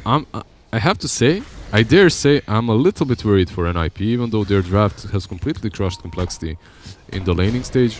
I'm not certain just how well they're going to be able to fare versus Sleep and Black Hole. and versus the Naga later on once she gets that Radiance. Closing this game out. Yeah, the closing this game out might be a bit difficult for them. I'm not 100% on that, but we'll see. Bottom tower has fallen. Roshan attempted. Dropped to half, and in comes PPD with the Edict to help out even more. Ace, Bloodstone, Boot to Travel. Has bots queued up again for some reason. Miracle shoving out bottom lane, 2400 towards the Relic of Radiance. It's a long uphill struggle for Miracle, and that's the period of the game that really complexity are looking towards. 10, 15 minutes from now, when Miracle has a firm stranglehold on the map, and then you can say the Naga has worked out. Until then, it is just... Yeah, this is basically the time of the game in which NIP wants to break them. Mentally and strategically, they want to take control of the map completely, and it's on Miracle, I think, to split push all the time, to use these travels the way he envisioned to, and to just send these mirror images all the time to creep skip. It's mostly on him. His team can't create space, yeah. Limp is doing what he can, as you can see here. He's gonna buy a blink just so he can do this, just so he can be as annoying as possible. TP's out right in front of them. But there's only so much that he can do. Most of the work has to be carried out by these illusions of Naga. Man, this Dazzle nearly has Greaves. Full Greaves pretty much done with Aegis Necro 3. With the bad Juju, with the lower cooldown as well. On that, on Necros. Level 15, Shadow Wave heal bonus. He's a big bad boy. Rubik. Bot lane they find Naga, but they're asleep. Tiny clears the wave. Miracle jumped upon. Blink from Ace. He tries to catch Z-Freak, but the TP is out. Will successfully get Miracle back to base. I mean, they didn't kill him, but they sent him home packing, Blink. right? Oh, that's a sick play if he gets out. Really nicely done. Yep. Gets the blink, blinks out. Tosses the Timber. Yep.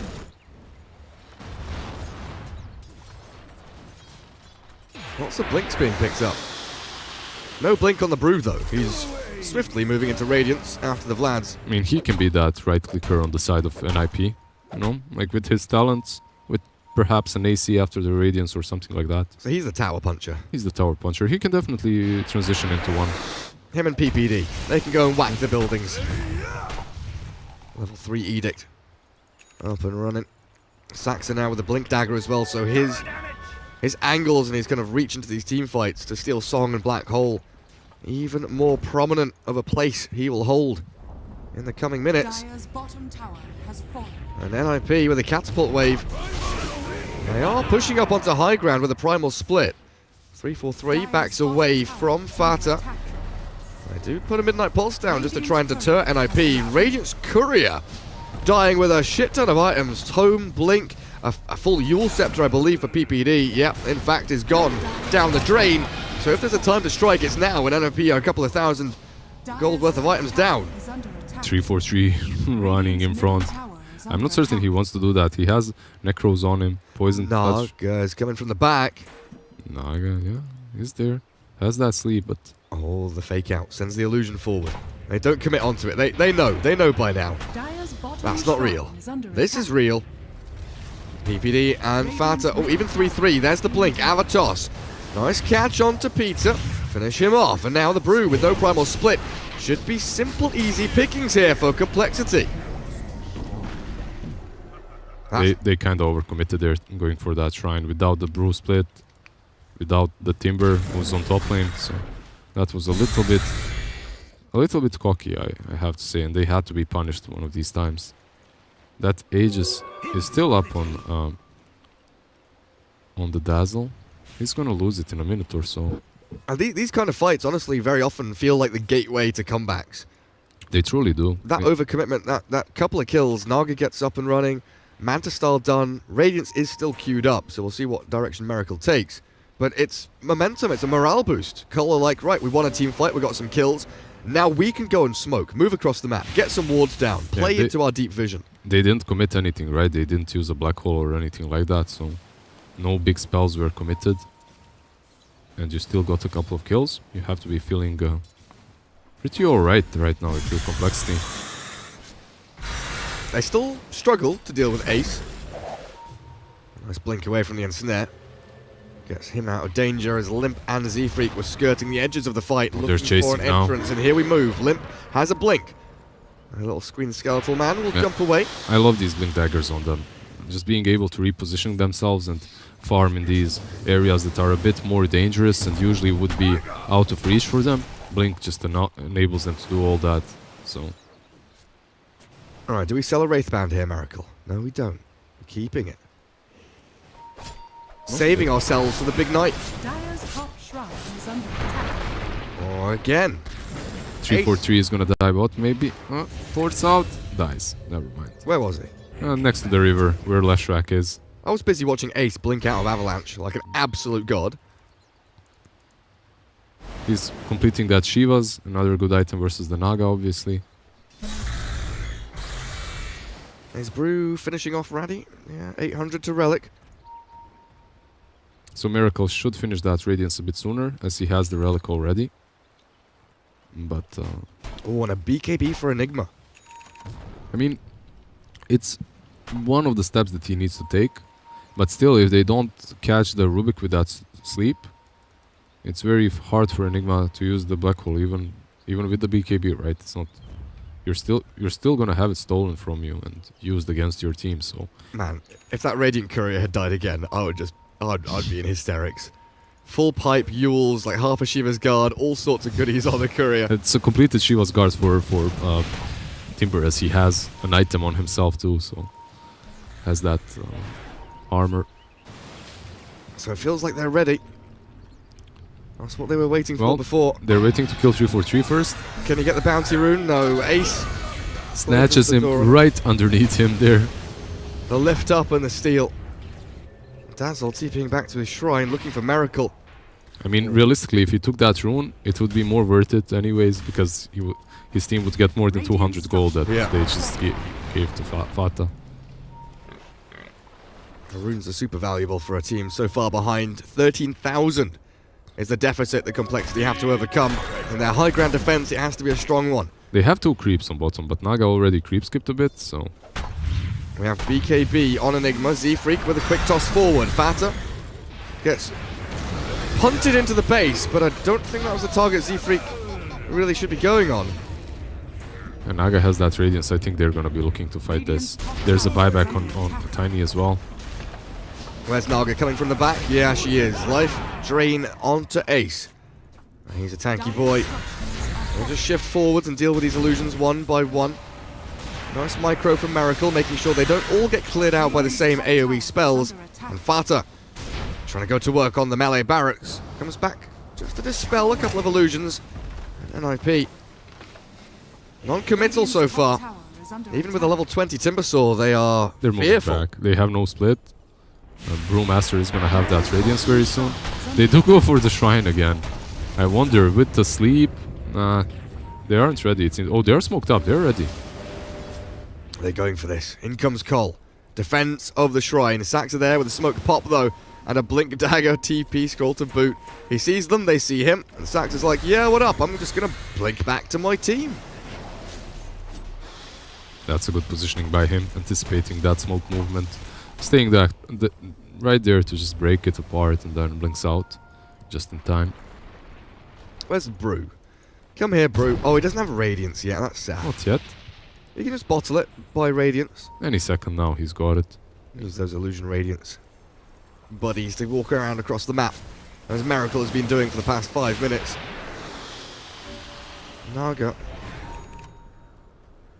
Seemingly fearless Miracle, walking deep in behind enemy lines, pretending to be an illusion on her way through. Tiny and Undying, connecting with a Naga, helped out by Limp potentially onto this tier 2 bottom. But Enigma's so far away, they don't have that Song into Black Hole, which they heavily rely on to win a team fight. Radiant's bottom tower is under attack. And there's the Brew Radiance. Sends the illusions out. Get some good efficiency from that. Do NIP try and mount a defense down bottom? Well, Enigma is very far away. There's no travels or anything like that on him. Radiant's bottom tower is under attack. He's still waiting for that level 15% cooldown reduction, which is going to be huge. He's also going to have that Blink Dagger. With the Blink, I think maybe he can position himself well enough to use that Black Hole on the Rubik and one extra target. So they are reaching these items on the side of Complexity that are going to allow them perhaps to fight, but they are still far behind, 15k behind. Undying has boots, stout shield wand. I mean, even the Tiny has what? Soul Ring and Blink. It's better than what the Undying has, definitely, but... I do love... Oh, never mind, it's changed. What? Sax and PPD had like identical net worth. Ticking up at the same rate as well.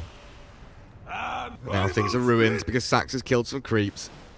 Timbersaw up to 19,000 net worth, closing in on 20k. Next item for him. What's on the cards with 3,800 saved up? What does he aim? Does he just get a BKB on Timber? Z-Freak? Potentially walking into the wrong neighborhood here, but Ace heals up through with that Bloodstone, turns with the Chakram, still dropping low and ensnared up, blasted down and finished off. Miracle is there to clear up the kill. Fata is around as well, and they actually cleared that Timber easily, I would have to say. He was alone though. They didn't really commit any big spells, which is very important for Complexity. You have to keep NIP scared of that Black Hole at all times. It's got to be a BKB for Timber, right? Decrep, have a toss, nice grave, and Fata will get the primal split off. Tombstone's on the high ground and could cause problems for NIP. I think they back off.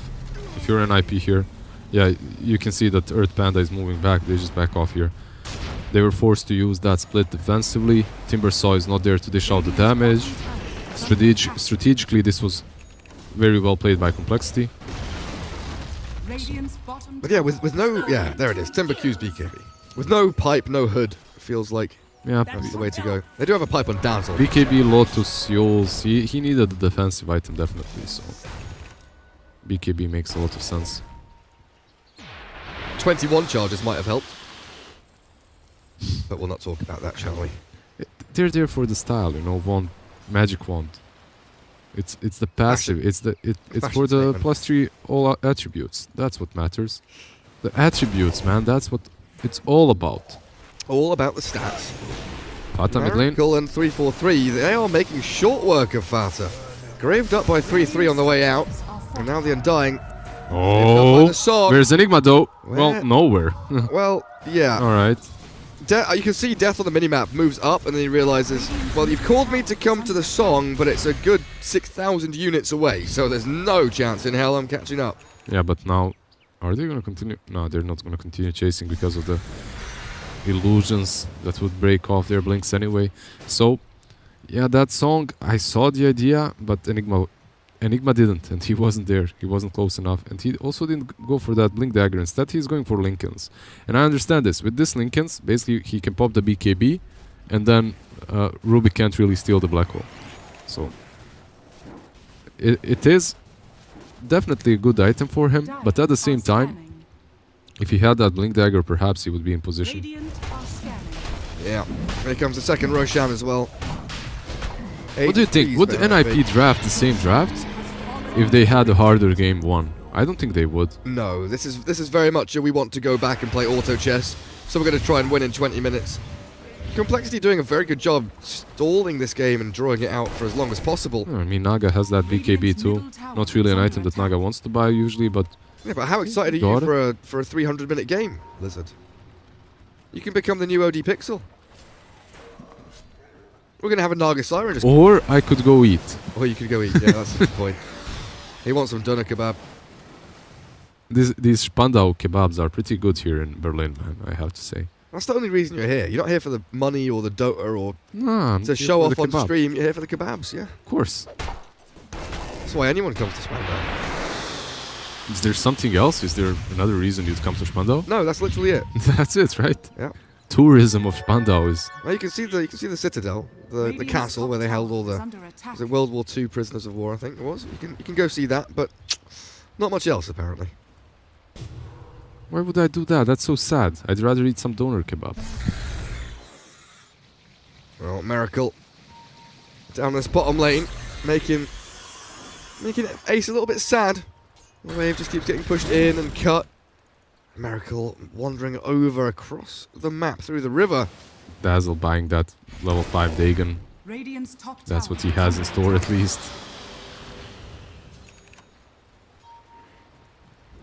Z-Freak in 3-4-3. Setting up behind Limp's Pugna. They desperately want that tier 1, and Limp will BKB TP out. Primal Split already expended. They need to get a kill off the back of this. Perhaps Z-Freak with no blink. The stun, yeah, connects. And down you go. In the meanwhile, though, Miracle's BKB netted him a kill on PPD. There we go, 3-4-3 dies as well on top lane. Catch him. Miracle's out. Gets away from bottom. He almost has that. Like, what does he need? He needs the talisman. So, Eagle Song he can already buy, so he's coming very close to that butterfly of his. And overall, if you are this Naga, you're happy. You're one little happy camper. They are building into like this Dagon 5. Perhaps they can blow her up. The Naga and the Pugna, but honestly, NIP's draft was a little bit wonky. We saw it at the start. We said that they have no true objective taker, no true hero that's going to be up front. This brew is slowly turning into that. With that Radiance Lads now going into AC. Maybe he gets that level 20 plus 100 attack speed. Starts clapping you, critting you all the time. And then on level 25 you have another talent, but we're far away from level 25. It is quite some time until we hit that mark. So Enigma finishes the Lincolns. 600 saved up towards that Blink Dagger now. But it never really feels like NIP lose control of this game, though. Things slip a little bit and they bring it back. Things slip a bit and they bring it back. It has very evenly stayed around 15, 16,000 net worth lead for NIP the past 10 minutes or so. That's a good sign against the Naga Siren. You know, Miracle is honestly playing his heart out. It may not look like it, may not feel like it, but this Naga sending illusions left, right, up, down, top, bottom, mid. He's absolutely... He's on top of his game. He's creating so much space for himself, first and foremost, but for his team too. So he's the only reason that NIP haven't finished this game. Exactly, because they really had a shot there. They had a chance of ending the game, but then Naga just started creep skipping all the time and messing with their pushes. So Miracle definitely living up to his name here. Well, there's a jump. 3-4-3 getting blown up. Gets his tombstone down at least on the high ground in a good spot. But Ace, his BKB hasn't netted him any kills just yet. The shrine in the back will keep Z-Freak alive. Undying survived off to the right-hand side. And Miracle just continues pushing. Sends illusions, heroes, everything down the lane. And NIP, they can't push again, yeah. They've got no wave. Naga is immediately mid lane. And running up top and finishing that heart now too. Yeah, 3-4-3 is dropping the oink oink because Naga is a greedy little piggy this game. Eating all the creeps. Finding so much farm, stopping the push, which is the most important aspect of it. Finally they commit to this shrine, and this time around I think they're gonna get it. Third time lucky. Or was it fourth time now? Definitely, I think fourth time. Did they attempt that shrine? I'll just look at my mini-map though. Yeah, look at these illusions everywhere. They're being pinged out. I think Sax is getting a little bit irritated. You have to feel it for them though. It's like we haven't seen Naga played in a while, but this hero is so irritating to play against. Once this stuff happens, once this starts happening, illusions everywhere, you can't really kill them. They're basically not allowing you to do anything across the map. So Saxa invis. Oh, this could be big. Has he been spotted? Oh, that one sentry ward. I don't know if they got vision of him somehow, because Death makes the move back. They've got a sentry here. Aegis has been reclaimed. So they have no Aegis to work with any longer either. And if you are complexity, you can maybe even look for a kill. You can maybe look for a fight. They got any smokes? Undying does. 3-4-3 babysitting. I think you wait for blink on Death. Alright, you get that blink on Enigma.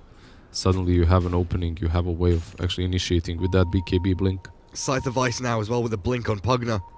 All of these things tying together for complexity. Force blink on Z-Freak. 343 has a bracer, Poggers, and Death.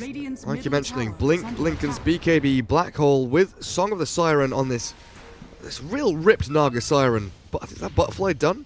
Or is he getting Bloodthorn? Yeah, getting Bloodthorn with that quarterstaff. That's a sick little fake out as well. Just look at his gold. Click on Naga and look at his gold, how it's rising.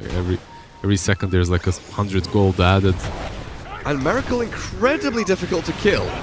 They've popped Primal Split, they've given her the lift, thrown in the Shadow Wave, still half HP. Miracle walks it off like it's absolutely nothing. Death, though, potentially in a spot of bother, jumped upon by the Timber. Miracle and Death both have to bail towards high ground as NIP forcing them away, but Complexity still have this ability to reposition, set up the fight with a Song of the Siren, and Death ready with a Black Hole. 3 heroes, gonna get caught. No, they mistime it. The Yule's up, saves the Rubik. PPD walks out, and the Grave on the Fata keeps him alive, pops the cheese and walks it off. They should be able to force NIP away from this fight, but what a monumental cock-up by Complexity. How do you even manage to mess up Sleep into Black Hole? I absolutely have no idea. Limp is dominating and getting kills. Fair enough, they've killed the Dazzle and the Rubik, but if they can't find Ace...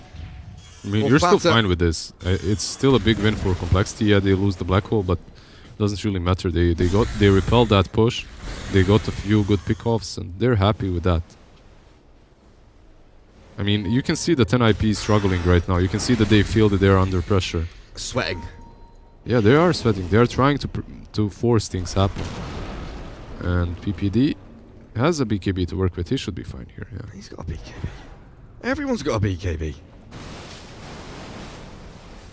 There's gonna be an AC soon on Brew.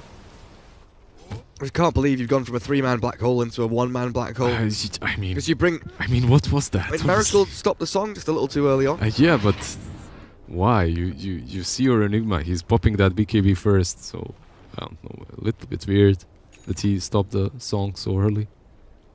He has that Orchid now to work with. So he's becoming a massive, massive beast. He already is a massive beast on this Naga. I have a feeling that NIP, they have to outplay them super hard in order to win. But this is now NIP with no Aegis, no cheese.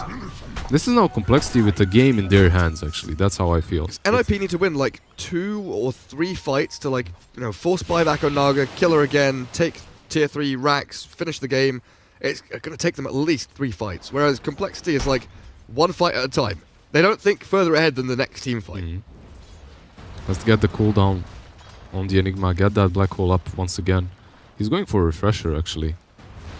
Well, yeah, if you can't catch more than 1 target when they're all slept, I guess you get for refresher for an additional attempt. Give it 2 tries. Why not? Nah, refresher is all right here. Honestly, it's a good pickup. I really double BKB. Yeah, I would love the blink as well, but refresher is fine too. PPD with Saxa. Oh, he actually went for 150 gold per minute. He didn't go for the cooldown reduction on Enigma, which is, I mean... He felt rushed to get these items, right? I mean, he doesn't have a Midas, so that kind of justifies it a little bit. But overall, when you're an Enigma, you really want that 15%. It means so much. For every single item that you buy, it's usually all your items are active. So, and the Black Hole, obviously. Timber, Scythe of Ice. Ace just hiding away in the trees. Carves himself a nice little hidey hole.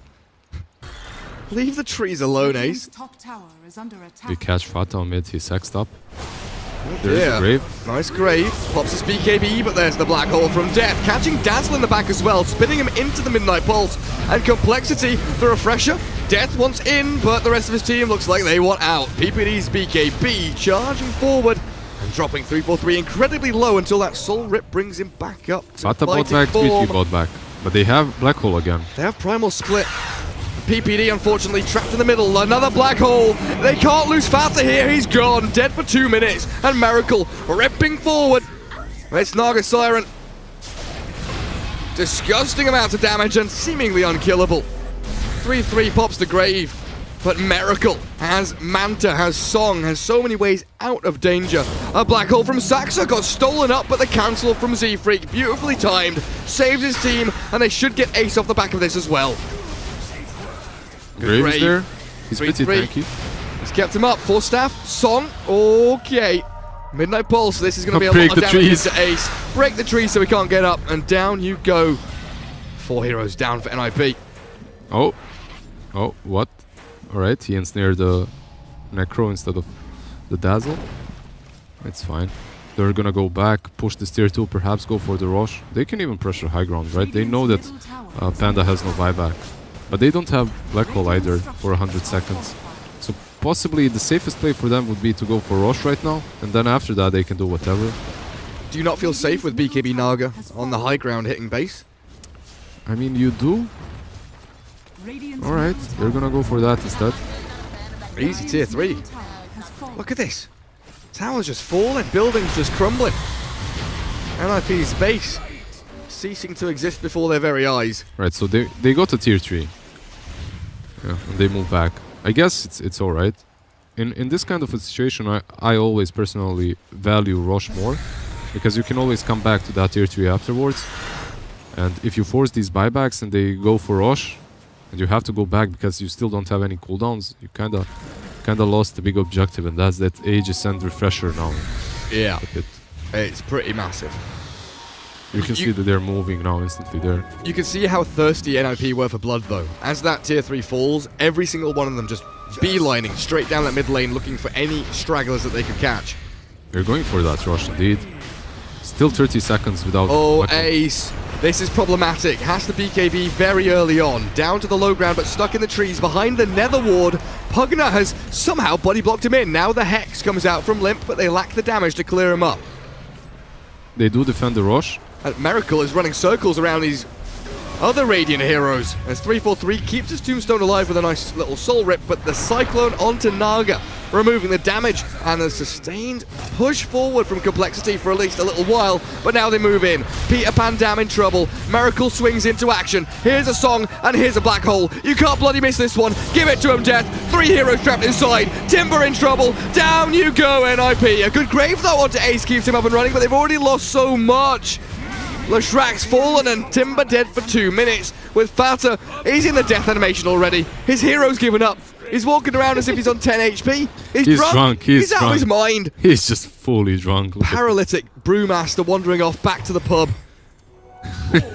Finds a drink actually right there. Finds a tasty bounty rune and goes split pushing, but I don't think this is gonna work. He needs to go back. Give me a pint, you stupid creep wave. Fata, he's just gonna stick down bottom, isn't he? In his base. 3-3, defending with everything he's got, but now he's going to lose his face. Look at him.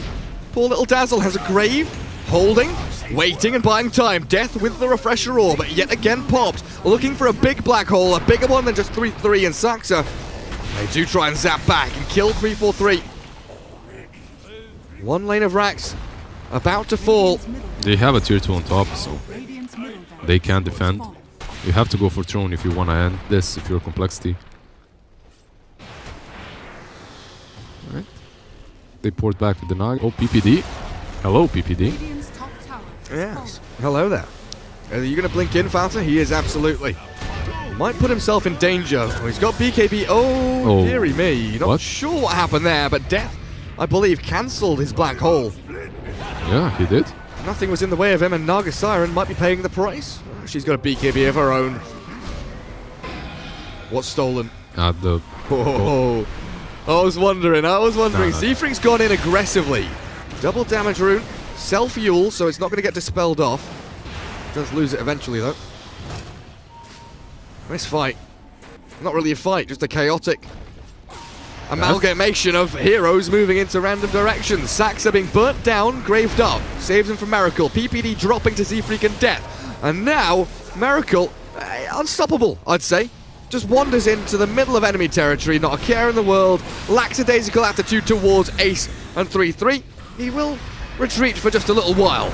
Wants to regen some of that HP through the heart, but Saxa yet again graved and saved, but dead again as 3-3 will fall. No grave for himself, blasted by Limp. There's no buyback on either the PPD or the Dazzle. Rubik has to buy back, but they're gonna go for drone right now. They're not focusing tier 4s. Miracle swings bottom, in fact. There's the blink. Fata's in. Pops his BKB and slays Limp.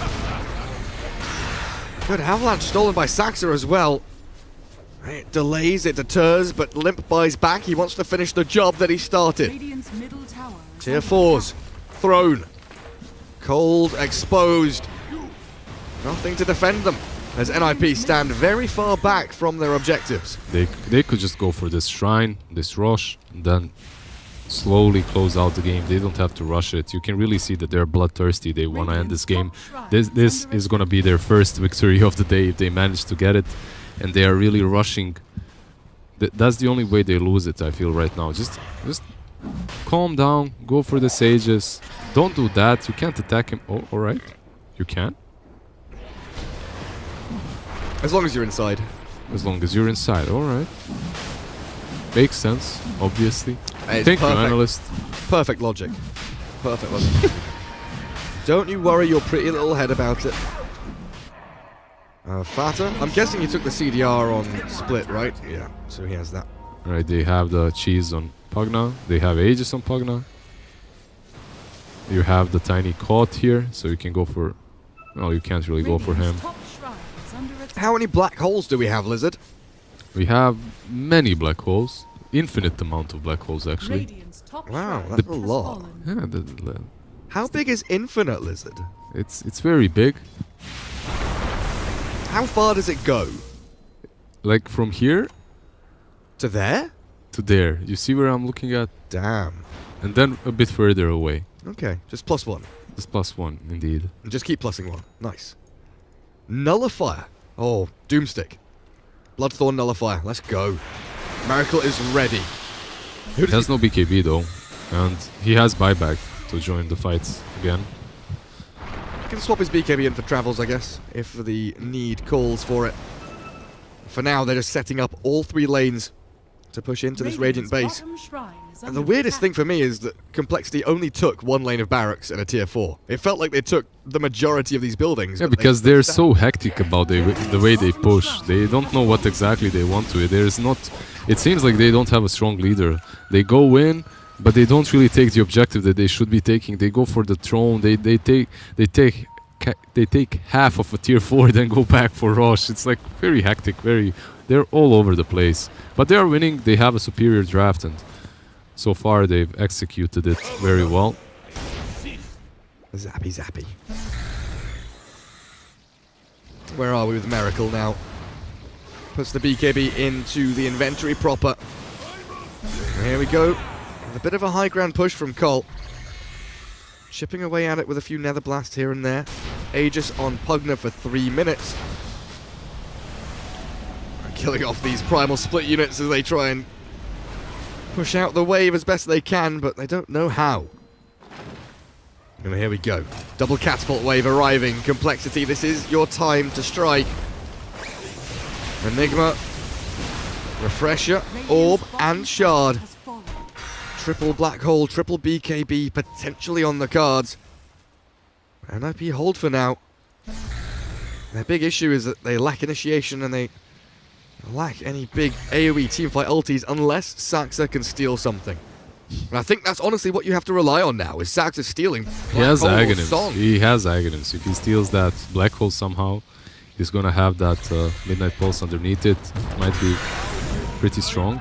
There's the song. Death moves in. They're pinging Rubik in the Lesh, though. They want to kill the Rubik. Now they don't mess it up. They cancel the song after the black hole's been cast, but Saxa gets himself a Grave and a Yule's. Up they go with another black hole. He's Cyclone up again. The Rubik, he's going to come out, but he doesn't get the steal. Down go 2, and the buyback from the Leshrac will force him to arrive. Another black hole is available. There's that the Refresher Shard now. He's got no blink. Only BKB black hole. 4 seconds. 3. Death holding. Waiting for that perfect opportunity. Ace and PPD show on the creep wave mid. Fata 3-3 behind their throne. Not giving anything away, and this is systematic from Complexity. No messing around. Yeah, finally, they show discipline 52 minutes into the game. Systematic destruction of buildings and the black hole onto the brew. The site that started off and Miracle moves through, looks for the graved up Dazzle. And he will turn and fight, and look at that damage. Miracle's gone. What on earth happened there? Miracle gets absolutely shredded by a Timber and a Leshrac. I want to look at the damage values from that, because a Yule's up, but no blink. The Tiny is likely just about to fall. NIP defend their base somehow. Give me the fight recap, you game. Show fight recap, let's go. Is it the Pulse Nova that did the majority? We can't see it here, can we? I mean, just check Leshrac's damage, 3.6k. So it was just Lesh, wasn't it? He did a lot, and then Timber helped out a bit. So definitely this talent on level 20 from Leshrac is helping them a lot. And this is ridiculous. Now they defend and they're looking to push. What's the buyback status like? 53 minutes in. They have all buybacks on the side of Complexity, obviously. Pugna doesn't. Pugna doesn't? Pugna bought back for the mid. Oh yeah, fight, yeah. So then, 2 more minutes for him. 2 more minutes remaining. Yeah, absolutely. Everybody else does have one there, as we sort by Dire Team. You don't want to buy back the Naga though, that's the thing. If you buy back the Naga and she somehow dies, you might actually lose this game. Aegis reclaimed. Limp swaps in the cheese. He has a blink hex, but Naga, 20 seconds. They need to buy time for her, and if it means giving up this mid lane, then so be it. They don't really push very fast right now, so... Ace has expended BKB there, pretty frivolously. They've got the tier 3, but they're still scared of this tombstone, and now Death moving in. Lincoln's popped, and his Malefice didn't connect, so Complexity save the buyback of Naga, protect the high ground. Maybe he could have used it on Timber, they opted not to. He's gonna finish that. What's he building it to? Octarine? He's gonna have that Octarine on Enigma. Reduced cooldowns as well. Alright, alright. There's a smoke from NIP though. Look at that. What are they up to? They want to kill someone. 2 minutes until Roche fast spawn. NIP set up. They can run someone. The PPD as well. They're just killing illusions. Watching for the illusion filter. Look at the drawings on the map. Yeah, my lines are pretty. Beautiful, beautiful lines. Oh, if we didn't have enough Naga illusions already, she's found an illusion rune. Bottom lane heavily pushed in. NIP need to come and deal with that. And right now, they are struggling with wave clear, struggling with illusion clear, unless PPD is the one on the front lines.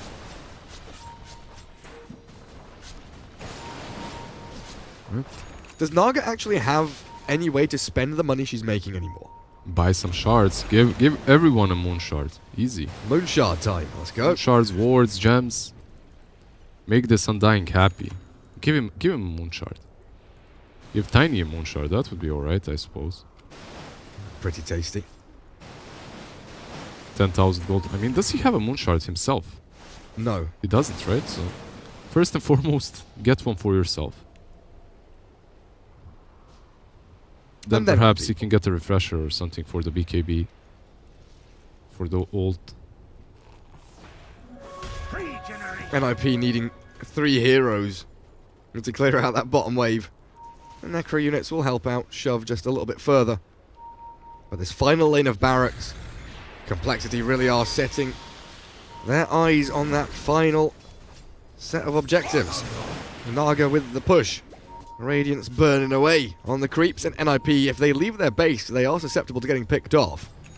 If you are Complexity, you just put Naga in front, you start hitting those Raxes. If someone commits, you use the song, then you follow up with the Black Hole.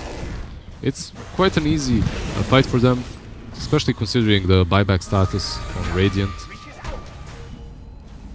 They have, what, Panda doesn't have one, Leshrac doesn't have one. No Brew, no Lesh. Tier 3 tower just whittled away by the Pugna. No way of dealing with Tombstone either, it's right up in their faces. Not even PPD is moving forward to click it down. And now the Naga comes with more illusions. Bot lane shoved, mid lane, all the way up towards where the tier 3 used to be. And they still have this song, double Black Hole. There's a nice little ace up the sleeve.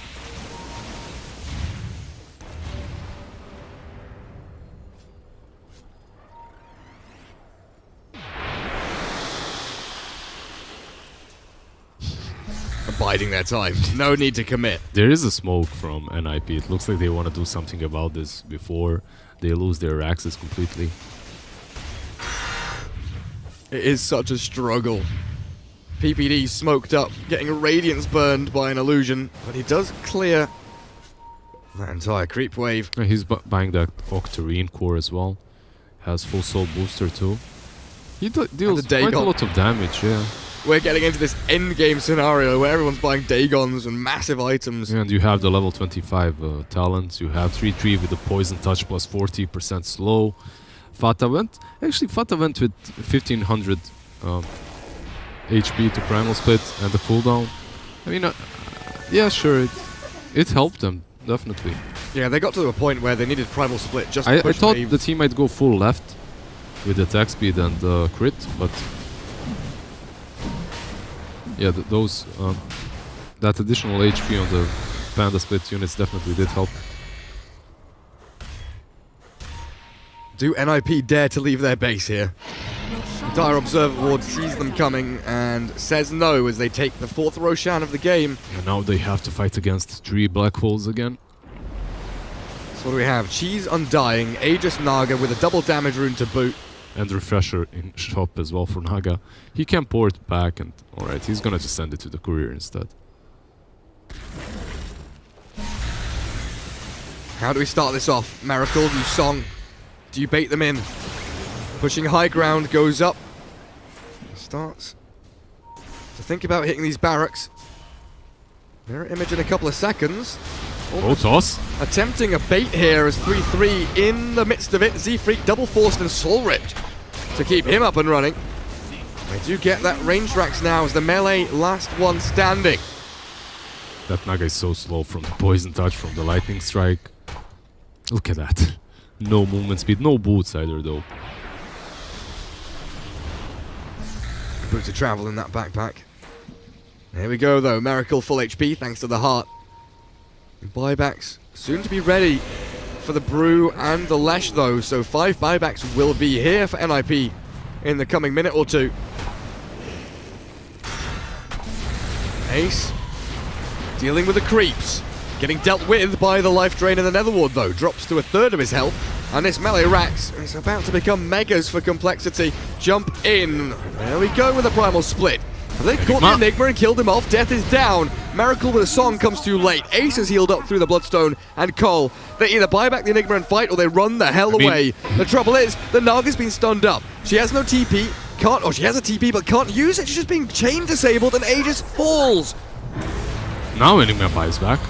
Are they trying to fight around this? Aegis respawn, there's the Naga. Manta pops up. Enigma needs to make the move. There is no song. There is. It's from Saxa though. It's been stolen. In comes the Timber. Death wants forward. Black Hole catches only the Rubik. This is not where you need to be.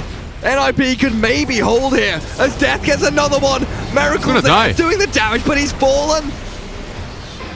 Complexity, what's happened? Timbersaw has no buyback. They've got a Grave on Fata. Buyback on Lesh is here.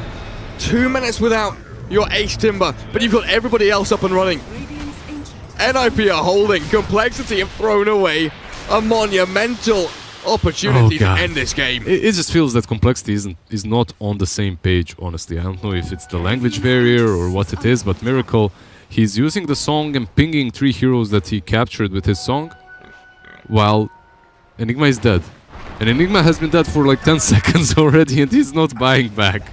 Then Naga dies and then he buybacks. Like, but I love the pings. You saw the pings, right? With the song he was pinging, Black Hole, like, I'm dead, dude. Like, what Black Hole? I'm dead. It's like what we were talking about earlier. It feels like Complexity are a team of 5 quiet people. They need that loud, obnoxious American to lead them and charge them forward. Because you say kind of miscommunication or language barriers or something like that, but you know, Miracle and Death are both from the same country. They know exactly what's going on. They just don't have that one voice in the back of their head saying, we are doing this and you are following through until the end.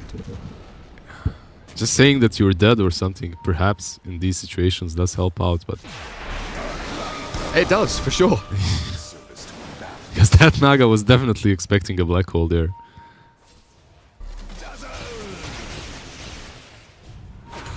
There's a Blink Hex though. Good catch onto 3-3. They can finish him off.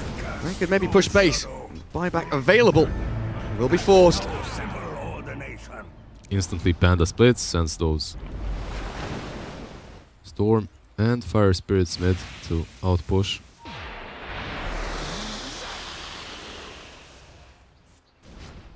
They only have 1 Rax remaining, but man, are they fighting for it. NIP is not giving this game away. Considering the way they drafted, I expected them to concede like 20 minutes ago, as soon as Naga started like picking up pace and just starting to win. But they're just not giving up. They want to just push this through and perhaps win on the back of their level 5 Dagons. I mean, level 5 Dagons, yeah. They're pretty monstrous. Level 5 Dagon on Timber, level 5 Dagon on 3-3. PPD only rocking that level 1 Dagon, not really a big stick, not really a big boomstick on him, but yeah, whatever. It's something, he contributes. Enigma, Eon Disc. Refresher Orb, not only on Enigma and Naga, but now are we gonna Pugna as well. Are we gonna sleep until the next rush? Should we just doze off a little bit, wait for the next Aegis Cheese Refresher? I mean, at this rate, honestly, mate, we're not going to be casting anything but this tomorrow. You know? Forget the rest of the groups. Forget the rest of the tournament. This game is infinite. 32 to 32. 64 minutes. And NIP holding on for dear life. Like you said, fighting tooth and nail for this final building, the final barracks in their base. Smoke from Z-Freak. Shadow bladed up. Tosses one back. That's a zombie that he tossed back. Not perfect. Ace did BKB. Decrep on the tombstone. Fata immediately hexed. Goodness gracious me. Has the Eon Disc and the BKB to allow the Primal Split to come into play, and they will chase down 343 for a simple kill. I say simple, but he's got level 3 ulti now. He's a tanky bastard. And they will come in with Miracle. Song of the Siren, fake pumped, thinking about it, wants to set up for something big. PPD's BKB and the Yule Scepter up by him time as the Cheese from 343 does the same, but here's the Song with the Black Hole onto 2 big cores. This is the one that Death wanted with another one to follow. It's huge from Complexity. They finally get the combo they need. That should be it. 3 kills. Good game called by PPD, and finally they succeed. It was a long time coming, but 65 minutes in, they get themselves Song into Black Hole, a Black Hole, and they managed to do it! Song into Black Hole, the combo has been completed. A round of applause, everyone. Clap. Clap for the combo. Clap. Man, this game. It just felt that, yeah, this game. This game. 32 to 36. Col tie things up. They get their first win of the group stage against NIP nonetheless. And NIP, a 1-1 draw. The way things started in this series, that's not what they were looking for. They definitely needed the win. Like, this Complexity stack today has been having a really rough day. Like, they've lost, what, 3 games in a row? So getting that one kill, getting that one scalp under their belt is definitely good. Well, there we have it. That's our day all done and done. I'm going to rest my voice and hopefully not die in the night. I've been a little bit ill. Lizard's been carrying me. I haven't. You've been ill, but you've been doing quite all right. Thanks, buddy. You've been doing great. Like this last game, honestly. I'm muting half the bloody time. He's just muting himself, coughing all the time, just hoping for the game to end. And then NIP is just like, all right, we're going to get Dagon 5s. 30 more minutes? No problem. Sure. It was a sick game. Honestly, it's NIP's fault. Like, the way they drafted, it was obvious what's going to happen. If they do not hit those timings, they didn't hit the timings and they lost to a Naga draft. As simple as that. Miracle Naga making a comeback. That's it for tonight. We start again tomorrow, midday CET, which is 14 hours from now. We'll see you until then.